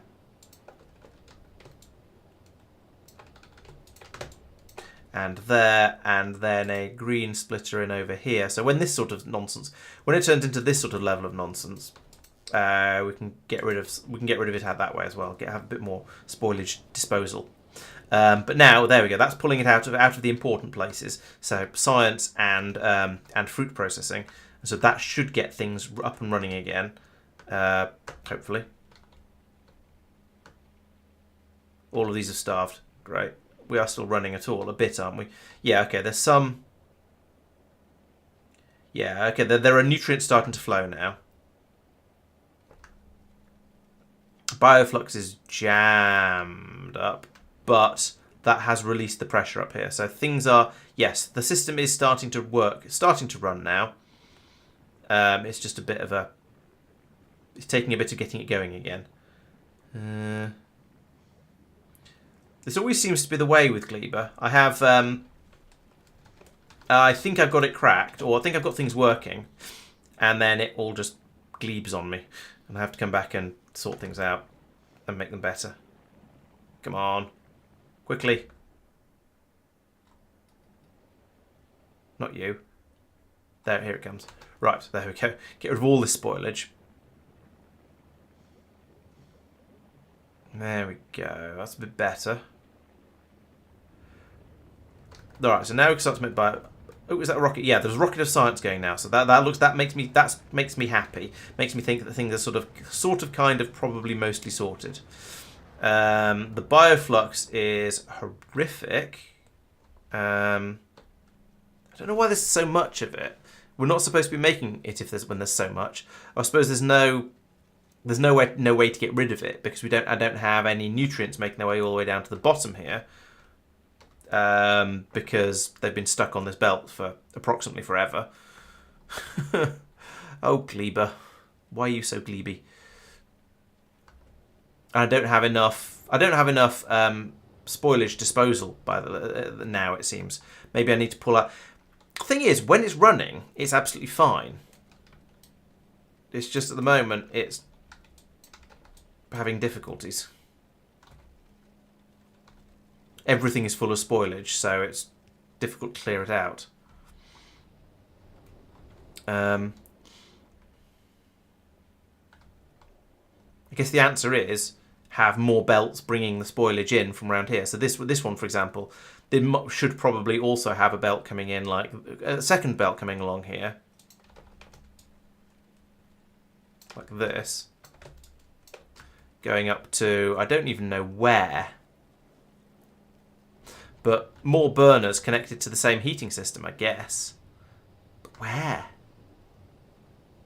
There is more capacity up here.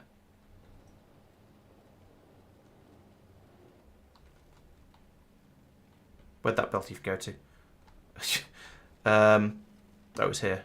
Alright. I could run... For now, I'm just going to run this to here. And I can pull this one off to wherever when required. In fact, let's do this now. Let's do that and that. And I can put that in there and remove that. I don't know what that was for. And this one, input priority from the right. There we go. So that's now going to pull it through twice as fast, at least when this system over here has gone to sleep. Oh, some seeds have ended up in here that I'd like to burn as well, but these don't know to get rid of them. Oh, well, that's easy. At least that's easy to fix. So also do red seeds, also do white seeds. Oh, they're stack inserters as well, so they're going to just get...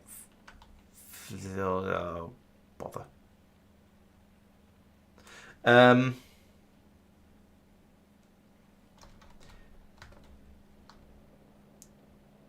Yeah, I've now got 2 belts being brought in from the bottom and whatever's coming in from the top as a priority. So this is better at this point. But yeah, it is struggling a little bit. Right, you.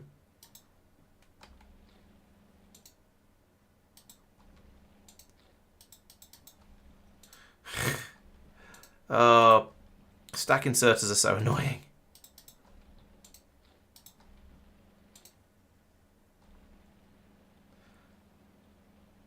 Still, they can get rid of most of the stuff that we want them to. There we go. They should. I think they should only have spoilage coming to them.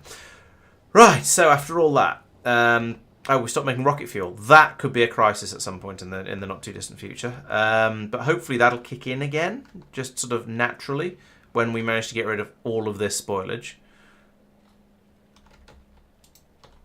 Let's do that because there seems to be a lot more on one side than the other here.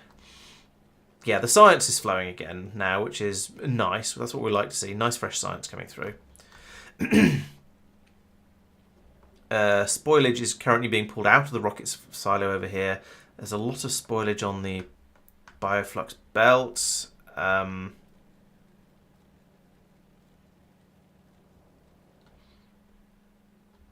This is trickling through. I mean, I don't know. Yeah, we're starting to see some nutrients on the belt here now. So I think it's working.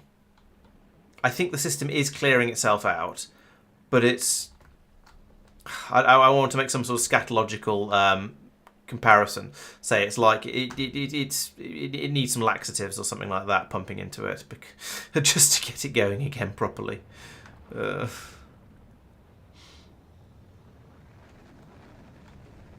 Is there? So, oh yeah, you're right. That not that makes a it makes a bit of a difference actually. Yeah, might as well upgrade that, and then we can chuck a bit more down the side here. Since I seem to have decided that yeah, actually getting rid of this spoilage is a priority because we need to keep the rocket fuel production happy because that's what keeps the base alive. So yeah, things are getting happier. So this seems to be running okay. This is also no, actually this isn't running quite so okay. The bioflux belt is still problematic. But down here, we're now starting to produce rocket fuel again.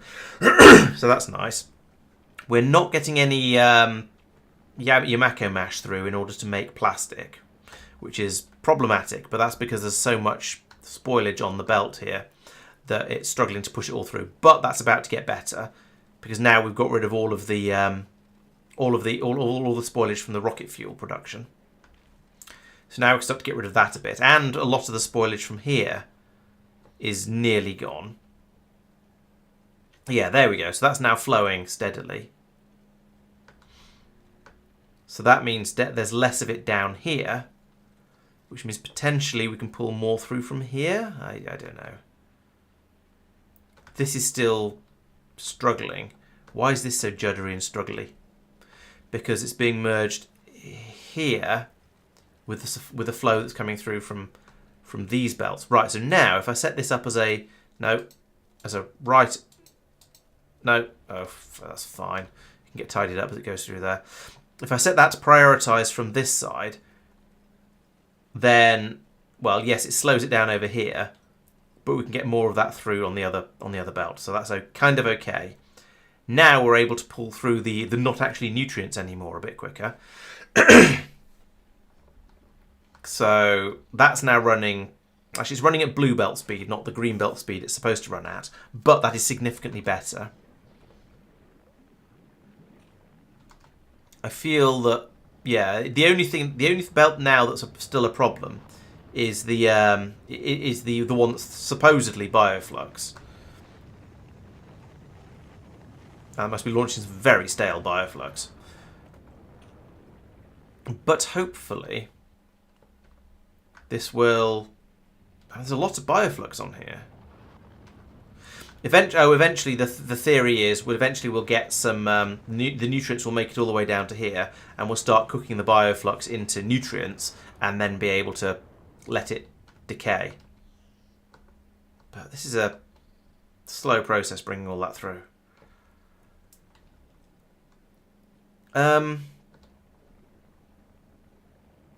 Yeah, and it'd be nice to have fresher bioflux for making the science packs.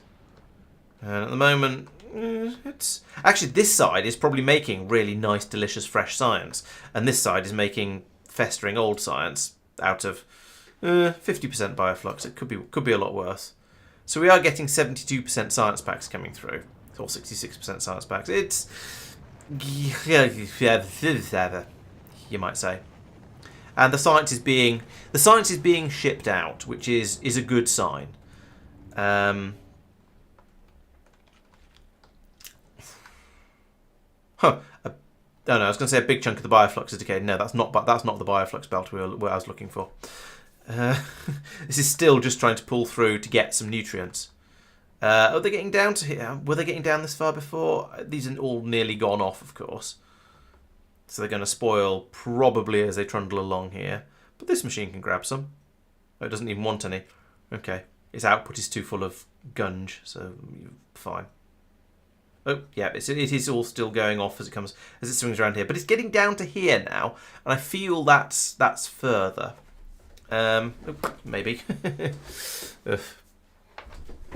And I could try pulling spoilage off further up. I mean, I could pull spoilage off here as it goes past and then dump it onto these belts to take away. But is there any point? Could just let it run around the bottom. Yeah, see, it's all just decaying along here.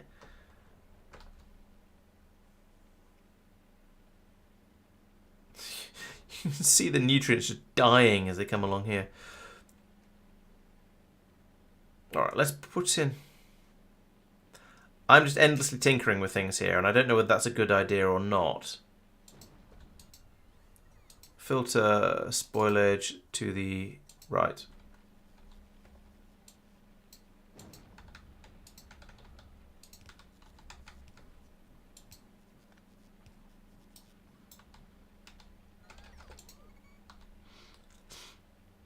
Oh, and now that blocks that up, because this hasn't been placed yet, and there we go, now it can go. Is that going to be better? I'm not sure. Would this be better going onto the other side of the belt? Maybe. If I just did that, at least the first bit flows much more quickly. It might be better. I don't know. We don't have the priority splitter over here anymore helping it, but it seems to be... No, I think that's slower than it was before and more juddery. But, oh well.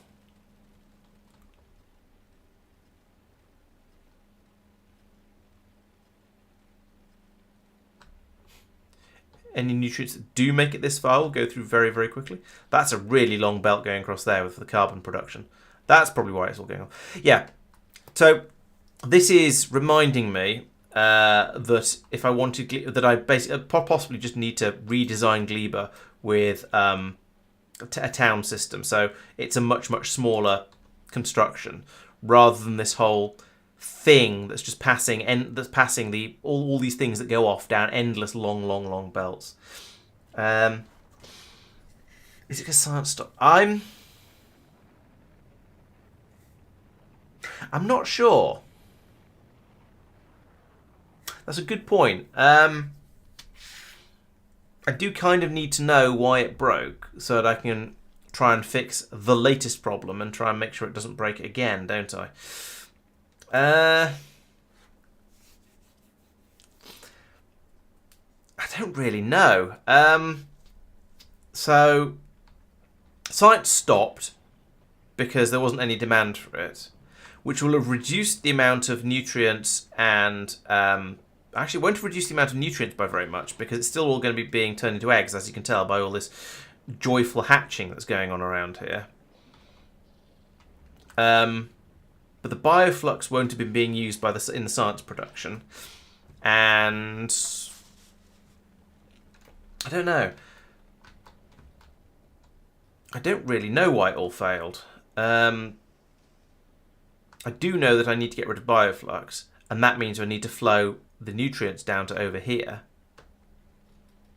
But I need I need to make some nutrients in order to get some nutrients.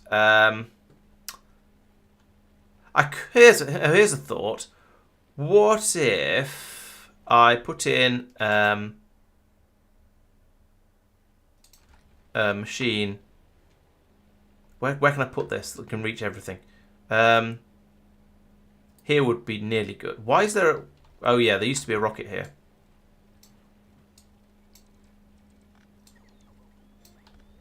Right, if I put in an assembly machine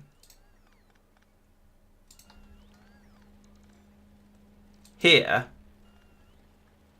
that grabs from there with a red inserter and then outputs there with a normal short inserter and makes nutrients from spoilage.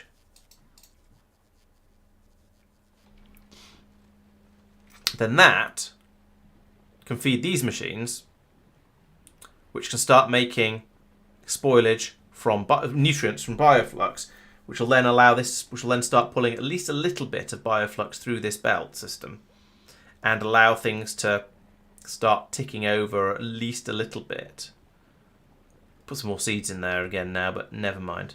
There we go. So that's now flowing. We're turning, so we're able to now turn some of the bioflux here into nutrients, which allows us to dispose of it. And this is how the system is supposed to work. So when we've got too much bioflux, it's supposed to be passed through here to be turned into nutrients disposed of. But that wasn't happening before. But now it kind of can.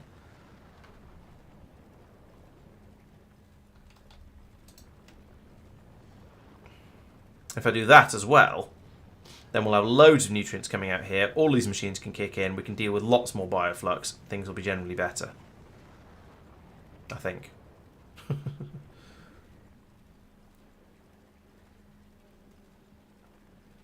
Okay, that looks promising. And now we don't have to pull the bioflux.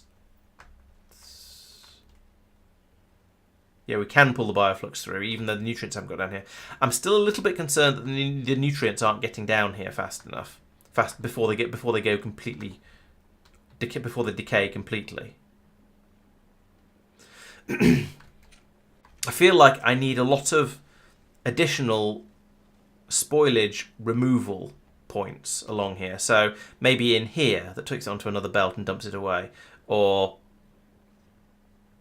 wherever really, just to keep the belts clean and remove the spoilage as it comes through. So, like I tried to do down here, but I just didn't have the capacity on the output to deal with what was being the extra that I was throwing at it.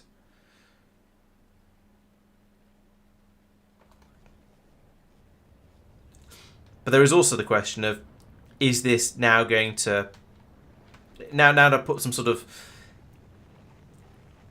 there's this problem here as well. This is also problematic. Now to put some laxatives in here, is the system going to calm down a little bit and start working? And this needs a disposal as well.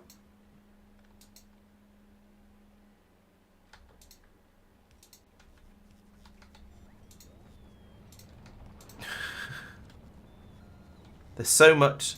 I'm sure that I don't know if I've got a lot. If I've got massively more spoilage being produced now than before, but it does feel like it. It feels like there's far more than I can cope with, and before the system seemed to be able to cope. So it is hard to tell.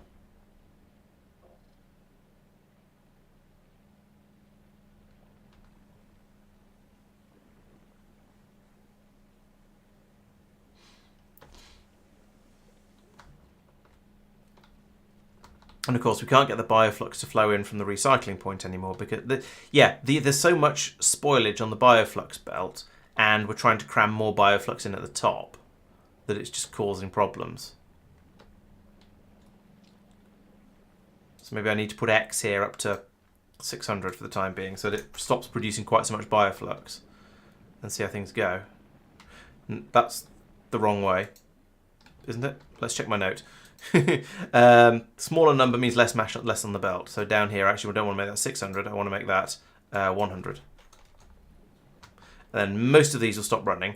That might cause difficulties with the science production, but I don't see that entirely as a bad thing.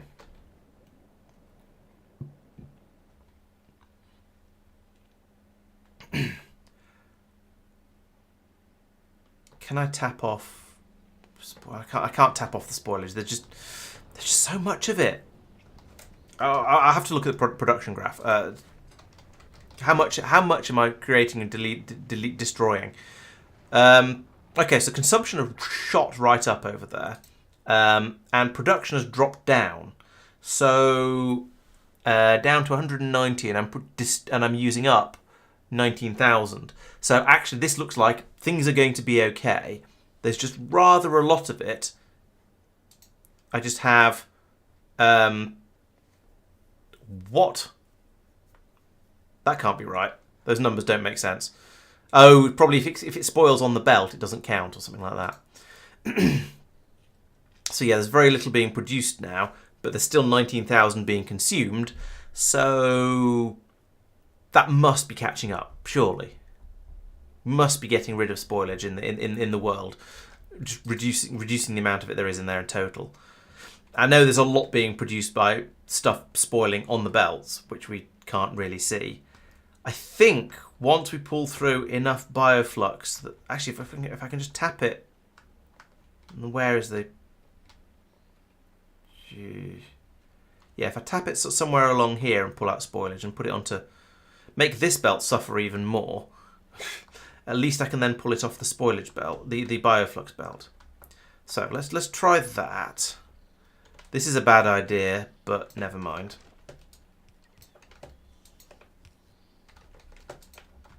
I want one that's taking out spoilage to the left. So not you, but you. Copy that. to there. That stops for a moment. Place that in. Right, okay, so we're dumping a load of the spoilage that it otherwise sort of is off the nutrients belt. That's a useful. How can I prioritize this? Priority, input priority left. And yeah, that's fine. That should now be able to just flow. It is completely stopping the other belt, which is lovely, but oh well. But what I want to happen, I was hoping this was flowing through a bit quicker. Yeah, I want to get rid of all of this spoilage off the other side, from along here. Clean out the bioflux belt, get all the spoilage off it. So I'm trying to lance a boil here, I guess, essentially. When that pulls through, hopefully it'll get a lot better. Why not place spout and brand burners around that burn spoilage when it's a lot of it? That's a fair question, actually. That's a really good idea. Yeah, okay, let's do that. But I want to see this sort of kick in a moment when this gets along to about here. But yes, that's a very good idea. I could just put scatter burners all the way down the belts to take off the spoilage. Since I'm mostly powering, I feel like I'm mostly powering the base off rocket fuel these days. So.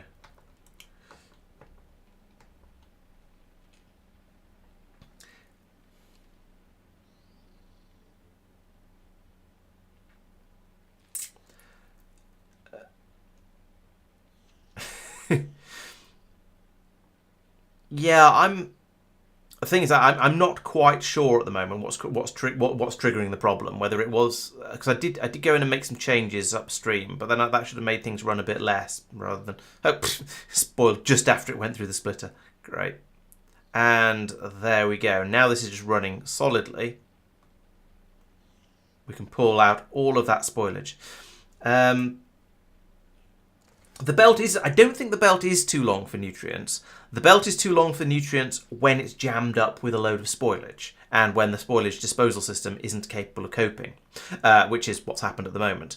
But previously, when it wasn't horribly broken, it was okay. I think it's probably the belt is too long for the sake of sanity to some extent, but the nutrients can actually make it all the way to the end of it before they spoil in normal conditions. It's just unfortunately these are not normal conditions because the belt is full of spoilage and everything is jammed up. But my hope is now there's still a belt full of spoilage coming through here, but is that starting to get gappy? No. I thought is that not gappy? It looks gappy, but apparently not. Where's all this spoilage coming from? Bet that's being dumped from some machine somewhere. Oh, it's being dumped out from here. Right, okay, so all these egg processors have been dumping spoilage onto the belt, which is going into the in with the bioflux belt, and there's a missing belt along here. So let's do that, and then add this in, and link that to there. And then we can get rid of all the spoilage from along here. That'll help things a lot. Oh, and all my eggs have died now, which is lovely. So that is more spoilage to deal with now. But, right, that means now this belt is no longer full. That means we're now recycling the bioflux from the loop back. That means that the bioflux belt is now running freely again. And that should mean that things will calm down and start to work. I think there's still a bit of spoilage. The nutrient belt still isn't quite tidy, but it's getting there. It's nearly. I think it's. Yeah, now basically all of the nutrients that are coming along here are they haven't actually gone off yet. They're not fresh. They're going off just after this split, I'm sure, but they're doing a lot better. What's causing that to slow down? Too much spoilage coming through, I bet. Yeah.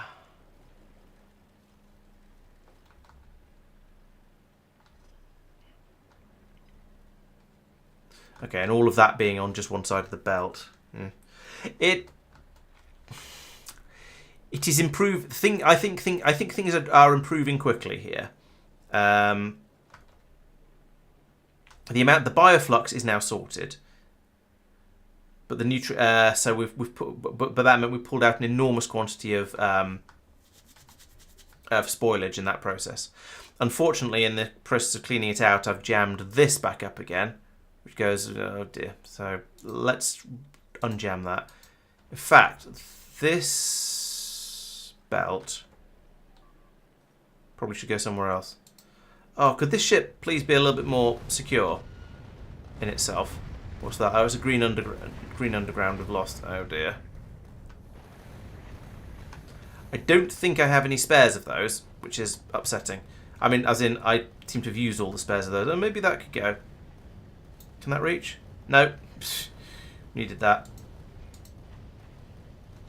Oh, pfft. Problems. That might reach. Yeah, there we go. So yeah, I think next time this ship gets back to Norvis, Quillo, I'm going to have it wait for passenger present and try and remember to go and fix it. Because it can't quite keep up with the... it can't quite keep up somehow. I'm not sure why not. I'm not... because whenever you see an alert, it's because things have already gone wrong. But it's this corner and this corner that keep getting hit. So I think if I rotate these two outer rail guns to point diagonally outwards, so it creates a slightly bigger umbrella of safety. And no, I think the rocket launchers are long enough range for that to still be effective. Yeah. You've moved back to 1.1 for K2SC, have you, Clan? Oh, that's interesting. Yeah, that sounds... I don't know. It's been so long since I played K2SC. I don't know. My instincts would probably be wrong again.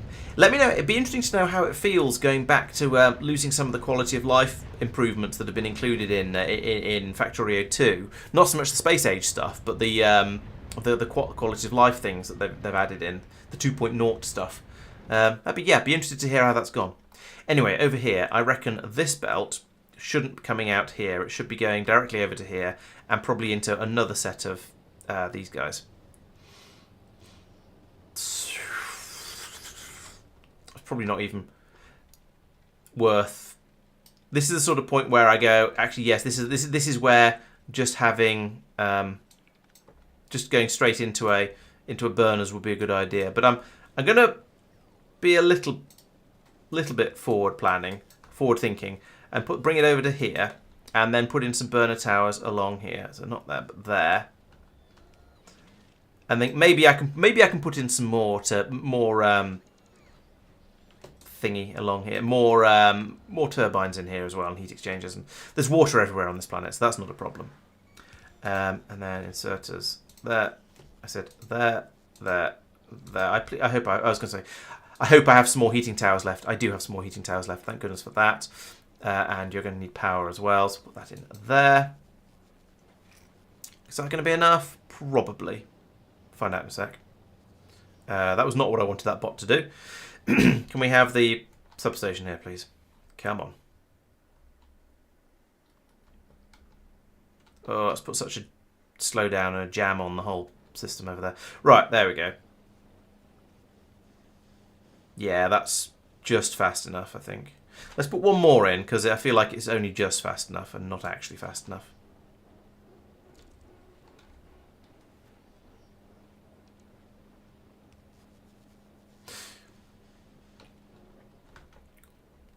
Having done that, there's now suddenly gaps on the spoilage belt. That's amazing.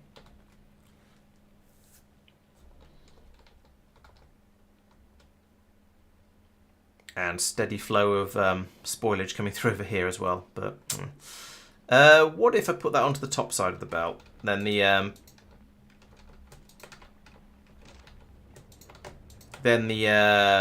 sulfur can start going again.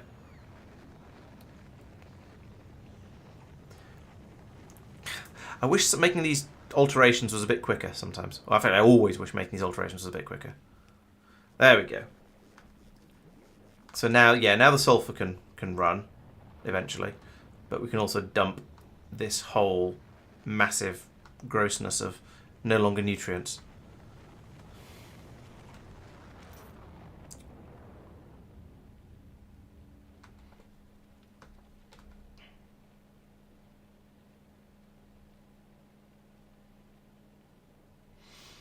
And there's been a lot of catching up going on. But I think it's got to the stage where it is caught up. The priority one that's coming from science production is running pretty solidly. Oh, it's all the stuff coming out of there. Right. The other thing I want to fix here, where's my egg box? There it is. Is the fact that now I suddenly have lots and lots of machines along here that don't have any eggs in them.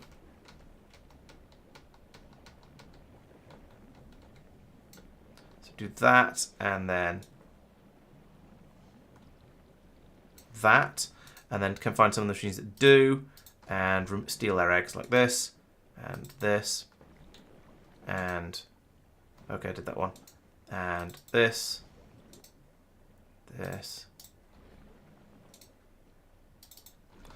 And we can re-egg all the other breeders now, so we'll actually start getting a nice healthy supply of pentapod eggs through, so we can start getting the science running again properly. But there's quite a lot missing, so I didn't do that one. That's probably enough. We'll leave that to run, see how it gets on, and then come back and check it in a bit. So, is this once again manageable and functional and good, and are things working in the way we would like them to? There's a lot of nutrient being pumped through, but I think that is always the case. We always seem to have excessive amounts of nutrient, and it goes off relatively quickly, so maybe that's okay. Oh, I've lost another belt.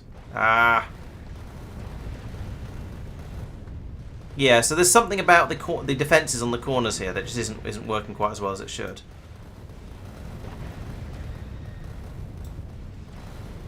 Alright, I need to come up there and then belt like that. So where did this go? Oh dear, I think I've done a bad thing. Oh, I see. That's dumping onto the side there. Yeah, all right. I won't touch that then.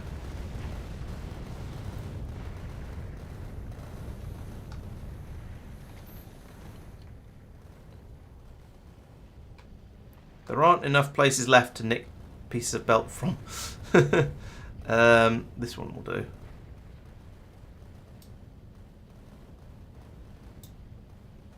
Put that there. There's a few more pieces of belt in storage now. It's the underground of the worrying part. But oh, we've lost a railgun over there as well. That's not going to help. Yeah, it's a good thing the ship's going to stop at Aquilo on the way back and get some fixing up done.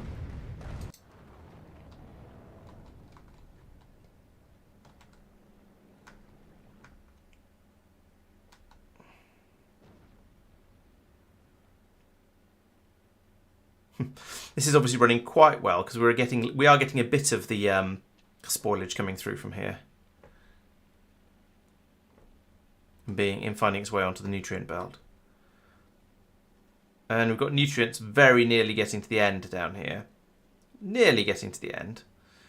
Which, given the way I was, given that I've blocked and unblocked the belt a couple of times recently, I think is a good sign. I don't know. There's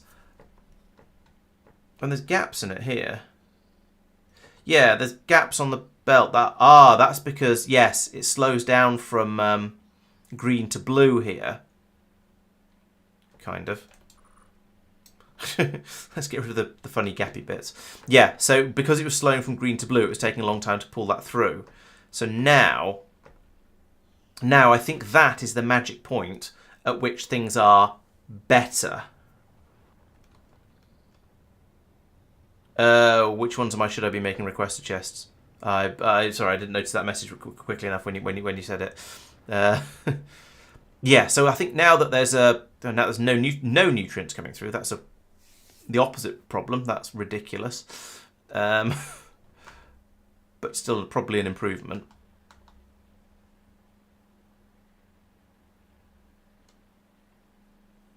Yeah, okay, there we go. Yes, the nutrients are making it. There's a dribble of nutrients making it through, and that's probably the right amount.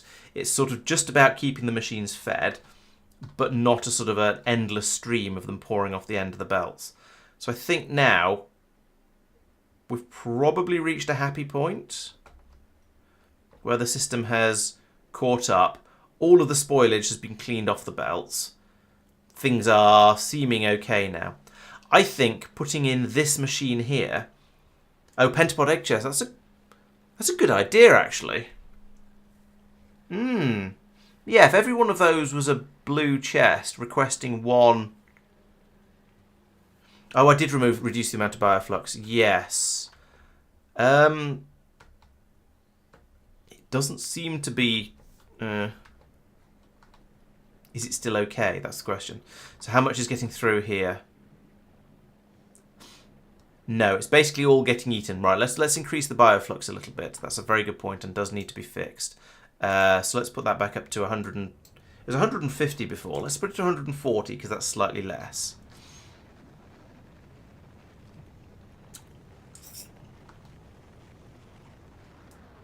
See if that works any better.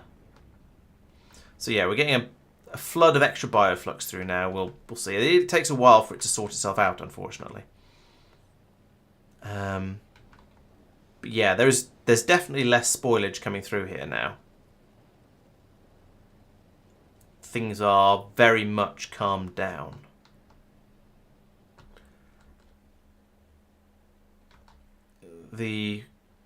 What's this?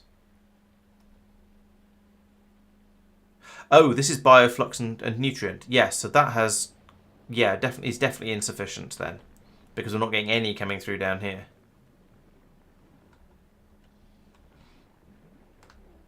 Although, again, there's a bit of the wait a moment to see what happens going on here.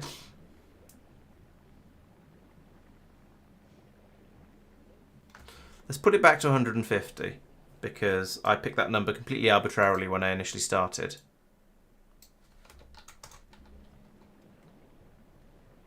How much bioflux is on this belt? 1100. Seems like quite a lot. I mean, I wouldn't want to count them, but yeah, none of it's getting out past the egg production, which is the... Yeah, it's all getting snaffled up along here. Sorry, it's the science production, not the egg production.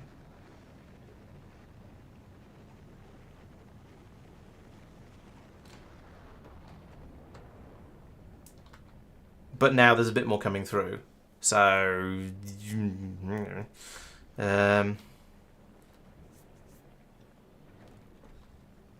got loads of science coming through, which is... that much at least is good. Oh, and there's some bioflux being recycled now. So... the bioflux is getting all the way round.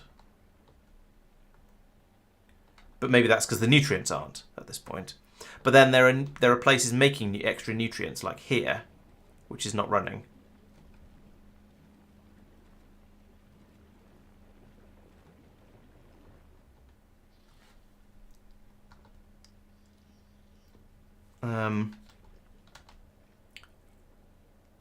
Yeah, that seems like a better balance.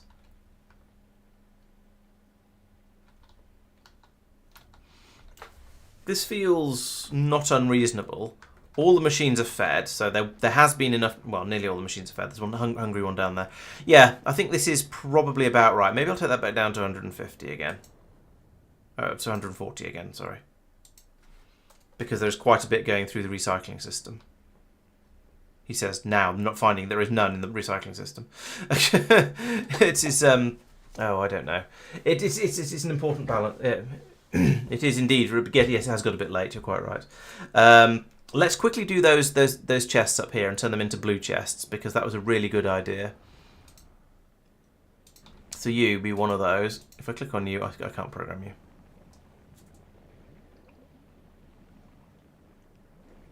So you, I want to have a request for one pentapod egg. Ha ha ha. And I'll copy you. There. There.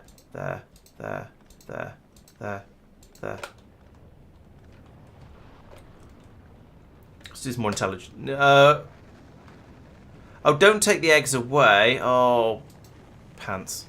Don't take the box away and the eggs away. That's really bad. Fine. I'll do it like this then. Actually, if I just drag along, that works. That's easier. And then over here as well. Just marks them for replacement rather than forced destruction. Please tell me I have those eggs, those boxes being made somewhere. I have no idea. Do I have what do I have in the way of logistics chests? Do I have blue ones? That would be useful.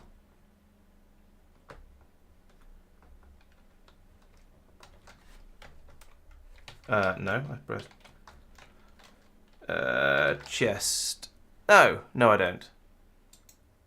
I have those two being made. I don't have the other ones. Let's have you build me some blue ones. I suppose I could use green chests. Green chests would work. Alright, let's use green chests. So all the way back up here again. Green chests.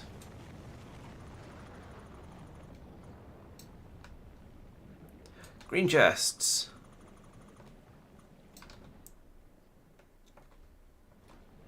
Back in over here. Right, you've got that request. Excellent. So copy that.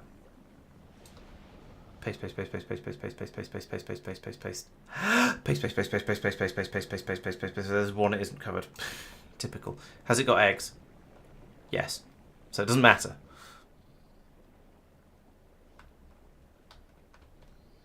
Alright, and here come the chests. Boom, boom, boom, boom, boom, boom, boom. Oh, there's lots of... Ah, yeah, it worked the other way because they had... because I was doing it with construction bots, not with logistics bots. So I guess I'll be putting a roboport in here.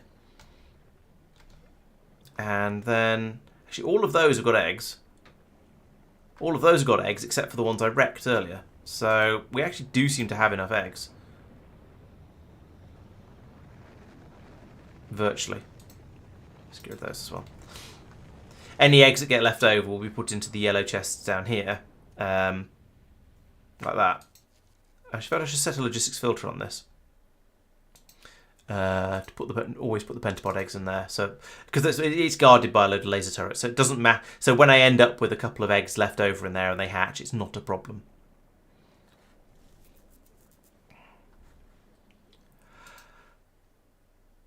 That was not what I meant to close. Found a pipe.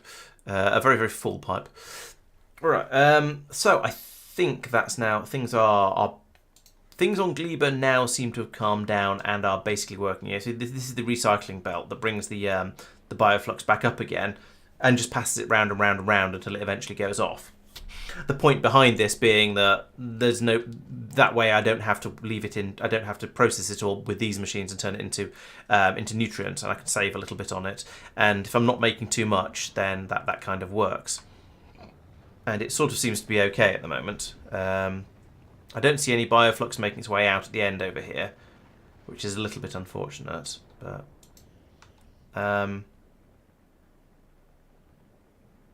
there seems to be exactly the right amount at the moment. Actually, no, there seems to be exactly the right amount. It's keeping all of these machines happy. Just. So that's perfect. Because, yeah, so it's the number of machines running at the moment is perhaps should be the minimum. Which is how many? Up to about here. Why are you not running? You're full of sludge. Oh. That's a weird problem to have. Let's fix that.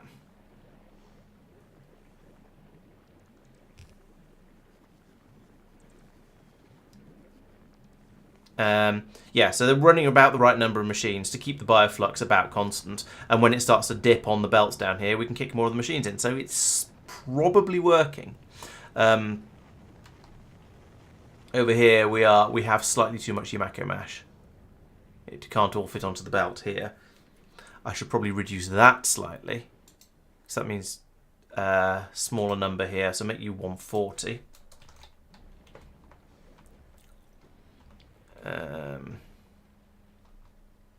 But otherwise,